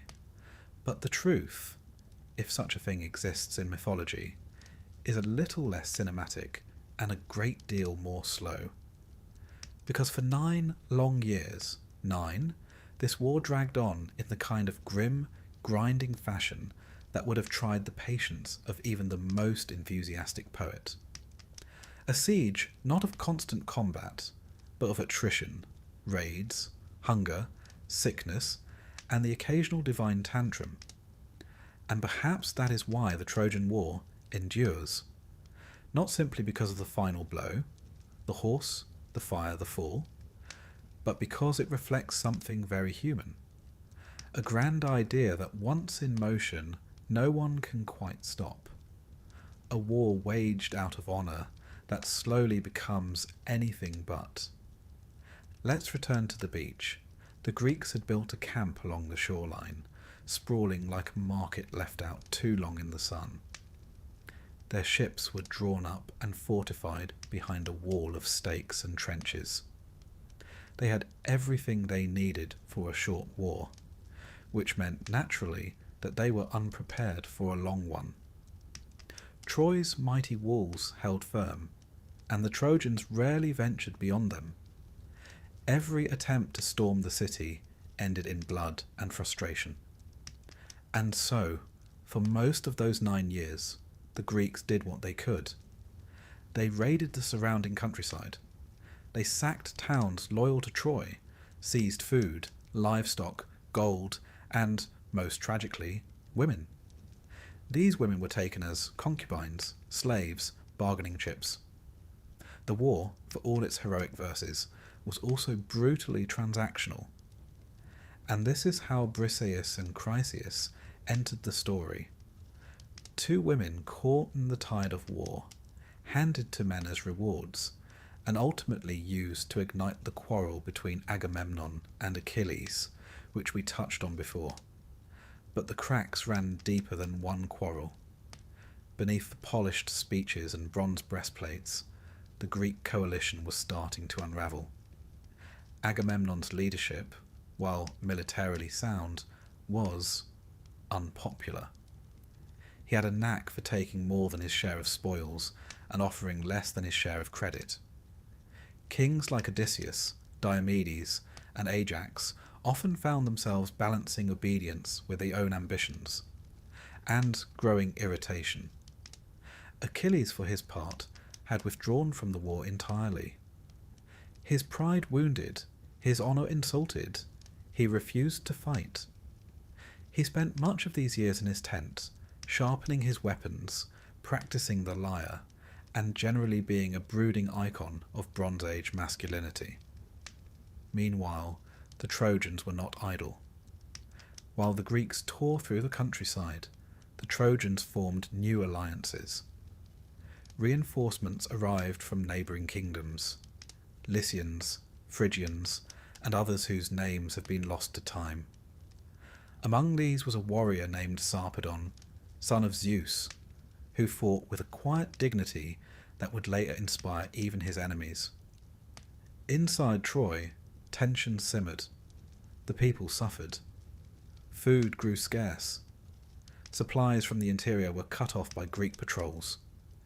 And yet, the walls held, a symbol of endurance against overwhelming odds.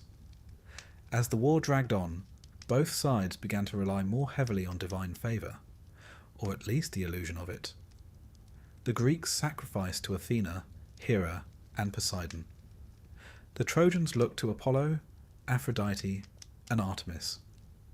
The gods, it must be said, behaved much like the mortals, bickering, sulking, playing favourites, and occasionally stomping onto the battlefield in disguise. There's a story, told in hushed tones by later poets, of a duel between Menelaus and Paris early in the war. The idea was simple: settle it man to man. One duel, one outcome. Fewer funerals. The duel was arranged. Menelaus, understandably angry, fought with a ferocity born of righteous fury. Paris, less heroic and more fashionable, was swiftly overwhelmed. As Menelaus prepared to finish him off, Aphrodite intervened, snatching Paris from the battlefield and placing him back in his chamber with Helen, who was at this point growing increasingly tired of this sort of nonsense. It's worth noting that Aphrodite did not ask anyone's permission. She simply decided, rather like an indulgent parent, that her favourite son had suffered enough. Menelaus, meanwhile, stood in the dust, sword still raised, wondering what on earth just happened. The war, it seemed, would not be decided by honour. There were moments of glory, to be sure. One of the brightest stars of this middle period was Diomedes, king of Argos, who fought with such relentless precision that even the gods noticed. At one point, Diomedes, assisted by Athena, who temporarily gave him the ability to see gods on the battlefield, wounded Aphrodite herself. Yes, a mortal man cut the flesh of a goddess. It was, frankly, an embarrassing moment for her. She fled to Olympus, bloodied and wailing, and Zeus gently suggested that perhaps war was not the best arena for someone whose chief weapon was a love charm. Later, Diomedes even wounded Ares, the god of war. Ares, in turn, did what all warriors fear most. He complained to his father. Zeus, unimpressed, told him to stop being dramatic and get back to it. These episodes, while entertaining, tell us something deeper. The war had become so tangled, so stretched, that the divine and mortal realms had begun to blur. The gods were not distant, silent observers. They were quite literally in the thick of it, sulking, scheming, bleeding. Yet even as heroes fell and cities burned, the war refused to end. Like a bad dinner guest, it lingered past its welcome. Back in the Greek camp, Achilles remained absent from the battlefield, a decision that continued to cost the Greeks dearly. Without him, morale dipped. Hector led increasingly bold attacks. Greek casualties mounted. Even Odysseus found it harder to keep the ranks focused, though he did his best, sometimes with cleverness, sometimes with wine. It was in the atmosphere of decay and distrust that betrayal took root. You may recall Palamedes, the clever man who exposed Odysseus's fake madness at the start of the war. Well, Odysseus, ever the long game player, never forgot. According to later tales, Odysseus framed Palamedes as a traitor, forging a letter and planting gold to suggest he was accepting bribes from the Trojans. The Greeks, perhaps too eager for a scapegoat, executed him, just like that. One of the finest minds among them, gone, is a moment that illustrates the war's true cost. Not just lives, but trust. Not just cities, but virtue. The longer it went on, the more it demanded. Not just heroes, but their humanity. And the Greeks, once bound by a noble oath, began to splinter further. Agamemnon's arrogance grated. Achilles' silence loomed. Even Nestor's endless stories started to sound less like wisdom and more like noise. And what of Helen? She still watched from the walls. Her beauty, undiminished by time, had become a symbol, a kind of living banner. For the Greeks, she represented what had been stolen. For the Trojans, what they refused to surrender. And for Helen herself, she was trapped between myth and memory, between love and loathing. In the Iliad, she speaks of her own regret, calling herself a dog, a term of shame, and wondering whether she is cursed. One might wonder if she more than anyone saw the war for what it truly was. Not a story of glory, but a slow, unspooling tragedy. And so, the 9th year came to a close. The Greeks, exhausted and divided, still held the beach. The Trojans, battered and isolated, still held the city. The gods, nursing wounds both physical and prideful, still meddled where they pleased. And Achilles? He still sat in his tent, silent, furious, refusing to yield. Not to Agamemnon, not to the war, not even to fate. But something had begun to shift. For in the camp, a young man named Patroclus watched the fires burn. And soon, very soon, that fire would spread. If war had a heartbeat, it would not be the clash of bronze or the thrum of chariot wheels. It would be the breath held between action and consequence, the silence before something truly terrible happens. And so we arrive at the heart of the Iliad. Not the start of the Trojan War, nor its end, but a singular stretch of days in the 10th year, when one man's pride would alter everything. His name, of course, is Achilles, son of Peleus, a mortal king, and Thetis, a sea nymph with a firm grasp on fate. Achilles was raised with the knowledge that he was different, and doomed. It was said he had 2 paths before him, a long life without glory, or a short one that would echo through the ages. He chose the echo, but no one tells you that glory is rarely glorious while you're living it. It is more often lonely, infuriating, and filled with people who don't understand you. At the start of this chapter, Achilles is not fighting. His quarrel with Agamemnon over the slave girl Briseis has driven him into a sulk so legendary it fills the first book of Homer's Iliad. But to call it a sulk is to miss the depth of it. Achilles is not simply pouting. He has been publicly humiliated. In a warrior society where honour is as valuable as life, Agamemnon has taken both. You see, when Agamemnon gave up Chryseis to stop a plague sent by Apollo, he decided to take Briseis from Achilles as compensation, as if trading women were a form of morale management. In doing so, he violated the unspoken code among heroes. A man's prize, however grimly acquired, was his dignity. Agamemnon might as well have taken Achilles' shield and spat on it. Achilles responded not with violence, which was surprising, but with withdrawal. He retreated to his tent, refused to fight, refused even to speak to Agamemnon. And as he sat brooding, the war outside began to turn. Without Achilles, the Trojans surged. Hector, noble and dutiful, led charge after charge. The Greeks, caught between poor leadership and divine meddling, began to lose ground. Skirmishes turned into routs. Even the mighty Ajax found himself forced to retreat. At one point, the Trojans reached the Greek ships, the very beachhead the Achaeans had held for nearly a decade. Achilles watched and did nothing. This is perhaps the most remarkable part of the Iliad, that its greatest hero's defining action is inaction.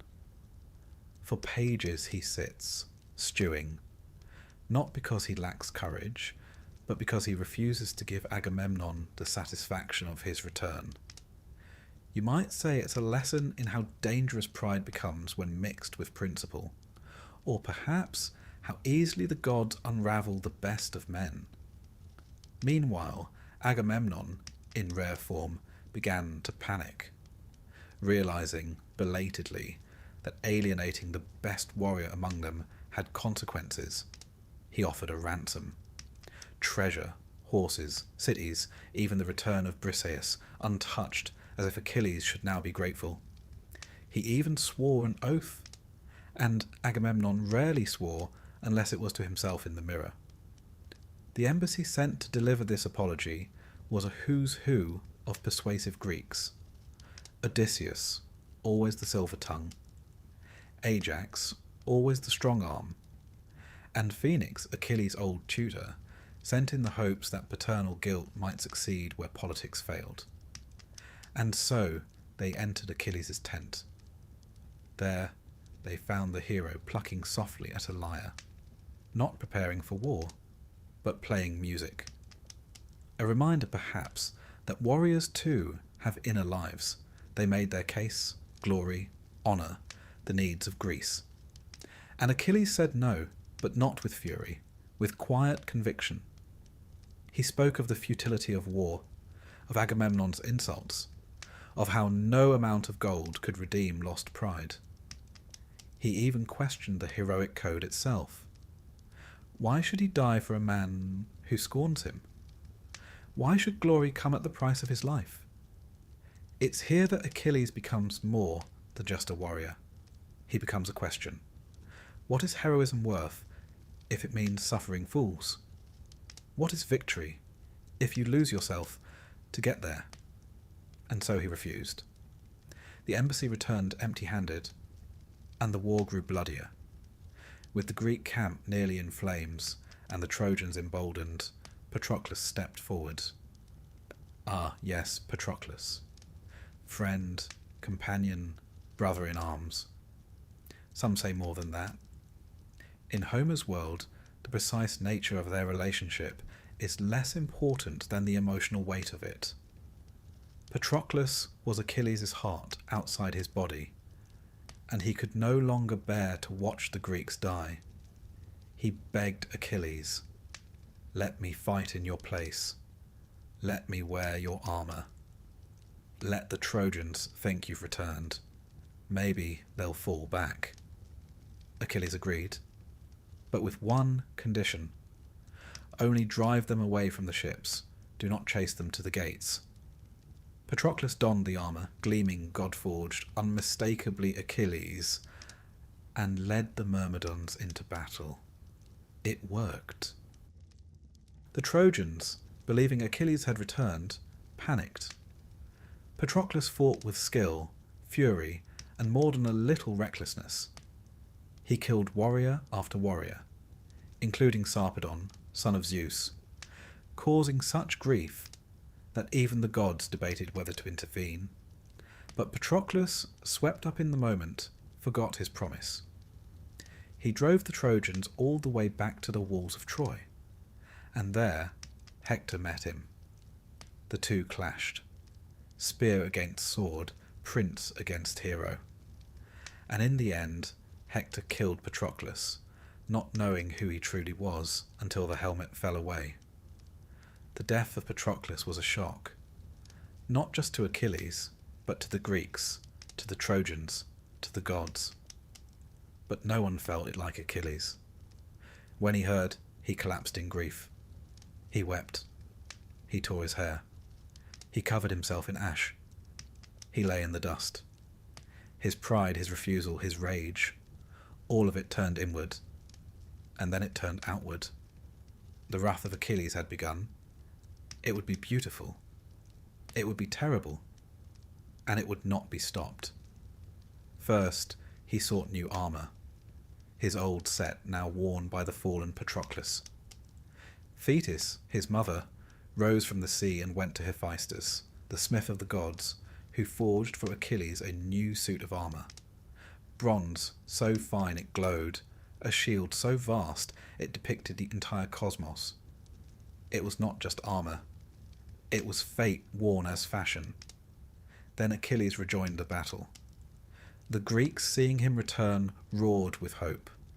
The Trojans, seeing him return, trembled. The gods watched, some in awe, some in horror, because they knew when Achilles was angry, he was not a man. He was a storm. He cut through the Trojan lines like fire through straw. He fought not for glory, but for grief. Not for Agamemnon, but for Patroclus. He drove the Trojans back to the walls of the city, slaughtering all in his path. He fought the river god Scamander, who tried to drown him in anger at the piles of corpses choking his waters. Even the gods had to drag Achilles from the flood. And at last, he met Hector.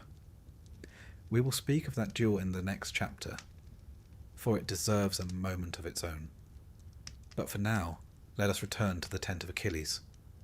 Where once he had brooded in silence, he now paced in fury. His hands, once still, now itched for retribution. His heart, once proud, now burned with sorrow. The rage of Achilles was not just about war, it was about the unbearable weight of loss.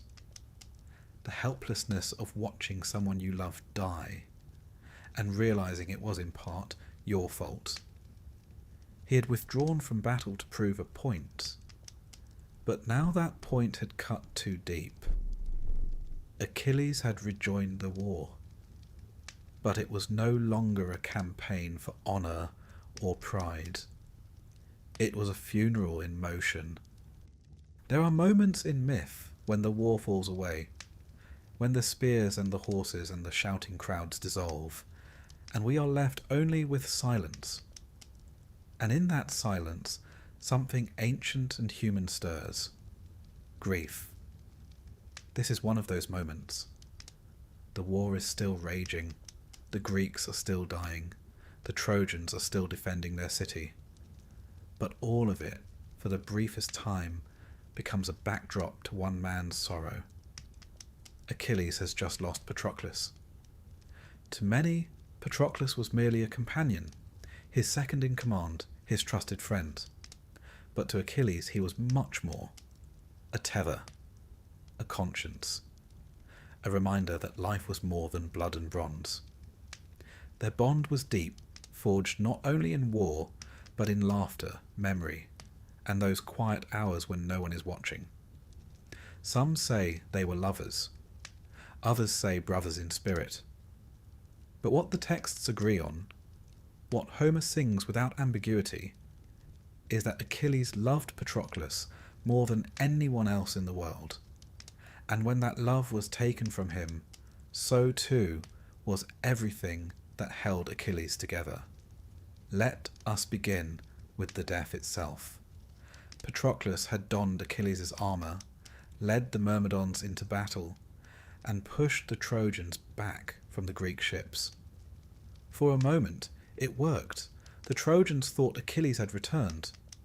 Panic rippled through their lines. But Patroclus, emboldened by success, forgot the warning Achilles had given him. Do not go to the gates. He went anyway. And there, beneath the towering walls of Troy, he was struck, first by Euphorbus, then by the hand of fate, and finally by Hector, Prince of Troy, the killing blow. Hector stripped the famous armour from Patroclus' body, still unaware of his identity, and declared victory. But then, dying on the ground, Patroclus spoke. He told Hector that Achilles would come, that his death would not end this. It would only begin it. And so it did. Back at the Greek camp, Achilles was waiting, still withdrawn, still bitter, still refusing to fight. And then the news came. The accounts vary on who told him. In some, it was Antilochus, son of Nestor, panting with grief. In others, it was a chorus of survivors. But the result was the same. Achilles collapsed. He fell to the ground, heaped dust upon his head, and screamed. It was the cry of a man not wounded in the flesh, but in the soul, the kind of howl that shakes not just tents, but gods. His mother, Thetis, rose from the sea. She knew, even before he spoke, and he told her, "I must return to the war. I must kill Hector. I must avenge Patroclus, even if it means my own death." For Achilles now understood something terrible. His fate was sealed. The choice he'd once had, long life or short glory, was no longer his. Patroclus was dead, and there was only one road left. But he could not walk it just yet. First, he had to bury his friend. The Greeks retrieved Patroclus's body, not without difficulty. Hector and the Trojans, hungry for the armour and the reputation, tried to claim it. But Ajax and Menelaus, among others, fought them off. Achilles himself appeared on the battlefield, unarmoured, roaring so loudly that the Trojans recoiled in fear. His presence alone turned the tide.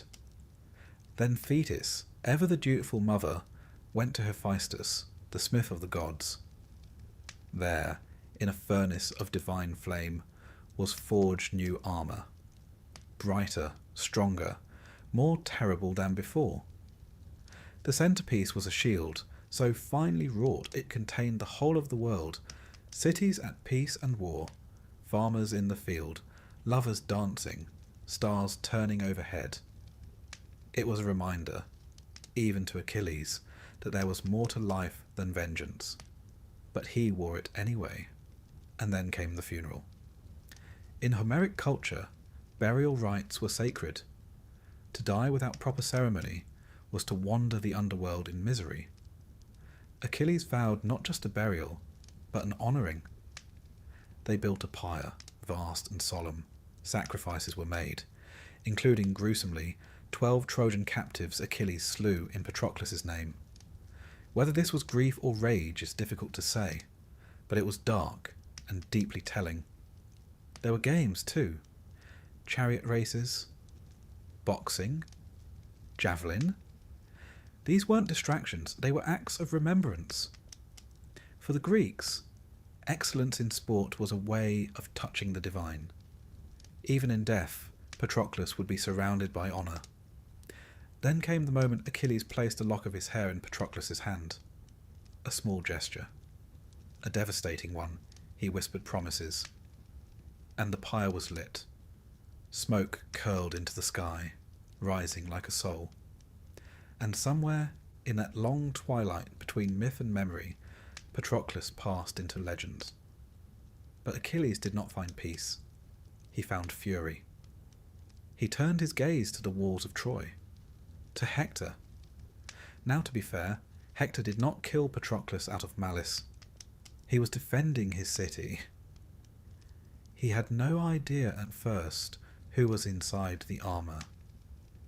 But such subtleties do not survive grief. And so Achilles rejoined the war.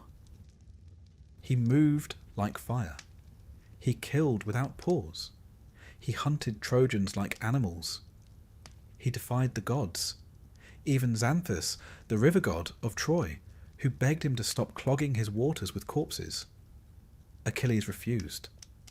And when the river rose up in wrath, attempting to drown him, it took the intervention of Hera, Athena, and Hephaestus, wielding flame against flood, to drag Achilles out. Even the gods could barely contain him.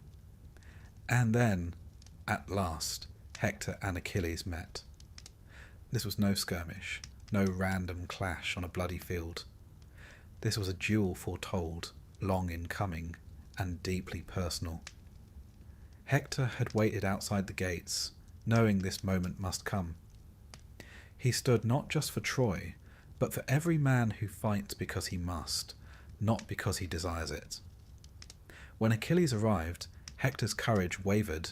He ran. 3 times they circled the walls of Troy, Achilles pursuing, Hector fleeing, until finally Athena, disguised as Hector's brother, tricked him into standing his ground. The 2 warriors faced one another, and the fight was swift.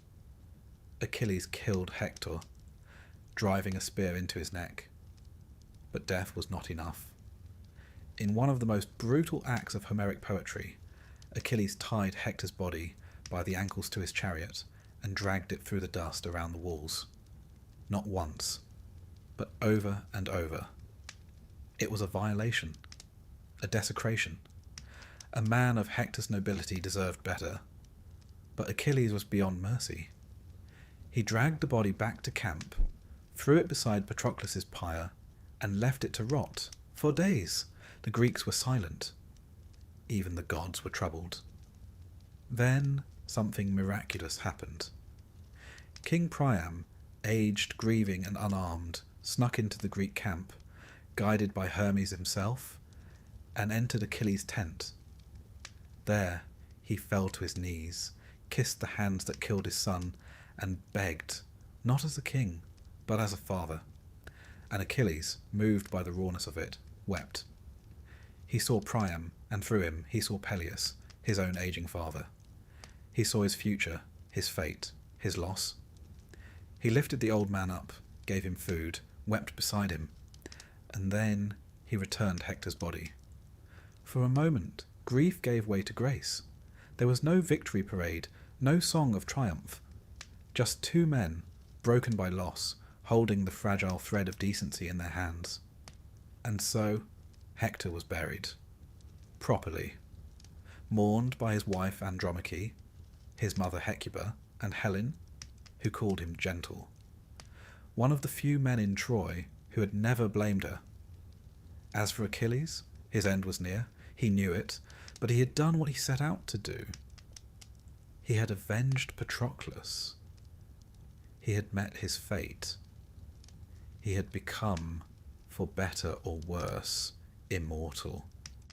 When stories pass through time, some moments become weightier than others. Not because they're louder, but because something essential shifts within them. Something irreversible. And so we come to the duel. The one that echoed across 1,000 amphorae, temples, poems and generations. Achilles versus Hector. But this isn't just a tale of strength meeting strength. It's the story of what happens when grief turns into rage, when a hero forgets why he fights, and then, for a moment, remembers. Let us begin where we left off. Patroclus is dead. His body desecrated. His armour, once the dazzling gift of the gods, now worn by his killer, Hector, Prince of Troy. And Achilles, that great tower of wrath and pride, has come undone. He refuses food, refuses comfort. He lashes out not only at the Greeks, but at the very framework of the heroic world. What good is honour, he asks, if it's paid for with someone else's life? The gods, apparently, are still accepting sacrifices in pride. But Achilles is not done. Not yet. His mother Thetis emerges from the sea. She sees her son's pain and understands, with the clarity of the divine, that his time is ending. She goes to Hephaestus, blacksmith of the gods, and begs him for new armour. And what armour it is! The shield alone is a universe. Upon it, Hephaestus forges the entire world, cities in peace and war, weddings, harvests, constellations wheeling in the sky. It is a meditation on mortality, cast in bronze.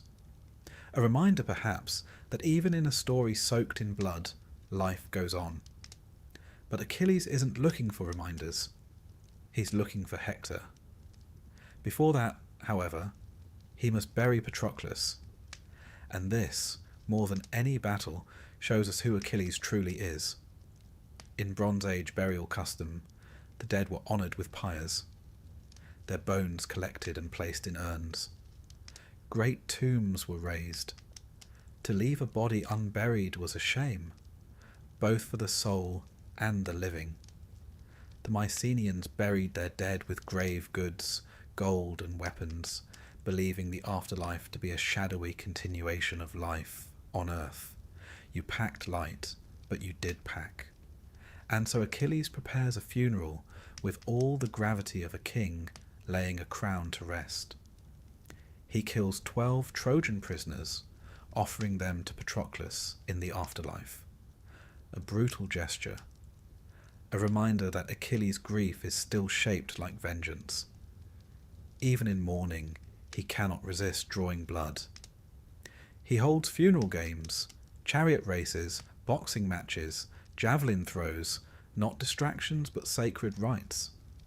For the Greeks, to compete was to honour the dead. To strive in their name was a kind of immortality.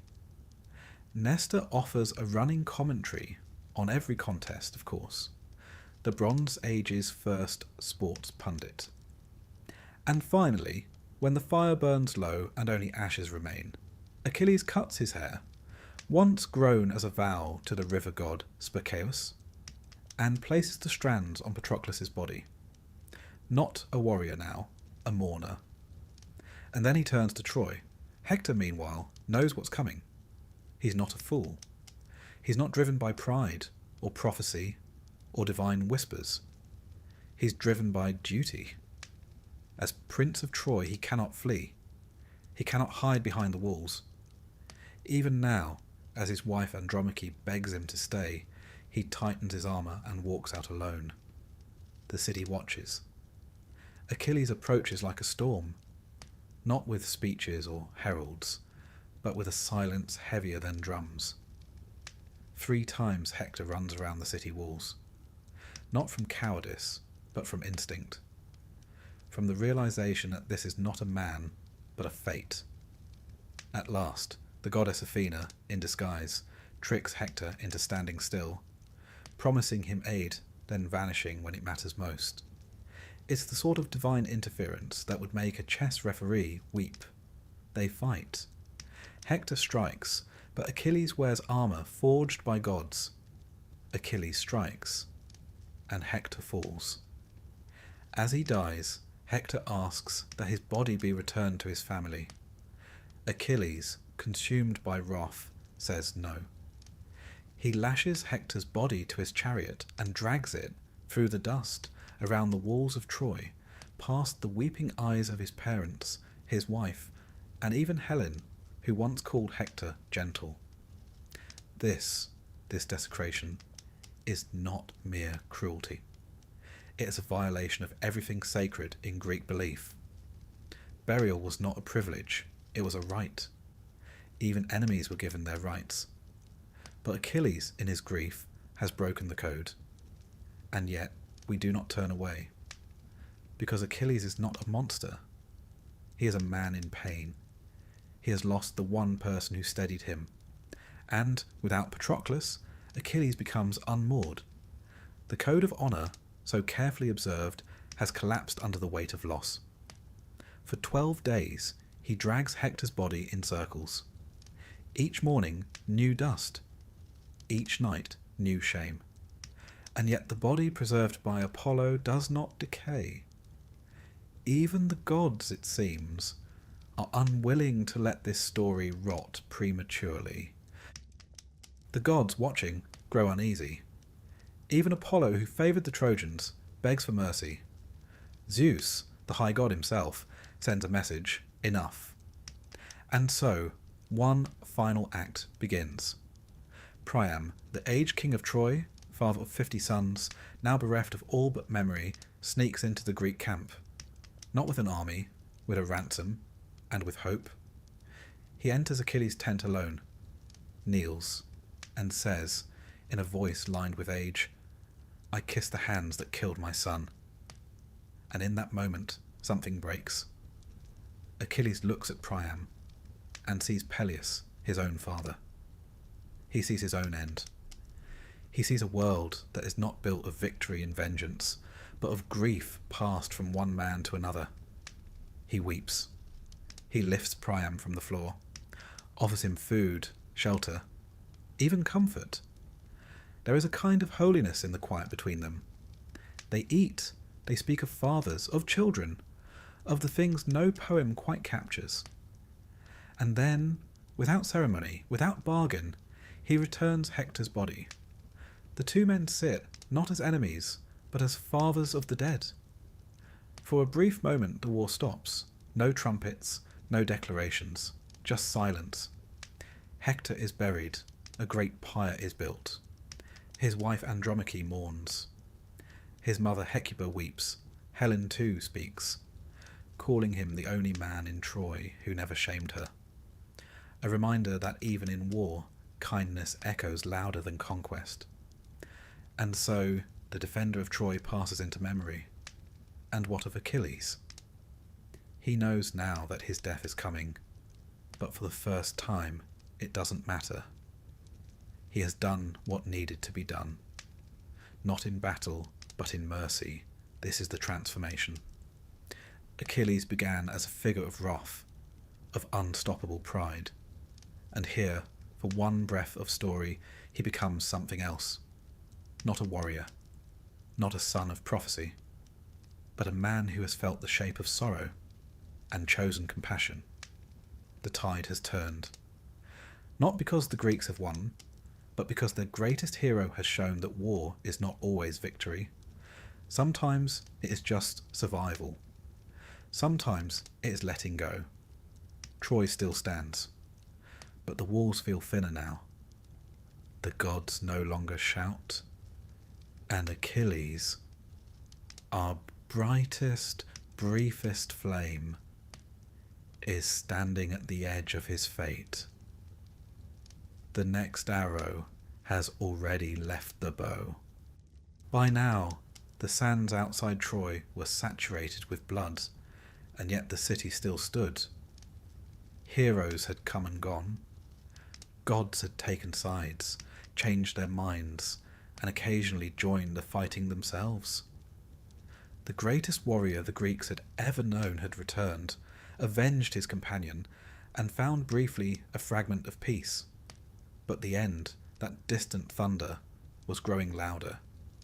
And now the war prepared to take its final turn. Achilles was still in the field, still terrifying. Still, somehow, alive. But not for long. Let us speak of his death. Not because it is unexpected, but because it is, in the way of Greek myth, terribly expected. The gods, particularly Apollo, had not forgotten what Achilles had done to Hector. Apollo had watched the dragging of the body, the defiance of the burial code, the rage that had pushed beyond mortal limits. So, when the time came, he lent his help to a most unlikely figure, Paris. Now, Paris was not a hero. He was a lover, a charmer, a prince with good cheekbones and poor decision-making. But with Apollo's guidance, he took up a bow. And when Achilles, blazing with victory, drew too close to the Scaean gates, Paris let the arrow fly. Some say it struck him in the heel, the one place Thetis had failed to protect when he dipped him in the Styx. Others say it was the hand of the god that made the arrow fatal. Either way, the effect was the same. Achilles fell. There are no grand speeches, no slow-motion farewells, just the collapse of a man who had burned too brightly for too long. The Greeks mourned, and then, predictably, argued. Who would inherit Achilles' armour? It was the finest in the world, forged by Hephaestus, gleaming with divine artistry. Two men came forward, Ajax the Greater, son of Telamon, strong, blunt, and fiercely loyal, and Odysseus, son of Laertes, clever as a god and twice as persuasive. A contest was held. The Greeks listened to speeches. Ajax spoke of deeds. Odysseus spoke of strategy. And in the end, the armour went to the man who could make words into weapons, Odysseus. Ajax was shattered. He had fought bravely, carried Achilles' body from the field, stood firm when others wavered. And now he was passed over for a silver-tongued tactician. His honour, so long bound to his strength, unravelled. In the dark of night, Ajax went mad. He slaughtered sheep, believing them his enemies. When his senses returned, and he saw what he had done, he took his own life. By his own sword, alone. So ended another hero. Not in battle, but in despair. The Greeks burned his body quietly. Even now, suicide was a complicated matter. Honour and shame forever intertwined. And still, Troy stood. At this point, the war had become a tragic theatre. Each hero fell in turn. The gods had begun to withdraw, embarrassed perhaps by what they'd helped create. The Greeks turned to prophecy. Always a last resort when all else fails. According to the seers, 3 conditions had to be met for Troy to fall. First, the son of Achilles must fight at Troy. Second, the Greeks must retrieve the bow of Heracles. Third, the Palladium, the sacred statue of Athena, must be taken from Troy. Simple, really. So they set out to find Achilles' son, Neoptolemus, also known as Pyrrhus. Raised far from the war, he was young, untested, and full of the kind of aggressive confidence only teenagers possess. When Odysseus fetched him, he agreed, not out of duty, but out of destiny. He would finish what his father had started. Next came Philoctetes.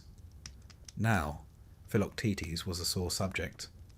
Years earlier, he had been bitten by a snake en route to Troy, and the wound had festered. The Greeks, never known for their bedside manner, abandoned him on the island of Lemnos. With him, they left the bow of Heracles, the only weapon prophesied to bring down Troy. Charming. Odysseus returned, full of apologies. Philoctetes was, understandably, furious, but after some persuasion, and the promise of a hero's redemption, he agreed. The bow returned to the war. The prophecy piece by piece began to align. The third task fell to stealth. The Palladium, a statue of Athena, protected Troy. So long as it stood, the city could not fall.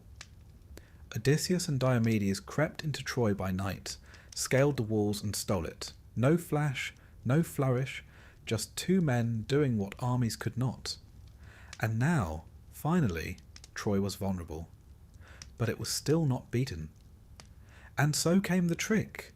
The Greeks, led by Odysseus, built a wooden horse, a massive thing, hollow inside, carved to appear as an offering to Athena. They left it at the gates of Troy and sailed away, or so it seemed. The Trojans found it, confused, curious, and debating.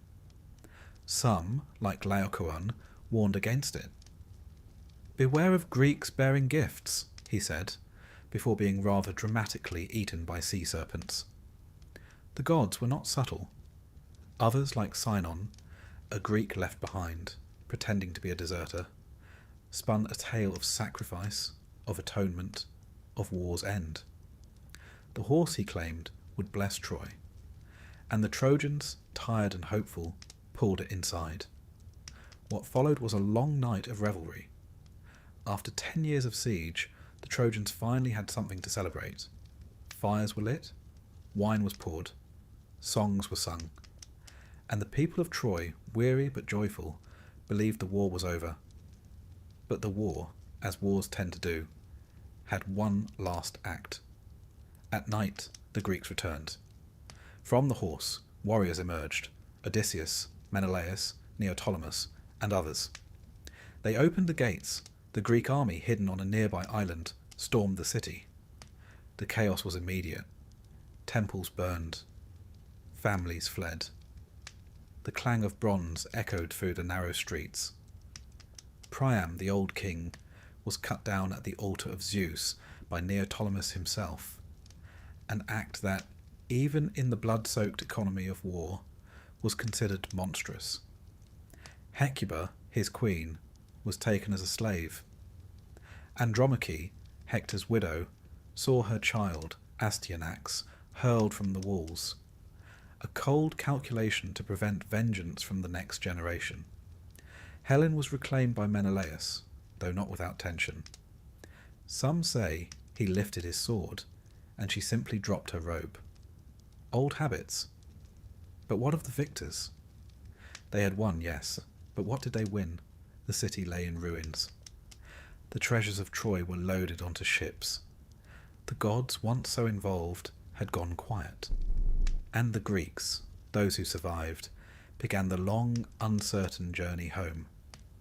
Odysseus would wander 10 more years. Agamemnon would return to a wife plotting his murder. Menelaus would meander through Egypt before making it back to Sparta. The war had ended, but the stories? The stories had only begun. Victory in Greek myth is never clean. There is always a cost, a stain, a reckoning. And the horse? It remained, not as a relic, but as a symbol. A reminder that in the end, it wasn't strength that ended Troy. It was a story.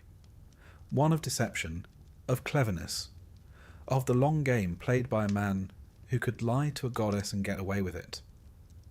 If Achilles represented the peak of heroic wrath, Odysseus embodied cunning. The Greeks called it metis, not just cleverness, but strategic wisdom. The kind that hides a blade behind a smile. The kind that ends wars not with a roar, but a whisper. And so, with fire licking the rooftops and history closing its book, the Trojan War came to an end. The cost was ruin. The reward? Songs. Songs sung across centuries. Of rage, of love, of cities burned and legends born. And the war, though ended, would echo on.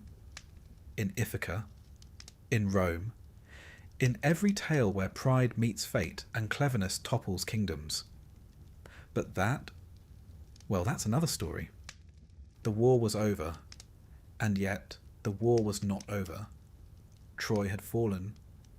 Its walls, once thought impregnable, had crumbled under the weight of deceit and fire. The streets were choked with ash and sorrow. The bodies of princes and paupers lay alike beneath the burning timbers of palaces. The air reeked of smoke, of blood, of the end of something vast. But for those who survived, Greeks and Trojans alike, the hardest part had only just begun, the aftermath. Let us begin with the city itself. The sack of Troy was not a battle. It was an unravelling. Once the wooden horse had delivered its payload, once the gates were flung open and the Greek forces surged into the city by night, there was no structures to the violence. This was not honour-bound combat. This was chaos, revenge, and the brutal final chapter of a 10-year fury. Priam, the aged king of Troy, sought sanctuary at the altar of Zeus. There, surrounded by the symbols of piety and protection, he begged for mercy. He received none. Neoptolemus, son of Achilles, struck him down without pause. The altar was defiled, the old order shattered. Hecuba, Priam's queen, was taken captive. She would spend the rest of her life as a servant in the house of her enemies. Her transformation from queen to slave, from symbol of Troy's grandeur to emblem of its ruin, was not unique. The women of Troy shared her fate. Andromache, wife of Hector, mother of Astyanax, was also enslaved. Her son was not so fortunate. The Greeks, fearing he might one day rise to avenge his father, hurled him from the battlements. In the ancient world, such acts were both pragmatic and appalling. The line of Hector was extinguished. The fates of the women were catalogued in later tragedy. Cassandra, the doomed prophetess, was dragged from the temple of Athena by Ajax the Lesser. She had clung to the statue, seeking divine protection. None came. She became Agamemnon's concubine, a prize he would soon regret. Helen, the face that launched 1,000 ships, was found at last by Menelaus. Some say he intended to kill her. Some say she spoke only a single word and let her robe fall from her shoulders. Either way, she lived, and Menelaus took her home. Because the war had always been more complicated than it appeared. Now let us shift to the Greek side. They had won. The city was sacked. The spoils were theirs. And yet, it was not a clean victory. Greek religion placed immense emphasis on ritual, sacrifice, and proper conduct before the gods. But during the sack of Troy, these boundaries were broken. Temples were looted. Altars were stained with blood. Sacred spaces were defiled. And for these offences, the gods would not remain silent. Storms rose. The journey home, for many Greeks, would be longer and more perilous than the war itself. Agamemnon, the High King, returned to Mycenae only to be murdered by his wife, Clytemnestra. She had not forgotten the sacrifice of their daughter Iphigenia, offered to appease Artemis at the war's beginning, nor had she missed the company of Aegisthus, her lover in Agamemnon's absence. Cassandra died with him, foreseeing everything, unable to stop anything. Menelaus and Helen were tossed across the Mediterranean, landing in Egypt. It would take them years to find Sparta again. And even when they did, the shadow of the war never quite left them. Helen's reputation in later Greek thought was ambivalent at best. To some, she was the epitome of beauty and longing. To others, she was the ultimate cautionary tale, a woman who brought empires to ruin by simply existing. As for Odysseus, well, his story became legend. The Odyssey chronicles a 10-year journey marked by monsters, witches, seductive singers, and the wrath of Poseidon. Each episode is rich with symbolism. The Cyclops Polyphemus represents the dangers of unchecked force. Circe, the sorceress, the lure of comfort over duty. The Sirens, knowledge without consequence.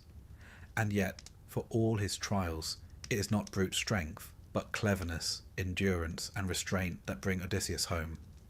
Yet even he, hero of twists and turns, finds no easy welcome. Penelope, his wife, is faithful but surrounded by suitors. His son, Telemachus, is nearly grown. His palace is filled with strangers, feasting on his stores and mocking his name. Homecoming is not triumph. It is reintegration. And it is never easy. This theme of difficult return, nostos, became central in Greek literature. The war ended at Troy, but it did not end in the hearts of the men who fought it, nor in the lands they returned to. Memory, trauma, and the burden of legend lingered. The Greeks knew that victory came with a cost, and that cost was often paid in silence, in restlessness, in nightmares. And for the Trojans, there were other fates. Aeneas, cousin to Hector, and one of the few Trojan leaders to survive, fled the city with his father Anchises on his back, and his son Ascanius at his side. Guided by visions and fate, he carried the household gods of Troy into exile. It is a story of survival, of cultural rebirth. His journey, immortalized in Virgil's Aeneid, would take him across the Mediterranean, facing storms, seduction, and war, until at last he landed in Italy. There, his descendants, so the Romans claimed, would found the city of Rome. Thus, Rome was not born in victory, but in escape, not in conquest, but in ruin survived. Thus, from the ashes of Troy came a new myth. One empire fell, another rose. The Greeks had their epics, and the Romans, not to be outdone, crafted their own lineage from the very ashes of their former enemies. History has a habit of folding in on itself like that. Archaeologically, the city of Troy did burn. Around 1200 BCE, at the end of the Late Bronze Age, many cities across the eastern Mediterranean were destroyed or abandoned. The causes remain debated: invasion, internal collapse, climate change, trade disruption. The so-called Sea Peoples have often been cited, a mysterious force of destruction that left only smoking ruins in their wake. But the burning of Troy fits within a wider pattern. The myth may be poetic, but its roots lie in a historical earthquake of civilizations. And so, the Trojan War became more than a war. It became a mirror. A way for later Greeks to reflect on the cost of hubris, the complexity of fate, and the fragility of civilization. It became a warning, cloaked in epic, and perhaps also a lament.